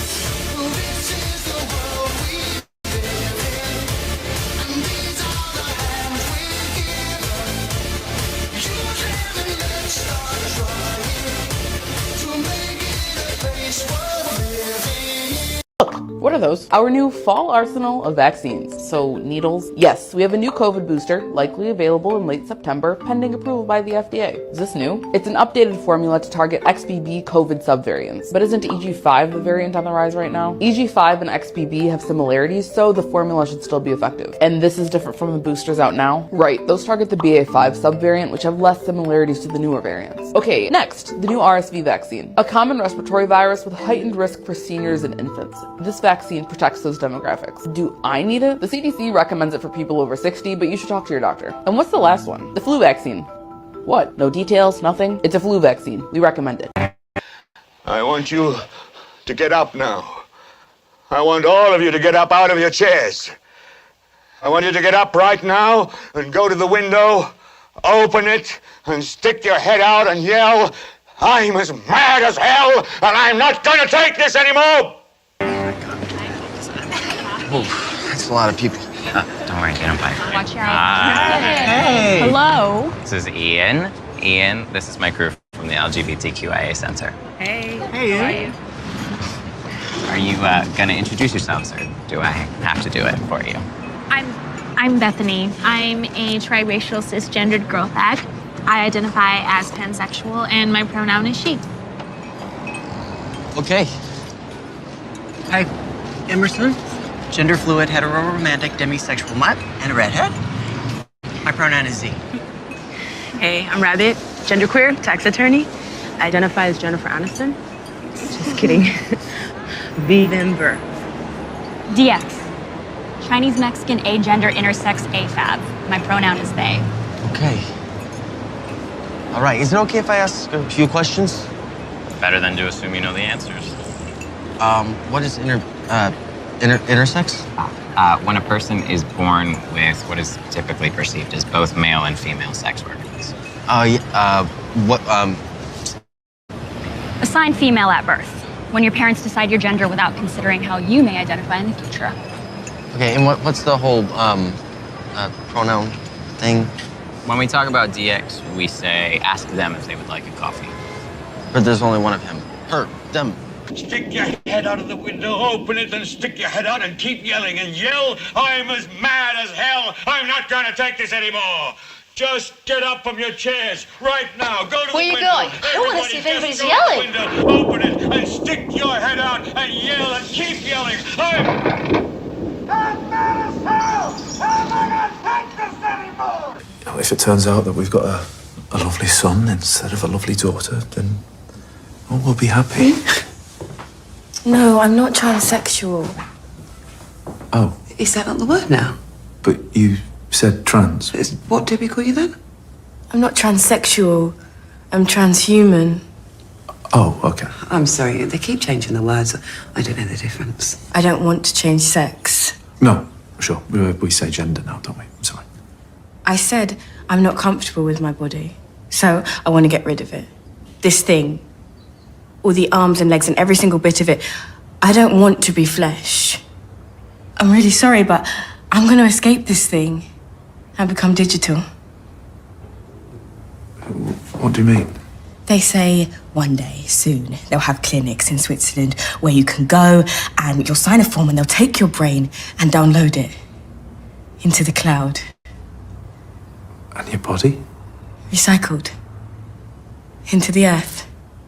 So you want to kill yourself? I want to live forever. As information, because that's what transhumans are, Mum. Not male or female, better. Where I'm going, there's no life or death, there's only data. I will be data.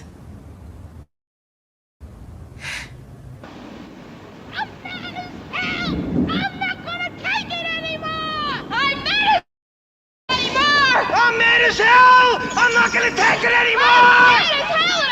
I'm not gonna take it anymore! I'm going to vote blue. Vote for who you want. This is a free dictatorship. The sharing of biased and False news has become all too common on social media. More alarming, some media outlets simply aren't true without checking facts first. Unfortunately, some members of the media use their platforms to push their own personal bias and agenda to control exactly what people think. And this is extremely dangerous to our democracy.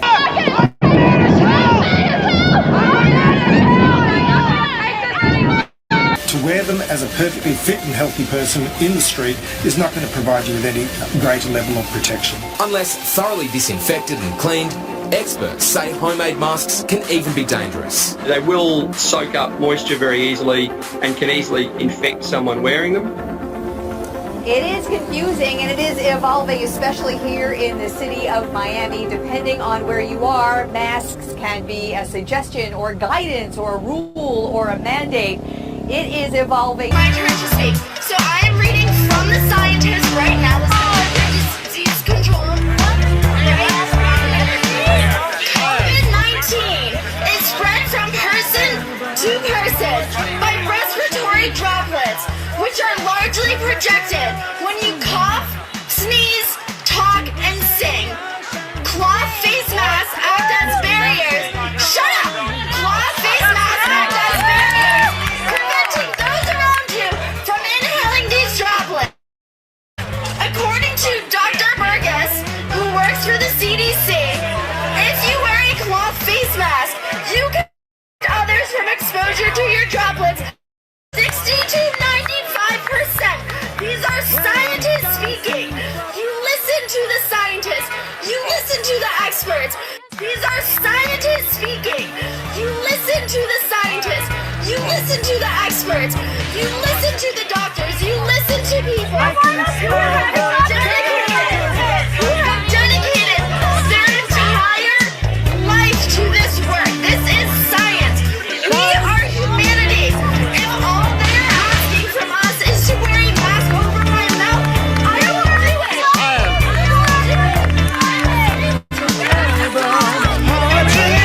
Society that cares about others. That cares about others. This is our society. Listen to the scientists. People are so enraged and ignorant. They speak blindly about things they have not educated themselves about. Please, only listen to the experts. That's all I have to say.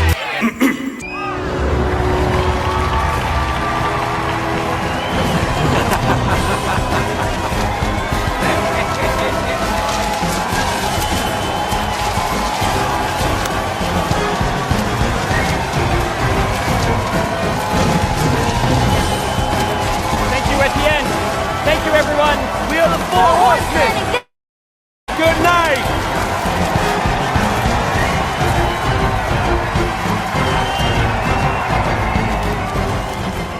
Morning, dear. Hey, Nance, what a terrible dream. I'm parched. That's better. I could use another one of those.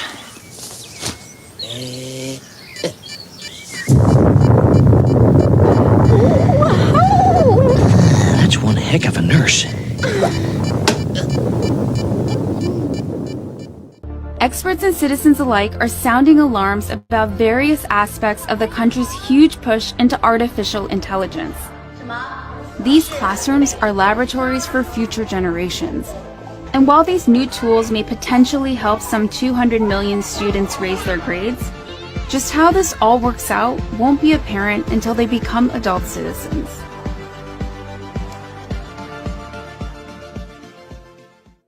Mr. Dobbs. Good evening.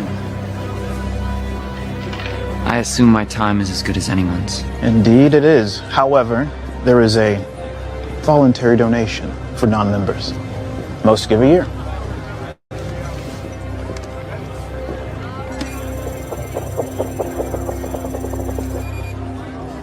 What's your game? Poker. Right this way. What's the limit? Well, there is none.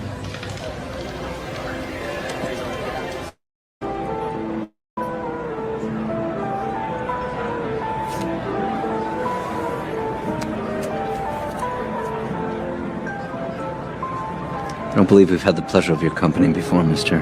Salas. Will Salas. Philippe Weiss. You must come from time. You could say I'm gambling my inheritance. You don't have a garden, Mr. Salas? I assumed I was amongst friends.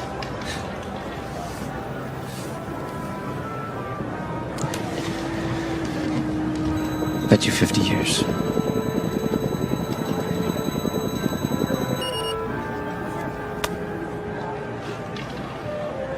You must be young. When you've been 25 for 85 years like I have, and knowing only a random act of violence can take your life, you learn to appreciate what you have. And you seem to have a lot to appreciate. I call.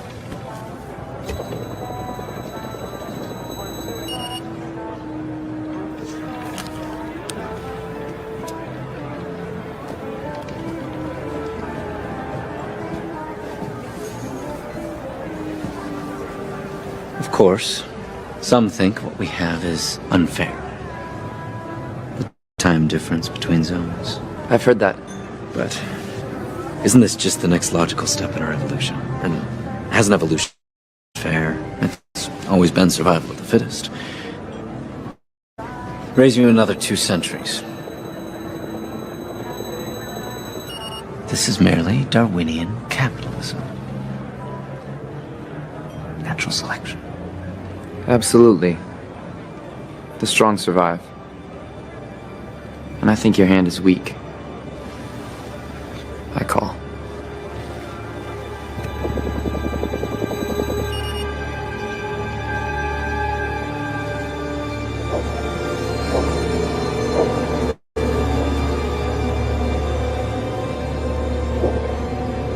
It appears you're all in, Mr. Salas.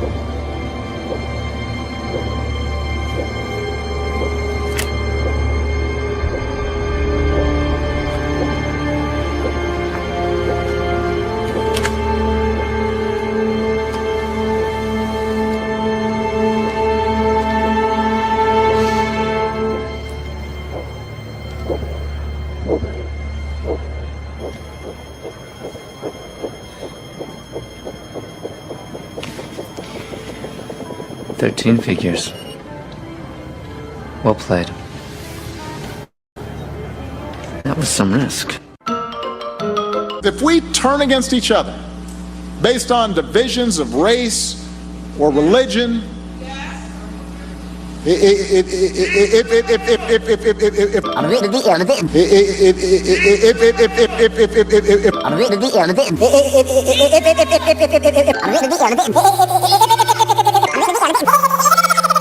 Come on, try getting it out. Ding, ding, ding, ding, ding, ding, bong. That's all, folks. What are you doing with the rest of your life? Catching up on some me time, find God.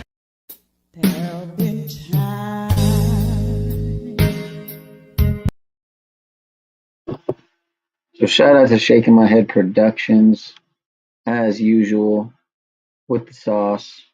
I might have one more in the arsenal, and then I'm gonna probably shut her down. So peace and love to the chat. Thanks for hanging out. Hope y'all are doing well. I trust and have faith that y'all are doing well. So.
I'm Paul Unslaved. Everyday slaves of all colors and creeds cycle and loop in their abject insanity and unawareness. And they're crying out for help. Will you be an angel to a looping slave today? Please call the number on your screen and join the Paul Unslaved SPLS with a monthly gift right now. For just $18 a month or 60 cents a day, you'll help rescue slaves from their looping. You'll provide them with things like food, shelter, and even psychological evaluations. But most importantly, love. Call or join online in the next 30 minutes, and you'll receive a free welcome kit with the photo of a slave in their dark hovel right now. One who's been given a second chance, thanks to you. In the arms of the angel, fly away from here, through this dark hotel. Right now, there's a slave who needs you. Your call means I'm here to help. Please call right now. Call toll-free today at 1-800-752-8379. Again, that number is 1-800-752-8379 or 1-800-SLAVERY. This is your chance to say, I refuse to sit by while a poor slave suffers. Don't let their pathetic cries go unheard. Please call and save a slave today.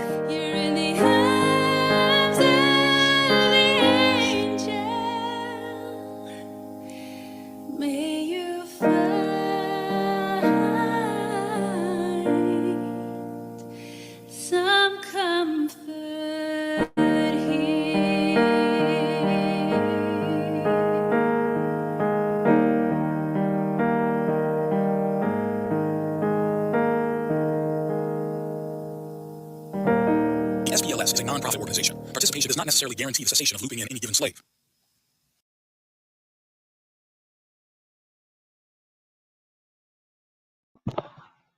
So shout out to Mr. Cotflix as always with the banger. Another banger once again.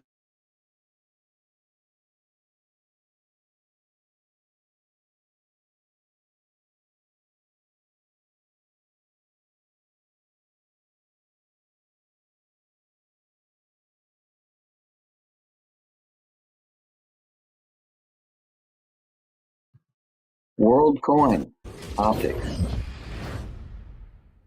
All right, you are here, let me guess, most likely because you heard the name WorldCoin and wondered what it could possibly be. Oh, happy days, because that's precisely what we're here to discuss. WorldCoin, in essence, is an attempt at creating digital authentication for human beings, also known as World ID. In order to do this, the company behind the project, called Tools for Humanity, if you can believe that, has created a cryptocurrency called WorldCoin, which will be used to facilitate what's called a Universal Basic Income, also known as UBI for all of its users. Sounds like utopia, right? Baseline, it really does sound like some sort of utopia. Probably not. In order to make such an idea possible, WorldCoin requires authentication, of course. Establishing a World ID is only as good as your ability to make sure those identification credentials are accurate. And the chosen method in play here for today is actually detailed scans of a person's biometrics, primarily their iris.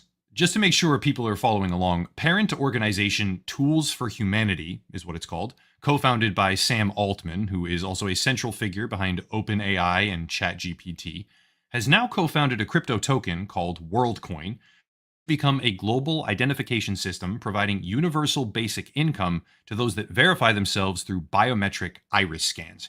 In addition, during July of 2023, Sam Altman had this to say, quote, "The goal is simple, a global financial and identity network based on proof of personhood. This feels especially important in the AI era.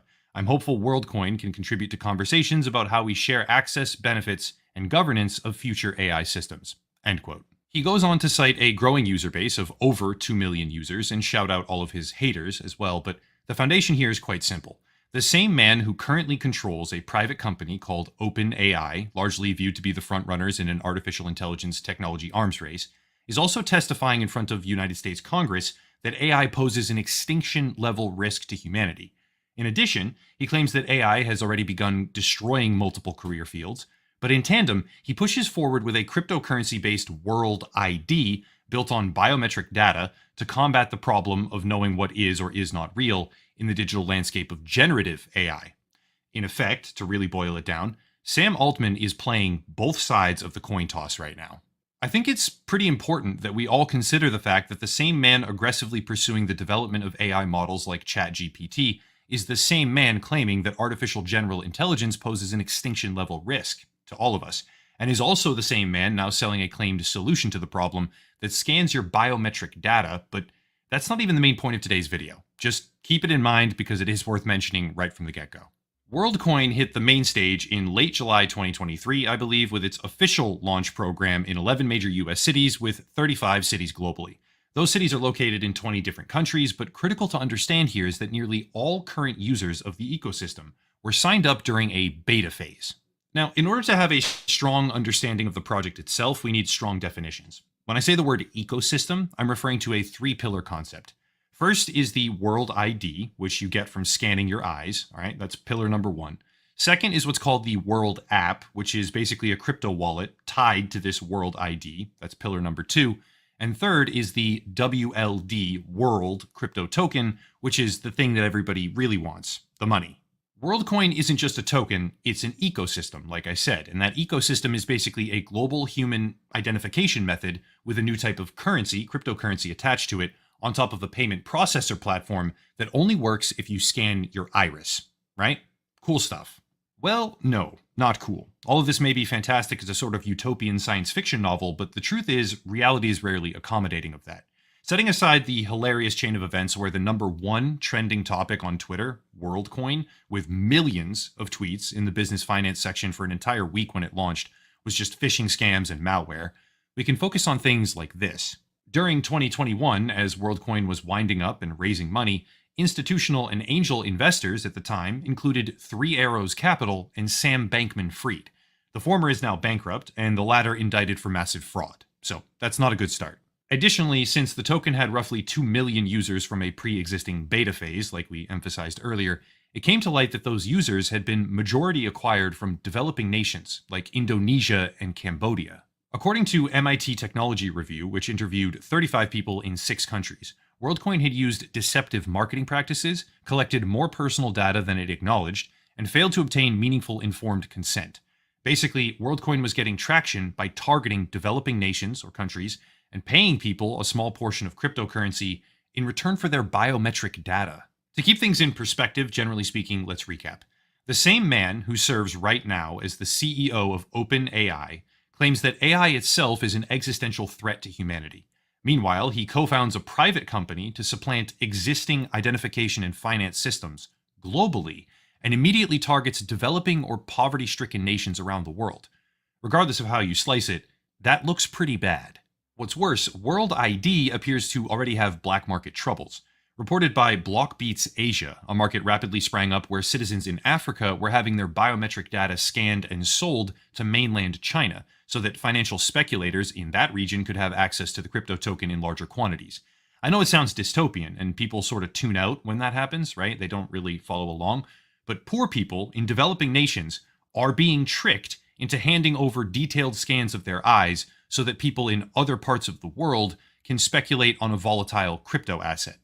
That's really, really dark. There are root-level inherent problems here. Another example reported by TechCrunch would be when WorldCoin operators had their accounts compromised, which means, I know this is a harsh way to say it, but I feel it to be justified.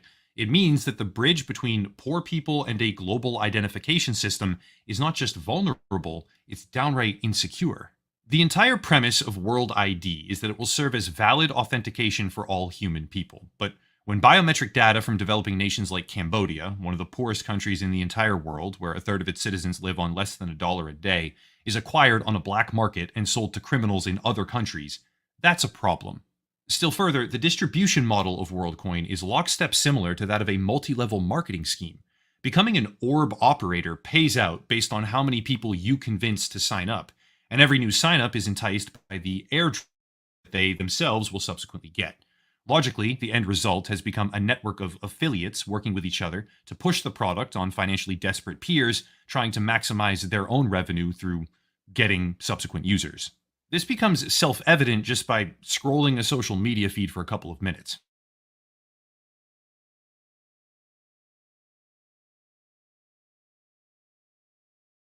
That made me think WorldCoin is, and that's the type of viral spread that the project is now fully facilitating. Remember, I didn't make a big deal out of it. Some people may have even glossed right over and not heard it, but for almost an entire week post-launch, the top trending hashtag on all of Twitter, with millions of tweets and engagement metrics all over, was bot-generated WorldCoin phishing and malware scams. All of that, and we haven't even talked about the token allocation. Remember, WorldCoin is supposed to facilitate a universal basic income and be the foundation of a new global payment structure. But 25%, that's actually risen from 20% prior, it's increased. 25% of the entire supply is pre-allocated to developers and early investors. Early investors, need I remind you, like Sam Bankman-Fried and bankrupt crypto hedge fund 3 Arrows Capital. Now, the goal of this isn't to tell people how they should think. The goal of this is to raise questions. For example, how should we feel about a private company supposedly intending to create a new global identification and payment system, pre-allocating 25% of the currency involved to insiders? Sam Altman appears to view and discuss WorldCoin as a solution to wealth or income inequality. And when it comes to media, that message is far stronger. As reported by Quartz, quote, Altman has now been an advocate of universal basic income as a way to tackle income inequality. He believes that WorldCoin could help eliminate fraud if governments decide to adopt it in distributing UBI to their citizens, end quote. With a subsequent quote from Altman himself reading, WorldCoin is an attempt at global scale alignment. The journey will be challenging and the outcome is uncertain. But finding new ways to broadly share the coming technological prosperity is a critical challenge of our time, end quote. This requires the question, whose prosperity are we talking about? With 25% of the entire supply already reserved, while a hefty chunk of that is directed at existing hedge funds and venture capital firms, why should we trust that the company now scanning our eyeballs is doing so for the benefit of the people and not doing so for the sole benefit of itself at the expense of the people? If the product is free, you are the product, and WorldCoin pays people to hand over their biometric and other data. The policy page and legal disclosures are very clearly designed to alleviate concern on that topic from the public, with a great deal of language about how they never disclose things without your consent or only use the data that they collect to improve their own services, etc., then it'll be deleted. But the sum total of the relationship you have with this company is, trust me, bro, a private global identification and monetary system run through us exclusively is a great idea. The primary benefactor here, the only benefactor really, is authoritarianism. World ID and its conjoined financial arm WorldCoin are a mechanism where, if adopted, people can simply be surveilled and controlled completely. A crypto token that targets the financially unstable, or those in developing nations, even so far as to start having larger influencer campaigns to spike adoption, might seem like a good idea, but the cost you are required to pay, beyond the pennies that you get back in the short term, which is the incentive most people are latching onto, is so incredibly high it boggles the mind. Put it this way. If you are truly afraid of AI, artificial intelligence, or AGI, artificial general intelligence, either or, if you really do believe it poses an extinction-level threat to humanity, why would you start using a purely digital, crypto-driven ID and currency system through a centralized Silicon Valley tech company? What possible way will that help you against AI? Yeah, short-term, it could maybe present itself as a way to verify what is or is not human-generated, but long-term, you are simply leaning into a system that is hyper-susceptible to all of the scary dystopian things that we are afraid AI might actually do to us, if it ever gets smart enough. If you were actually afraid, you would want less of your information digitized. You would want less of your data in the hands of Silicon Valley private companies, and you would want more emphasis on physical payment processing, like cash, for example. In the end, the adoption curve of WorldCoin remains yet to be seen. Will it be accepted, promoted, and applauded with mass adoption, or will it be torn down and criticized for the reckless danger it may likely present? I can't say for sure, but I guess we'll find out soon enough. The targets they have internally seem to be something like 1 billion users in the first couple of years. Very ambitious, so we'll see how that goes. For now, though, that's about it. If you want to support, there are links down below. Also a reminder that there is a GoFundMe down there as well. I'm currently battling an $11 million spurious defamation lawsuit, and we'll be dealing with that in the background if you want to chime in and support on there.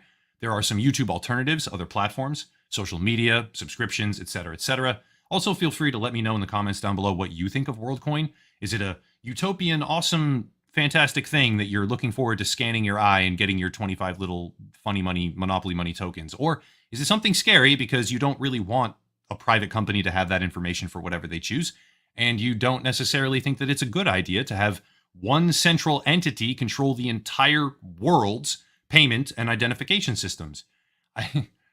This thing is weird. Anyway, I'll cut it there and stop rambling. As always, thank you all for watching. WorldCoin is kind of a crazy concept to begin with, and have a nice night.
Tech issue, tech issue.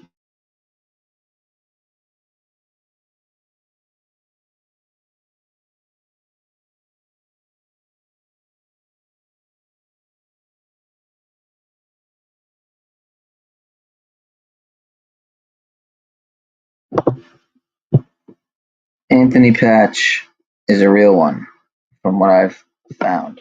So yes, sir. Good man.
Strange. Yeah, I just went to click on that link, sir, and didn't even let me. So all the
wow, I didn't realize I wasn't blockchain. I don't know that he necessarily screen knew about sharing. blockchain in 2012, but he knew that it would be smart appliances and definitely that AI was going to be part of that. So this networked grid. And again, the framing is that this is a free market in energy and that you would be an energy entrepreneur in your home. And that sort of flies in the face of what we know what happened in terms of Enron, right? I guess you can imagine that John Arnold was an energy entrepreneur, right? And then that wrecked a whole bunch of people's situations and, you know, put people out of power and made people have crazy energy bills. So he's framing it that this is about the little guy, like helping the little guy get more energy efficient appliances. But ultimately, Vantage Point has been investing in emerging tech, clean tech, biotech, optics, batteries for a very long time. They were one of the early backers of Tesla. Okay, they're backing, you know, whatever, they're ocean drones, right? Liquid robotics, ocean drones. It's military tech, masquerading as maybe consumer electronics, right? Or water quality monitoring, that sort of thing. But it's their ocean drones was what they were building. So Vantage Point's portfolio is really important to look at that and see the overlap. But this is the setup: was home-based energy entrepreneurism, and that you would have these appliances and that they would be factored into the energy systems, and that's what's going to be coming with sort of the Maui Jumpstart. So I think that's probably enough there.